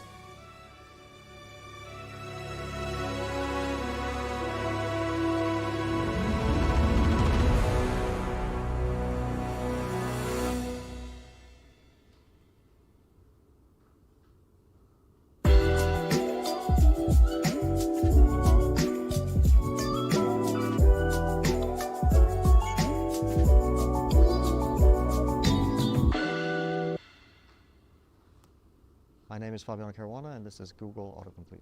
What is Fabiano Caruana's favorite chess opening? Oh, I'll have to say the Archangel variation of the Ruy Lopez, which I made a video course on, and it's always been a favorite since I was a child. What does Fabiano Caruana do with C-squared? That's the podcast that I co-host along with Grandmaster Christian Kirilla. We've been doing it for about 2.5 years, and it's been fun. You know, it's the first time that I went into not just playing chess, but also talking about chess. So that was pretty cool. What is Fabiano Caruana's IQ? I have no idea what my IQ is. I don't know. I've never taken a test, as far as I know. I have no idea. What would be your guess? I don't even want to guess or know. Either whatever it is, I have no interest in knowing it. Has Fabiano Caruana ever won a world championship? I have not won a world championship. I've played a world championship, but I didn't win it against Magnus in 2018. That was the one time that I played the world championship. What was Fabiano Caruana's career highlight? I think this is similar to the last question. My career highlight was winning the candidates in 2018. And that qualified me for the World Championship. So that was probably the most, the happiest I was after playing a tournament, and the most difficult tournament, and probably the proudest success that I have.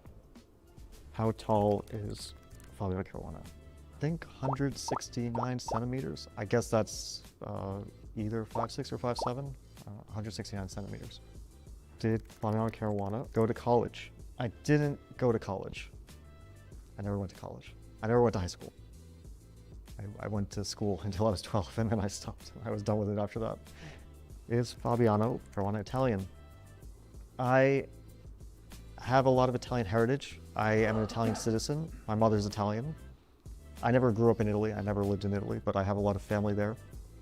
So I spent a lot of time as a kid visiting them, spending time with my family, and also from my father's side as well. He has a lot of Italian ancestry, and all my grandparents were born in Italy. So from a heritage point of view, I'm very Italian, and also I'm an Italian citizen, but I haven't ever lived there. And although I did represent Italy for many years now, I represent the United States playing chess.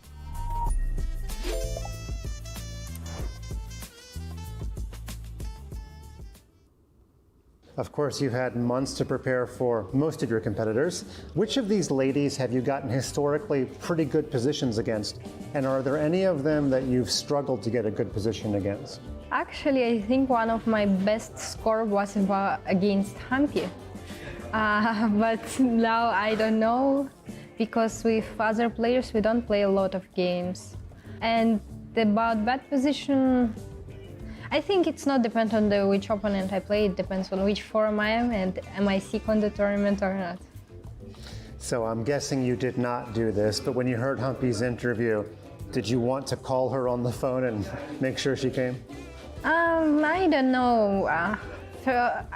To be honest, I thought that she will not withdraw from the tournament. I was pretty sure in this, but okay, it's her decision, so I respect it.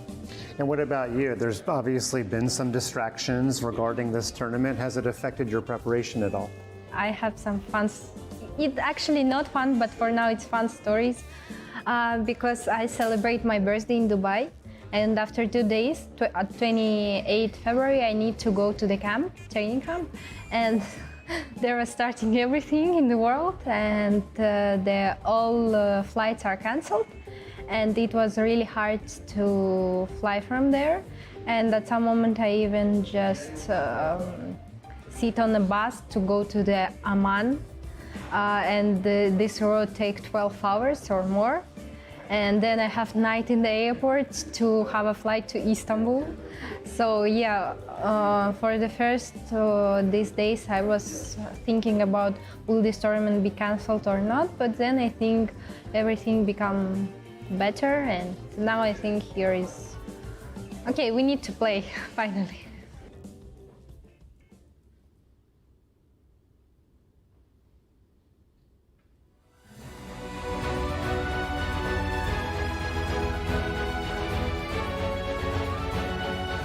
Welcome back, everyone. This is the game between Muzychuk and Goryachkina, and time is ticking away now. It's beginning to look like we're reaching the latter stages here. We definitely don't want to miss the game-ending moment, so we are heading straight back to this board.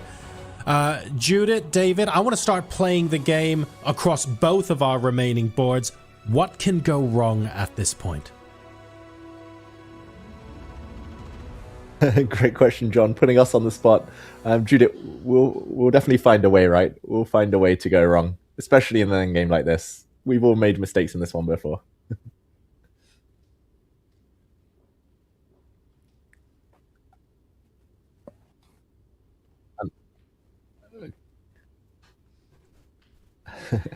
And Judith, Rook takes f5 is coming. How do you think Anna can go wrong here, or is it just too easy now? Has she done the hard work? Well, it's black to move. What to do with black, first of all? Let's say if she goes g3. It's very easy to go wrong. g3, rook f5. I don't even have to put any effort. King g2. Yeah. Rook h5, king f2. Draw. And now, because it's a g-pawn, it's going to be a draw. Rook a5, g2, rook a2, king f1, king f3, g1 knight. And this is a draw. I don't need I need only seconds to show how things can go wrong. John thought he was putting us on the spot, but no, too easy. Too easy. Yesterday, I think, one of the games we were showing this, that it can be on h1. And if it's in the corner, the knight, that's winning because of the zugzwangs. But with the knight on g1, it can come out to h3 or to e2. So let's go and see how actually white should not go wrong. Okay, so g3 played. We're headed in this direction. Her last move was rook a5, so I'm assuming she does want to take the pawn on f5. King f3 is another suggestion, maybe. That's what I want to ask. Is rook f5 already drawing? Not yet, but after king Not g2, yet, but that how means is it winning? White has to be clever. Oh, she has taken Rook on f5. So rook h5, I think that's the move that lets the win slip. Now king f2, and it's typical, right? You stop the white king coming round the side. And now draw. So rook takes f5, king g2, only try. Just for everyone at home. Checkmate. So, yeah, king g2, only try h4 as well, totally hopeless. Yeah, this is going to stop the pawn. So king g2, Only try. How do we win this now? But you can go rook g5. G5, h4? H4, king g4. But now king h2? King h2. Not king h2, h3. H3, and when the rook goes away, king h2, I think. No. When rook goes, yeah, this is also rook goes away. Yeah. Rook goes away, king h2. Yeah. And the pawn can't be stopped. It's going to be a draw. So, okay, we found many ways to lose the advantage. Anna, no doubt, has found the way forward, but king g2, she doesn't have much time, Judith, so 1 minute something. What is the way forward? By the way, maybe rook a5 is the easiest win. Yeah, okay, now you said it, it's definitely the easiest win. If the black pawn was on h4, maybe not, but yeah, she's one tempo too short to go king h2 and g2. And Judith the ghost. The goat. The goat. The ghost. Rook a5. Yeah, rook a5 played. Yeah. I'm the grumpiest of all time. You're the greatest, Judith. h4.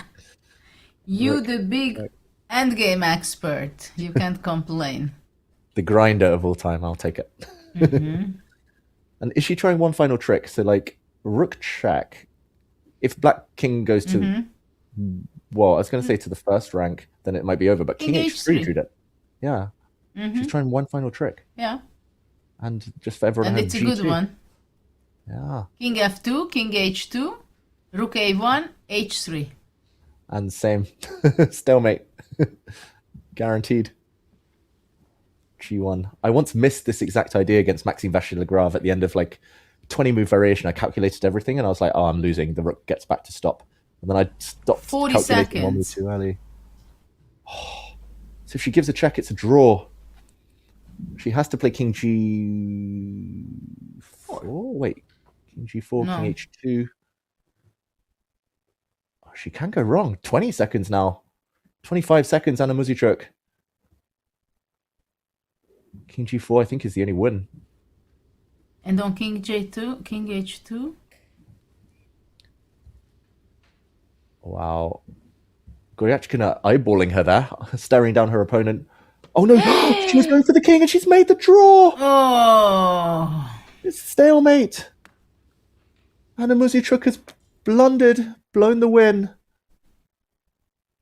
Judith, she changed her mind with 5 seconds left on her clock. She was going for her king. She was about to play king g4, changed her mind. But what was king g4? King g4, king h2.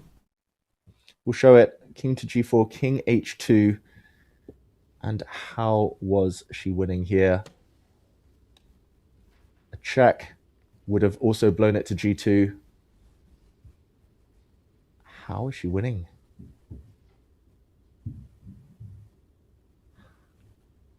How about this? Rook back to h5. This would have been the win, but we'll catch up with the live position. We'll break down in a moment. King h3 was played. King h2. Anna Muzychuk, this is heartbreaking. Oh.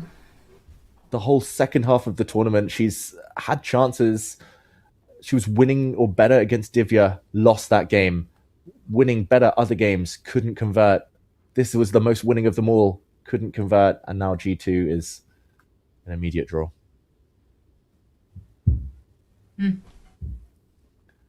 We'll go back and play through the win, Judith. I think it was difficult. It was rook a5 to h5 at the end. It was difficult.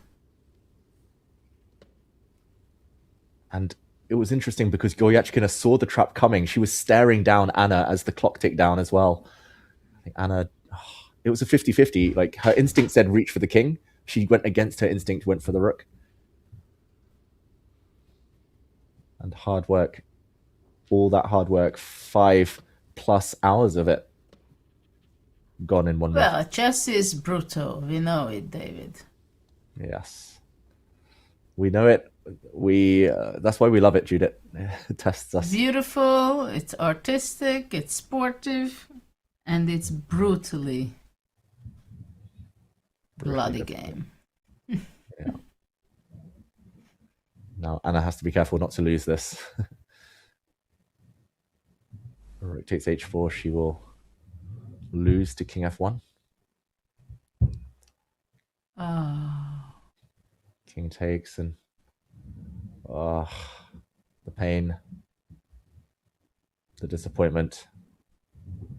Just only one mistake all game from Anna Muzychuk. Look at that graph just at the bottom of the screen, Judith. She played a perfect game pretty much. She was up at the high 90s in accuracy. One mistake, and it's a draw. Wow, she played 10 great moves, 10 exclamation marks, just one question mark. Yeah, everything is a draw here. King f3, king f1.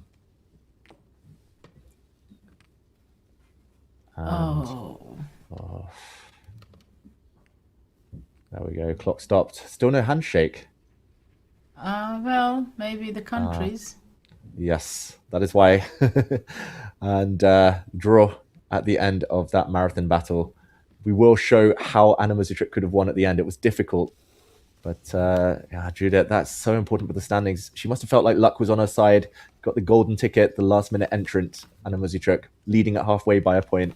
But it's all seeming to go wrong here. And that graph at the bottom tells the whole story with the white, all white there, totally winning for the whole endgame until the collapse at the end. And it was just this one move.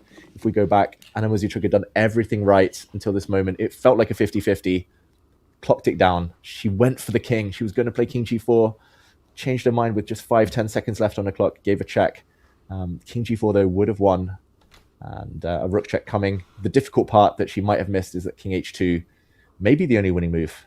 I'll have to double check this later, but rook to h5, forcing the king back in front of the pawn next move.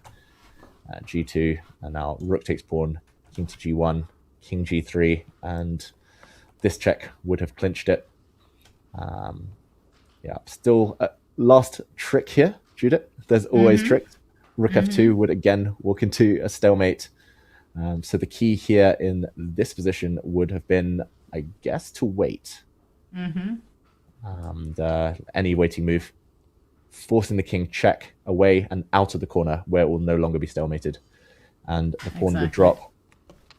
Instead, we saw rook a2 check and stalemate again, that theme. Thanks to the black h-pawn.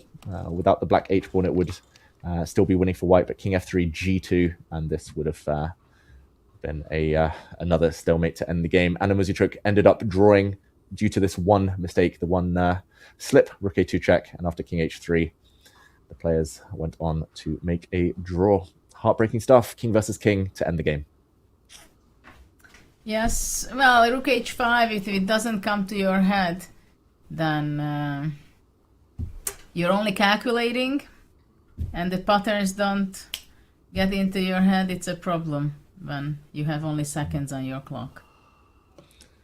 Yeah, all about the time there. She could have maybe saved some for the end of that game, but ultimately it's hard to fault Anna Muzychuk too much. She played such a brilliant endgame until that one moment. But that just leaves us with one game in the tournament hall, in the candidates now, and it's a big one. That leaves us with Anish Giri trying to break down Weii's defenses. And let's catch up with the live position. He's making progress, Judith. The bar is creeping further down on black side as the clocks also tick down, and rook g8, best move apparently. Well, it seems so that black did make some progress, and the reason is because black was able to play h6 and made some shelter for the king on h7. And white got a little bit more passive. Bishop on g3, not on f4 anymore. And he's making rook g8. Yeah. And the question is, how good is it gonna be? Of course, white is not going to go f4, so white is going to give it check on b7. But, I mean, I guess black does not want to exchange the queens, as we discussed. So queen b7, rook g7, queen b8. Yeah. forced move. Judy, you said, of course, not f4. Many players might be wondering why, but f4, not only does that block in the white bishop, but any endgames then would be losing for white. Since the pawn would be on a vulnerable square, the black king could creep in on the light squares, so this was necessary. Queen trade would actually be a draw here, but queen exchange is not on Giri's agenda. Queen b8, and then black has some checks. Black has some nasty ideas. White's lost coordination.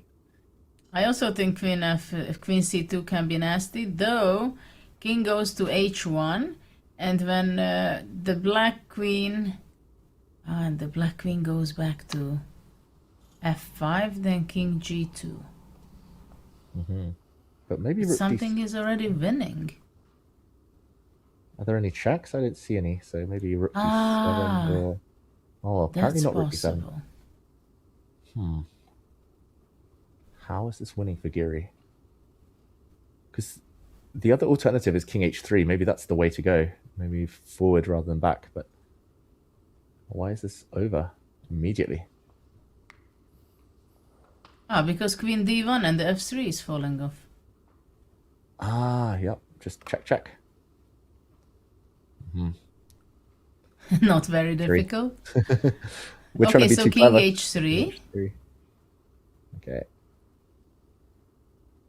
Giri feels it. He's up and down in his seat now, shaking. Absolutely. Nerves at the moment. What are you thinking about? He was thinking about queen e4 there. Queen e4. But okay, then the pawn structure would be changing, and that would be losing. Yeah. The white pawn needs to be on f3 for this to be a drawn endgame. Yeah, for a fortress. Very deep, sophisticated stuff, but the players know it. And better to force Giri to find some accurate checks than suffer in a long endgame where black should win in the end. Okay, so now it's got to be a check, it feels like. So many tempting moves. This is why queens need to be centralized. White's queen can't help on the light squares, hold on. really. After queen c2, king h3, also queen d1. Isn't game over there too? Wow. And if... Oh, there's double threats there. I think Queen you're right, h1, Judith. queen f1, queen f3. Oh, the white king, could it march up the board? But it doesn't look like it's surviving much longer. Queen f4. Queen h1. Bishop h2. Bishop f2. Queen g2, king h4. That's what you're telling me. Yeah, I mean, I'm not saying it out of fun. I'm just trying to survive for Weii. I can't believe it that you're fighting like that. Let's show it. Check. Judith wants to play. Process of elimination. White has to go forward. Queen d1, hitting the pawn, threatening his checks. The pawn is invaluable here. It's so important. Queen f4. You want to give a check. Block, check, up. And incredibly, white survives. We might see this, Judith. Queen c2 check. King h3 on the board. And now blue arrow. Time is actually really important because if white gets one more move and re-centralizes the queen, like queen e5 or queen f4, difficult again. So after queen f5, king g2, I mean, I thought about h5, but then queen b4 or queen d8. Yeah, and you but no. No, this is killing. This is killing. Because then you hit the bishop. Because queen b4, queen g6. Yeah. Queen g5, sorry. Queen g5. Queen g5, exactly. Yeah, because this helps threaten both the bishop and And h4. after queen e4, rook g6, queen b7, king h6.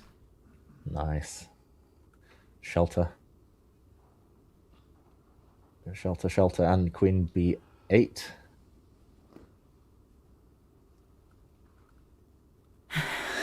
It's so difficult with you, David. I mean, I've had so many bad positions in my life, Judith, that I've learned how to defend at least to the maximum without making it easy for the opponents. He plays queen f5. Okay, He plays the best F5. move. Winish Giri. He's getting there. King g2. Only attempt really from Weii. Let's check it one last time while he thinks. They're both down to 3 minutes. At h5, forcing move, threatening h4. Queen b4. Queen g5. Check. Rook g6. Check. No, sorry. Isn't queen e5 was better instead of queen g5? In this position, queen e5. That looks good. That And looks queen like it e2. wins. Yeah, so queen h4 defending the bishop, queen e2 wins the pawn. And once the pawn drops, all endgames are winning. Anish Giri just needs to push after king g2, push his h-pawn. He's getting closer. One other thing you mentioned, Judah, h5, queen d8. Is it just the same thing? Where is Queen the win f4. here? No? No. Queen f4, No, queen there's f4 is a check. mistake. Because king Yeah. h6, queen a6. Ooh. Full board awareness. And the rook can never block anymore because queen takes rook and suddenly the black queen No. is no longer protected. So h5, queen d8. Oh, he smells it. He's getting so close. But we've been here before, Judith. He's had winning opportunities. h5. I'm expecting him to push the h-pawn. He needs that extra ingredient, right? Like, the rook is perfectly placed, defensive, but also attacking. Queen, stopping the white queen from getting in. It just, the h-pawn is going to be required to tip white over the edge. Only other move I can Queen see. maybe d8, rook queen f7. d8, rook d7 maybe. And check on d2. What about that? Looks good. So let's watch Anish on the camera while we make some moves on the board. h5, queen d8, rook d7 looks very good. And the rook comes in. Yeah, Well, maybe apparently white something can go even stronger. some queen h4 and bishop f2, but That's scary. Anish has less than 2 minutes. 1.5 minutes. Yeah. I'm not sure he was expecting these opportunities that he keeps getting. Like before today, a black against Weii, it feels like not too many chances, but great opening prep from him and very powerful play. Missed one chance, but he's made another, carved out another chance. h5. Under a minute. He's looking at that side of the board. He's got to be. Maybe he'll play rook f7 if he doesn't want to commit his h-pawn.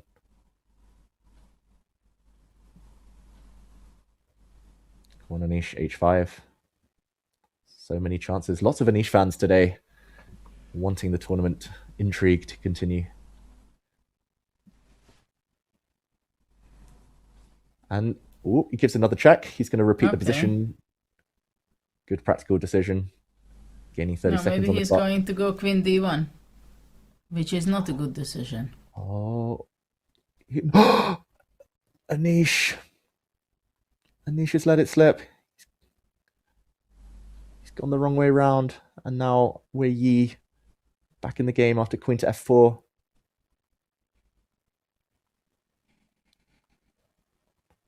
And Anish has only a minute and some seconds. Still with the big advantage, but that was an immediate knockout h5. And I don't think it was super difficult. Like queen d8, there were still some questions for us to answer there, but white was hanging by a thread after h5. I'm really surprised. Queen Queen f4 f4 only is move. there. Maybe he blundered also this. Queen h1, bishop h2. Block.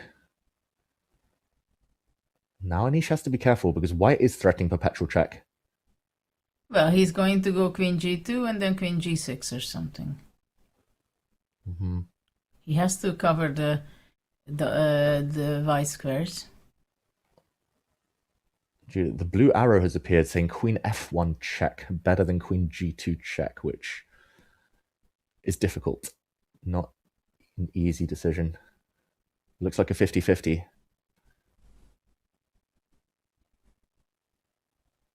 But I don't think it gives away the win. Queen Mhm. G2. Doesn't give away the win, but maximizes the advantage. Queen F1 check.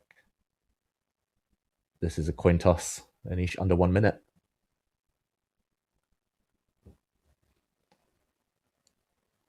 Okay, I'm trying to understand why Queen F1 is better. I think it's because the queen gives a check from E1 and then goes round this side of the board. But even that, even that's So what's not the obvious point? to understand. I understand. Queen E1, Bishop G3, Queen E7, and then King And then H3. it's- What has happened? And then it's Rook F7 at the end. And I think the idea is And to Queen try and go G4? for the F pawn again. Yeah. We see him play Queen F1. Good move. We'll put this on the board if he doesn't play it, but I think he might play it. Well, eventually we're going to see, of course, the queen exchange and that kind of endgame. You mean the queen exchange with the white pawn still on F3? No, it's going to be on E4. If the But pawn's that on will E4, be no resignation. No. Exactly. Feature chat pointing out the amount of nerves for Anish. Exactly. This is huge. This is do or die time. Queen E1 check. He's found the right way around. So after Bishop G3, Queen E6, or you want to give check? Good question. Good question. Maybe a check. Is there a difference whether he blocks with the bishop now or drops his king back? He does block with the bishop, most natural. Bishop G3. Mm-hmm.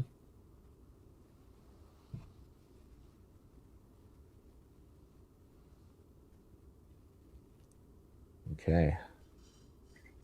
I'm so surprised, Judith, because here there's so much calculation. I think he must have just or kind of underestimated his opponent's defensive resources, because suddenly it's not clear. It's a bit messy. He's going around again with the check. He's just trying to repeat the position once. But that H5 looks so clean. Queen B1 so strong finally. Wow. That's an odd choice. Why B1? Why B1? He wants the B2 pawn, and then he'll try and maneuver around and go back Probably and around. in a B4 circle. comes, no? B4? Looks sensible. After B4, maybe Queen E4 might work, because Bishop will be protecting that B4 pawn. Mm-hmm. Also, I don't understand Queen B1 because he's not threatening really to take on B2. As soon as the black queen leaves the light square diagonal, white gives all the checks. Or at least Queen F5, Queen E4, and then the white bishop comes to E5. Not so easy anymore. So is Queen E5 a better defense for white? Queen E5 stops checks. Yeah, 1 minute for Anish now. It must be so confusing, Judah. It feels like we're going round in circles, and it's easy to lose the bearings, right? When no time on the clock, with nerves Yeah, as well. but it's not easy for him. Mm-hmm. And No, now he really. got surprised. Anish, that he's not sure. Yeah. Maybe one. It's the best position Weii's had objectively in a long, long time. Yes. Yeah, but still hard to defend. Still long defense, difficult decisions ahead. He might be looking at some queen exchanges. Very difficult to assess, but we think that the white pawn wants to stay on F3. I like your move, Judith, B4, but then maybe rook B7, actually. B4, rook B7. And the pawn drops. Yeah. No checks for white. So maybe queen to E5.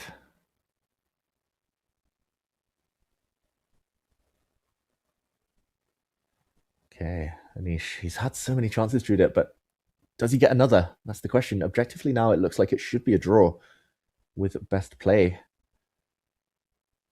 What do you think? Does Black get another chance in this game? I think probably he will. Mm-hmm. Do you think he'll take because it? it's not easy. I don't understand it yet why this is worse than the other one. Mm-hmm. H5 I understood. Okay. P7. Unexpected. Very mysterious. The bar jumped down again because Anish needed to go back to that Queen H1, Queen E1, Queen E7 idea, but very mysterious stuff. He missed it the first time. He's not going to see it the second time, and hard to blame him. Rook E7 stops any queen exchanges. That's quite a good psychological move, I think, Judith. He's saying to Weii, I'm stopping your Queen E4 because actually I was a bit scared of it. And maybe he wasn't actually scared of Queen E4, but he wants Weii to think he is, so that Weii might play that move a bit later. And feature chat saying blunder versus blunder, but no, these are not blunders, just small inaccuracies. No, but actually, B4 I can go, and if you go to B7, I go B5. Mm-hmm. It's very cunning. Throwing the B pawn up the board. That would be a nasty surprise for Anish. Oh, he's going for it. Oh, Judah, I think you and Weii are just so in sync, like the tactical vision. It's definitely his forte. Rook B7. Or simply Rook B7, King H3. Mm-hmm. With the same idea that it's either check on the 7th or the diagonal if the B1 queen is moving away. Mm-hmm. It's crazy that the king on H4 is so stable with the support of the queen on F4 and the bishop on G3 on that diagonal. Yeah, very instructive for everyone at home. Anish showed it the other day when he was defending against Sindarov, but a bishop on a dark square normally is well complemented by a pawn on a light square, and Weii's doing the same here, somehow keeping the white king safe. The chances, it's no coincidence, Judith, that the chances that Anish has had is when the white queen is far away, like when the queen was on B8, so there's no checks against the black king. Now the white queen's back, it's going to be tough. Anish gives another check. Queen to H1. Chess is not an easy game. Mm-hmm. This is the only conclusion I have after so many years of playing this game. Yeah, it's the famous saying, right? It's like the more I learn about chess, the more I realize I know nothing. The more there's always more to discover. Bishop blocking all the tracks. Queen E6, or what's the plan? Mm-hmm. Feels like he's going around in circles again. Like the queen's already been on E6. The rook was great on G7. It's gone from there.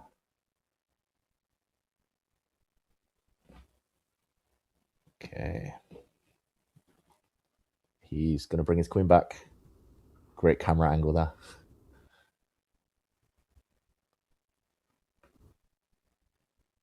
Queen back to E6 will stop checks.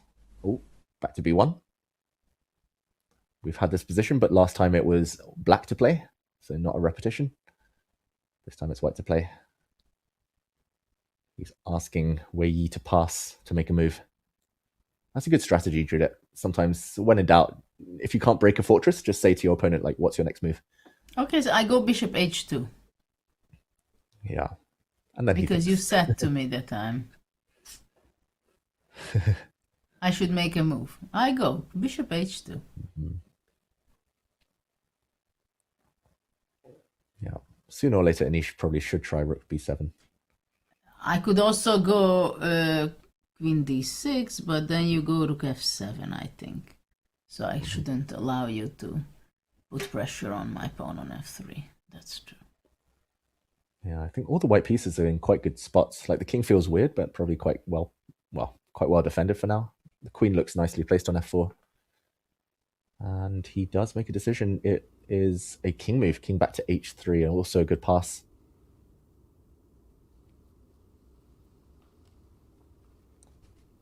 Okay. How is Giri going to win this game? It's tough. I mean, he's at this point, I don't think he even has a winning plan necessarily. He's just trying to He's just moving around. Yeah. I'm That's so a shocked he problem. didn't. I'm so shocked he didn't play h5. Like that one chance, like everything was perfect. The white queen was so far away. At least try. He goes queen d3 and queen d5 back to support rook f7. But he has no time. He has 50 seconds.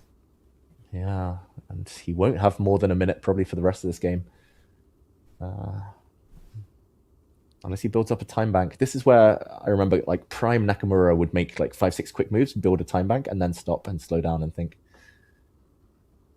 Queen b5 maybe he goes. Queen b5. Makes sense. But you can see how tense he is. Like he's reluctant to trust his instincts or make quick decisions because he's scared of perpetual check. He knows the chance might disappear.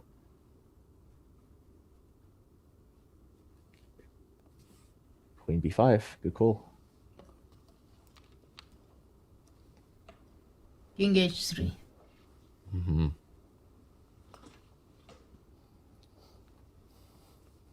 King h3 looks sensible.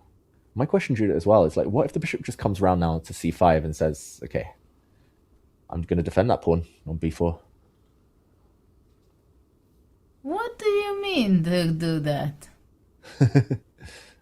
Maybe the white king's left vulnerable, I'm not sure. But if black can't start checking the white king, then that's a huge improvement for white. Interesting. Well, bishop f2, queen d5. Threatening rook f7. Threatening rook f7, yeah. Maybe that's what he needs to do again. Centralized queen. Rook f7. That's what he's going to do. Queen d5, rook f7 plan. I mean, he's going to, even if it's going to be a draw, he's going to make another 60 moves. Yes, likely. And the 50 move rule, the counter restarted because white played b4 just a few moves ago. So we could go Move round 67 and round was b4. 5 moves ago. So 117 is the 50 move rule. 45 moves away. King h3. Queen d5 played. Big threat, we think, on the board. Rook f7. That would force a queen exchange, most likely, with queen e4.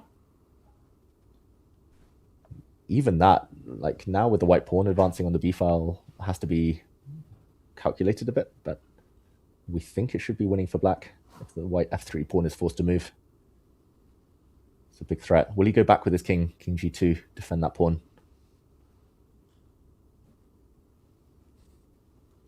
And he does. Logical.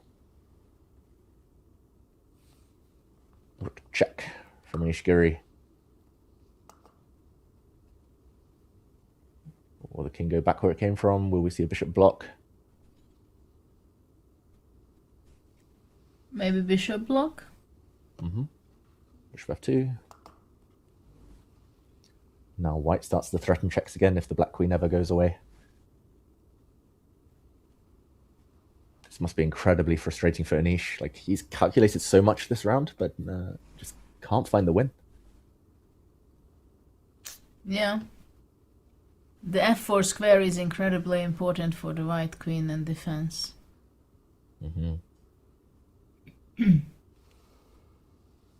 Again, under a minute. Yeah. Rook e5? Maybe rook e5 and then rook f5. What do you think? I quite like it. Yeah, but the problem is bishop g3 and rook f5, queen e3.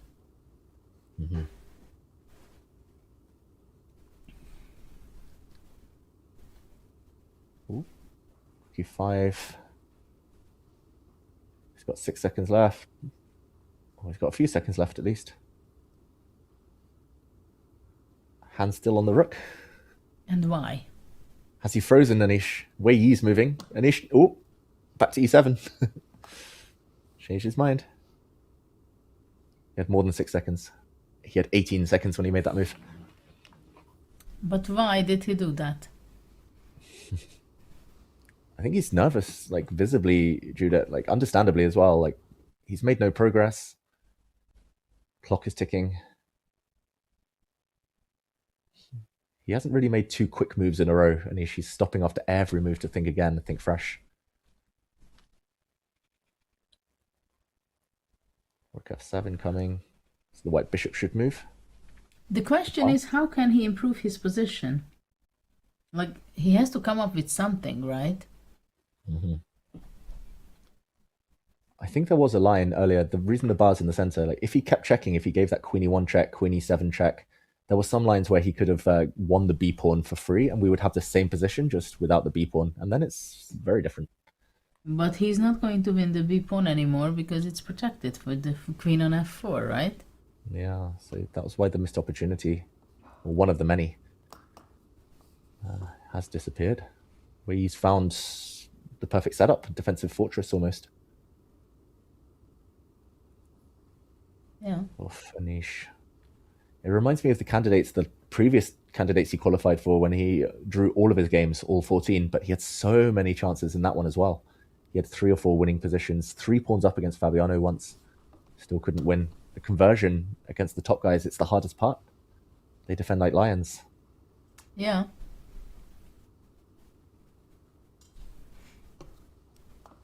Winning positions is one of the hardest art to do. Wait. Isn't it the 3rd time? Wait, has Anish just blundered into a 3-fold repetition? King g2? That's the 3rd time, Jude. I think it is. King g2. The last time we were here, King g2, rook e2 check was played. Bishop back. Rook e7, bishop g3. Check. Back. Back. Anish has let him off the hook. King g2 is the 3rd time. Weiyi's writing down his move. He's calling the arbiter. He's stopping the clock. Anish is shocked, but this is the 3rd time they've repeated.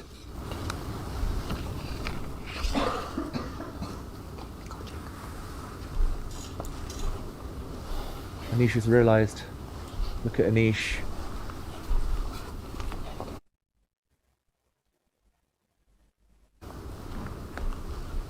They're going off to reenact the last few moves. VAR, action replay. Judith, I think Weiyi's correct. We have it on our screens in front of us. This was the first time that King g2 was reached. If we go back on move 73, white played King to g2. He gave a check, bishop back, rook back to e7. 2nd time after bishop g3. Anish got confused here because he repeated once with his rook, and then now with his queen he repeated.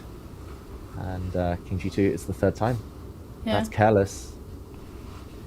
Oh my god, to make this kind of draw, it's not enough that he misplayed it.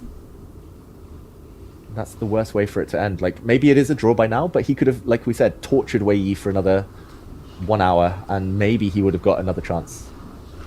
Maybe. The worst way to end. Only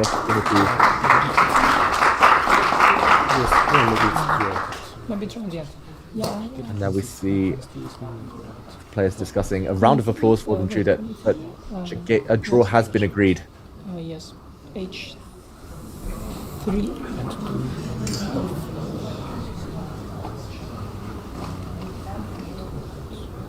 I was thinking about this, yeah.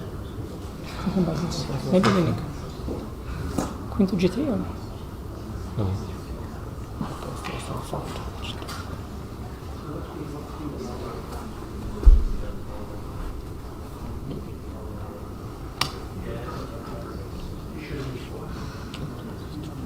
King on h8, yeah? Yes. King h8, h3. Yes, what's the... My rook as well? Yeah. Yes, so h3, yes.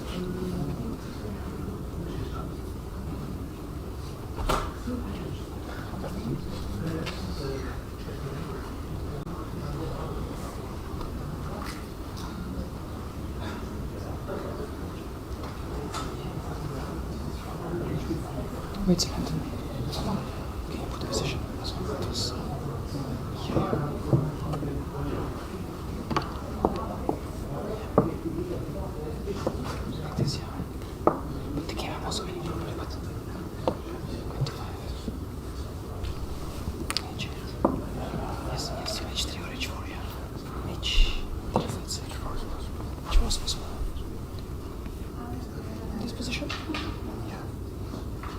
here. Yes, but if you take...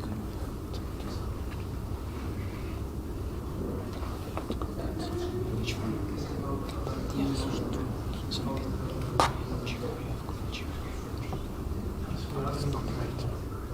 wait. And if the same? F3. Oh. Yeah, this is not so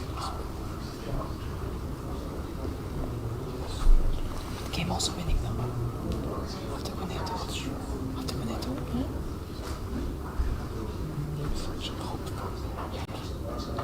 Yeah, true. I didn't see this. I saw the Kate Kuncheva. Yes. This I saw. Initially I thought that wins here, but then I missed Kuncheva. Then I saw. I saw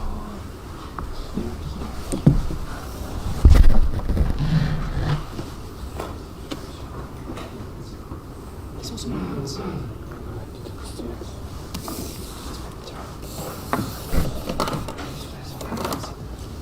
I saw everything, but I didn't think so. I didn't think it was I have some edge back now, The law of FIDE arbiters has been invoked, and as a result, we're going to be blocking the cameras. This happens at all the high-level tournaments. I feel like it needs to happen, otherwise it's not high-level. That's how it works here. But incredible to see the post-mortem talking about the game just from memory before recreating that on the board as well. And despite being the last board to finish, they still defaulted back to the cat summoning ceremony, getting into hushed whispers. They did start talking a bit more loudly, but wow, very animated there. And David, I can only imagine Anisha's ruining missed chances. Exactly. We saw it in the post-mortem there. It was a draw, but Anish did spot the win. He saw the winning idea, whether it was during the game, just before he played a different move, or whether it was only afterwards when he was thinking about it. That is the key. And ultimately, he did miss it. He let his opponent off the hook.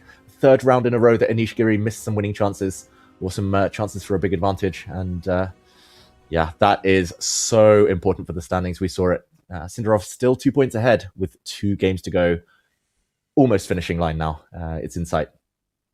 I think so. Judith, it feels like that was a little bit of a hammer blow. Technically not the killing blow to Giri's chances, but this actually makes the next round even more interesting, because to have any chance whatsoever, Giri with the white pieces has to defeat Sindarov. There is literally no other option open to him now after the rest day. Oh, absolutely. He has to win, but it's a problem when day after day you have a upper hand, you have the advantage with the white pieces, with the black pieces, and you just cannot convert it. And today he really had a winning position. In the previous 2 rounds, he didn't have a winning position. He was just having a very promising position. He could be grinding the opponent for a long time, but it was not sure at all. Here, he missed his great opportunity. At the same time, anyway, it would be very difficult to catch Sindarov, and in any way, whether he would have won today, or as it was a draw, he has to win in the next round. That's a fact. And now taking a look at the women's candidates, I mean, David, when we think coming back after the rest day, the Open's going to be on high alert because there's only one path forward. There's about 12 paths forward here. I'm not even sure where to begin. Exactly. What a huge round for the standings. Vaishali, the leader, 1 whole point clear. She was caught by one of her closest challengers, Zuzhina, with a huge win with black. Anna Muzychuk missing a huge opportunity, did everything right, but one slip in the endgame meant that she's now half a point behind rather than in the joint lead. Bibisara as well, winning a key game, meaning she joins the race for first place. It's most likely now one of the 4 at the top who wins it, but anything could still happen. Some one-on-one head-to-head clashes still ahead in the final 2 rounds. Exactly right. Judith, 2 players half a point behind, 2 more players 1.5 points behind. It's we could head into a final round with a 4-way tie still or something like that. This really is super tense in the women's. Oh, absolutely. It could have been a 3-way tie, but Muzychuk had a heartbreak situation today. Again, which in the last moment she she missed her winning opportunity and she ended up in some tricky stalemate kind of situation. So it was very unfortunate for her, but really anything can happen. So we have all the excitement what the candidates can offer in the women's section. So now the dust settles and we have a decent number of fighting games. We have 3 decisive games, David, but if I'm being brutally honest, it should really have been 5 or 6 today. There's been a lot of action all over the playing hall. We'd love to pick a game to do a game review, but frankly, there's quite a lot to choose from, so we're going to give you the luxury of choice. Where would you like to go? Thank you, John. I'm going to go to the section with the most drama and the most decisive games. It's the women's candidates today, and we're going to pick up in the middle game between Bibisara Aselbayeva and Katerina Lagno. White here, Bibisara was in big trouble. It was a bit of an up and down game. It looked like a very promising opening for White, but here in the kind of midst of a time scramble, move 35, things started to turn.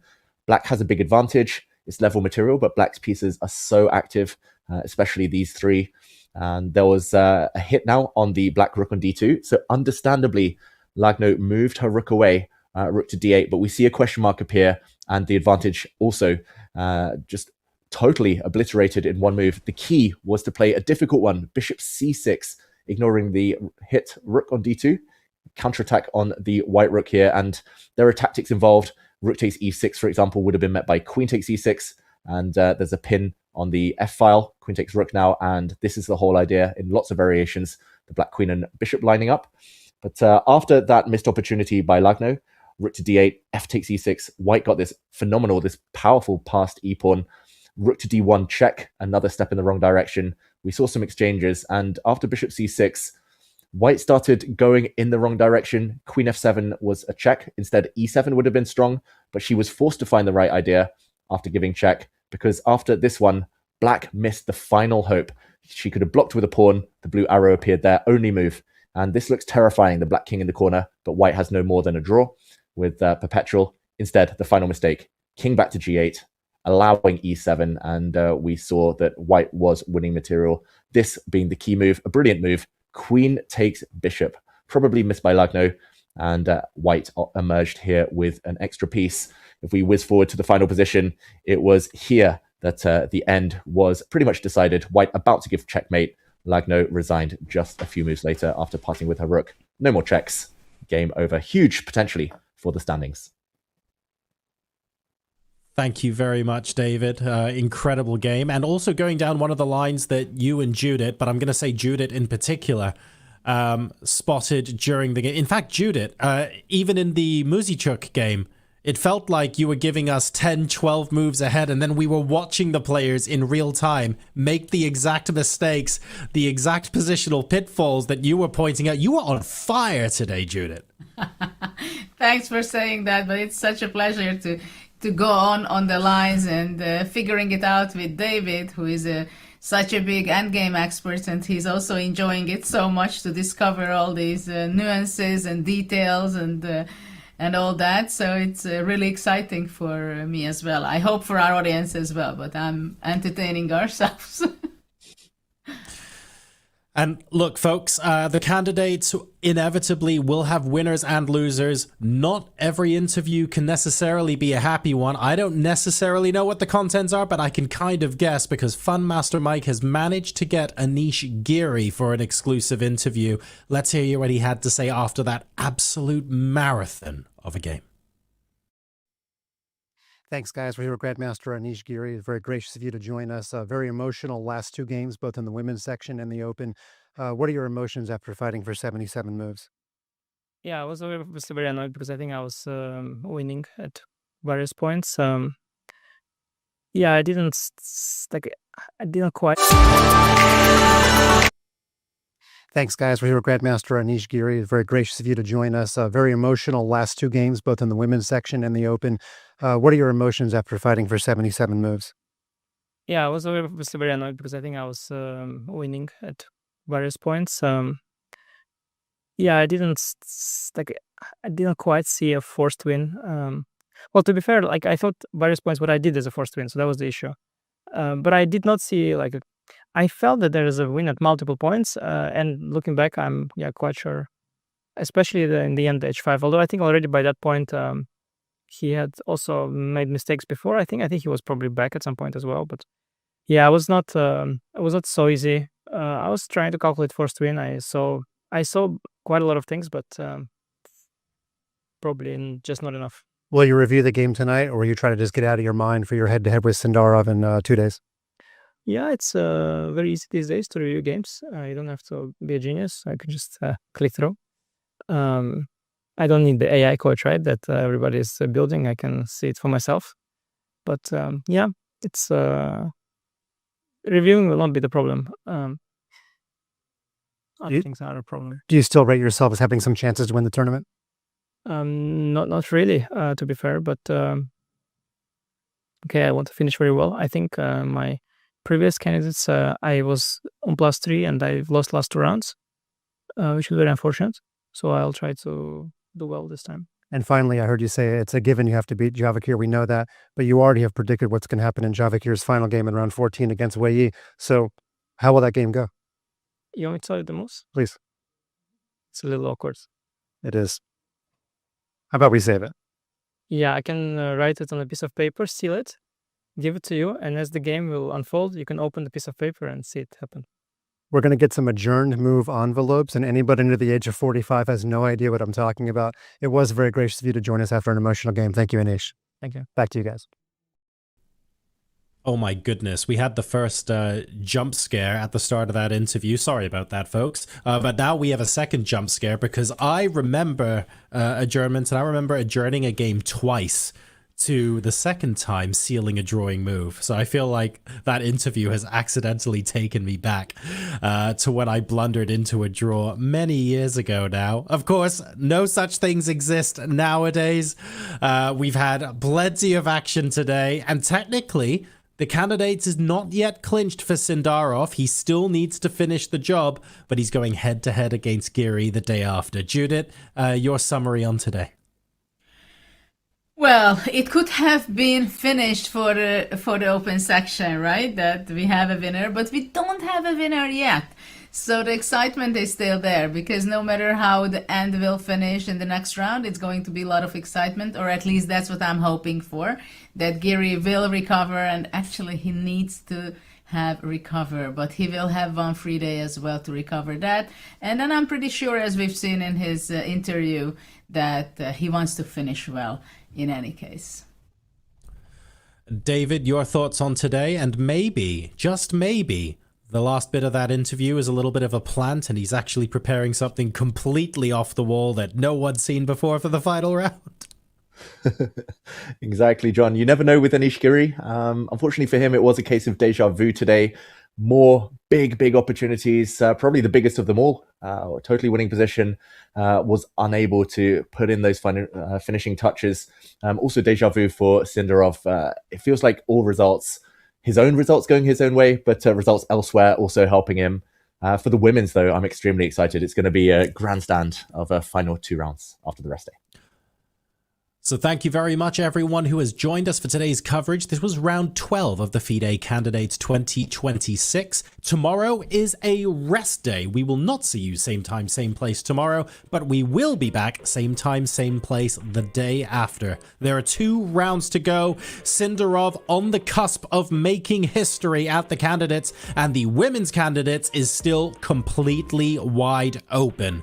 Who will go the distance and challenge the current world champions in the matches later on this year? It all comes down to this, and we may find out on Tuesday. Take care, everyone. We'll see you after the rest day. Good night and stay safe.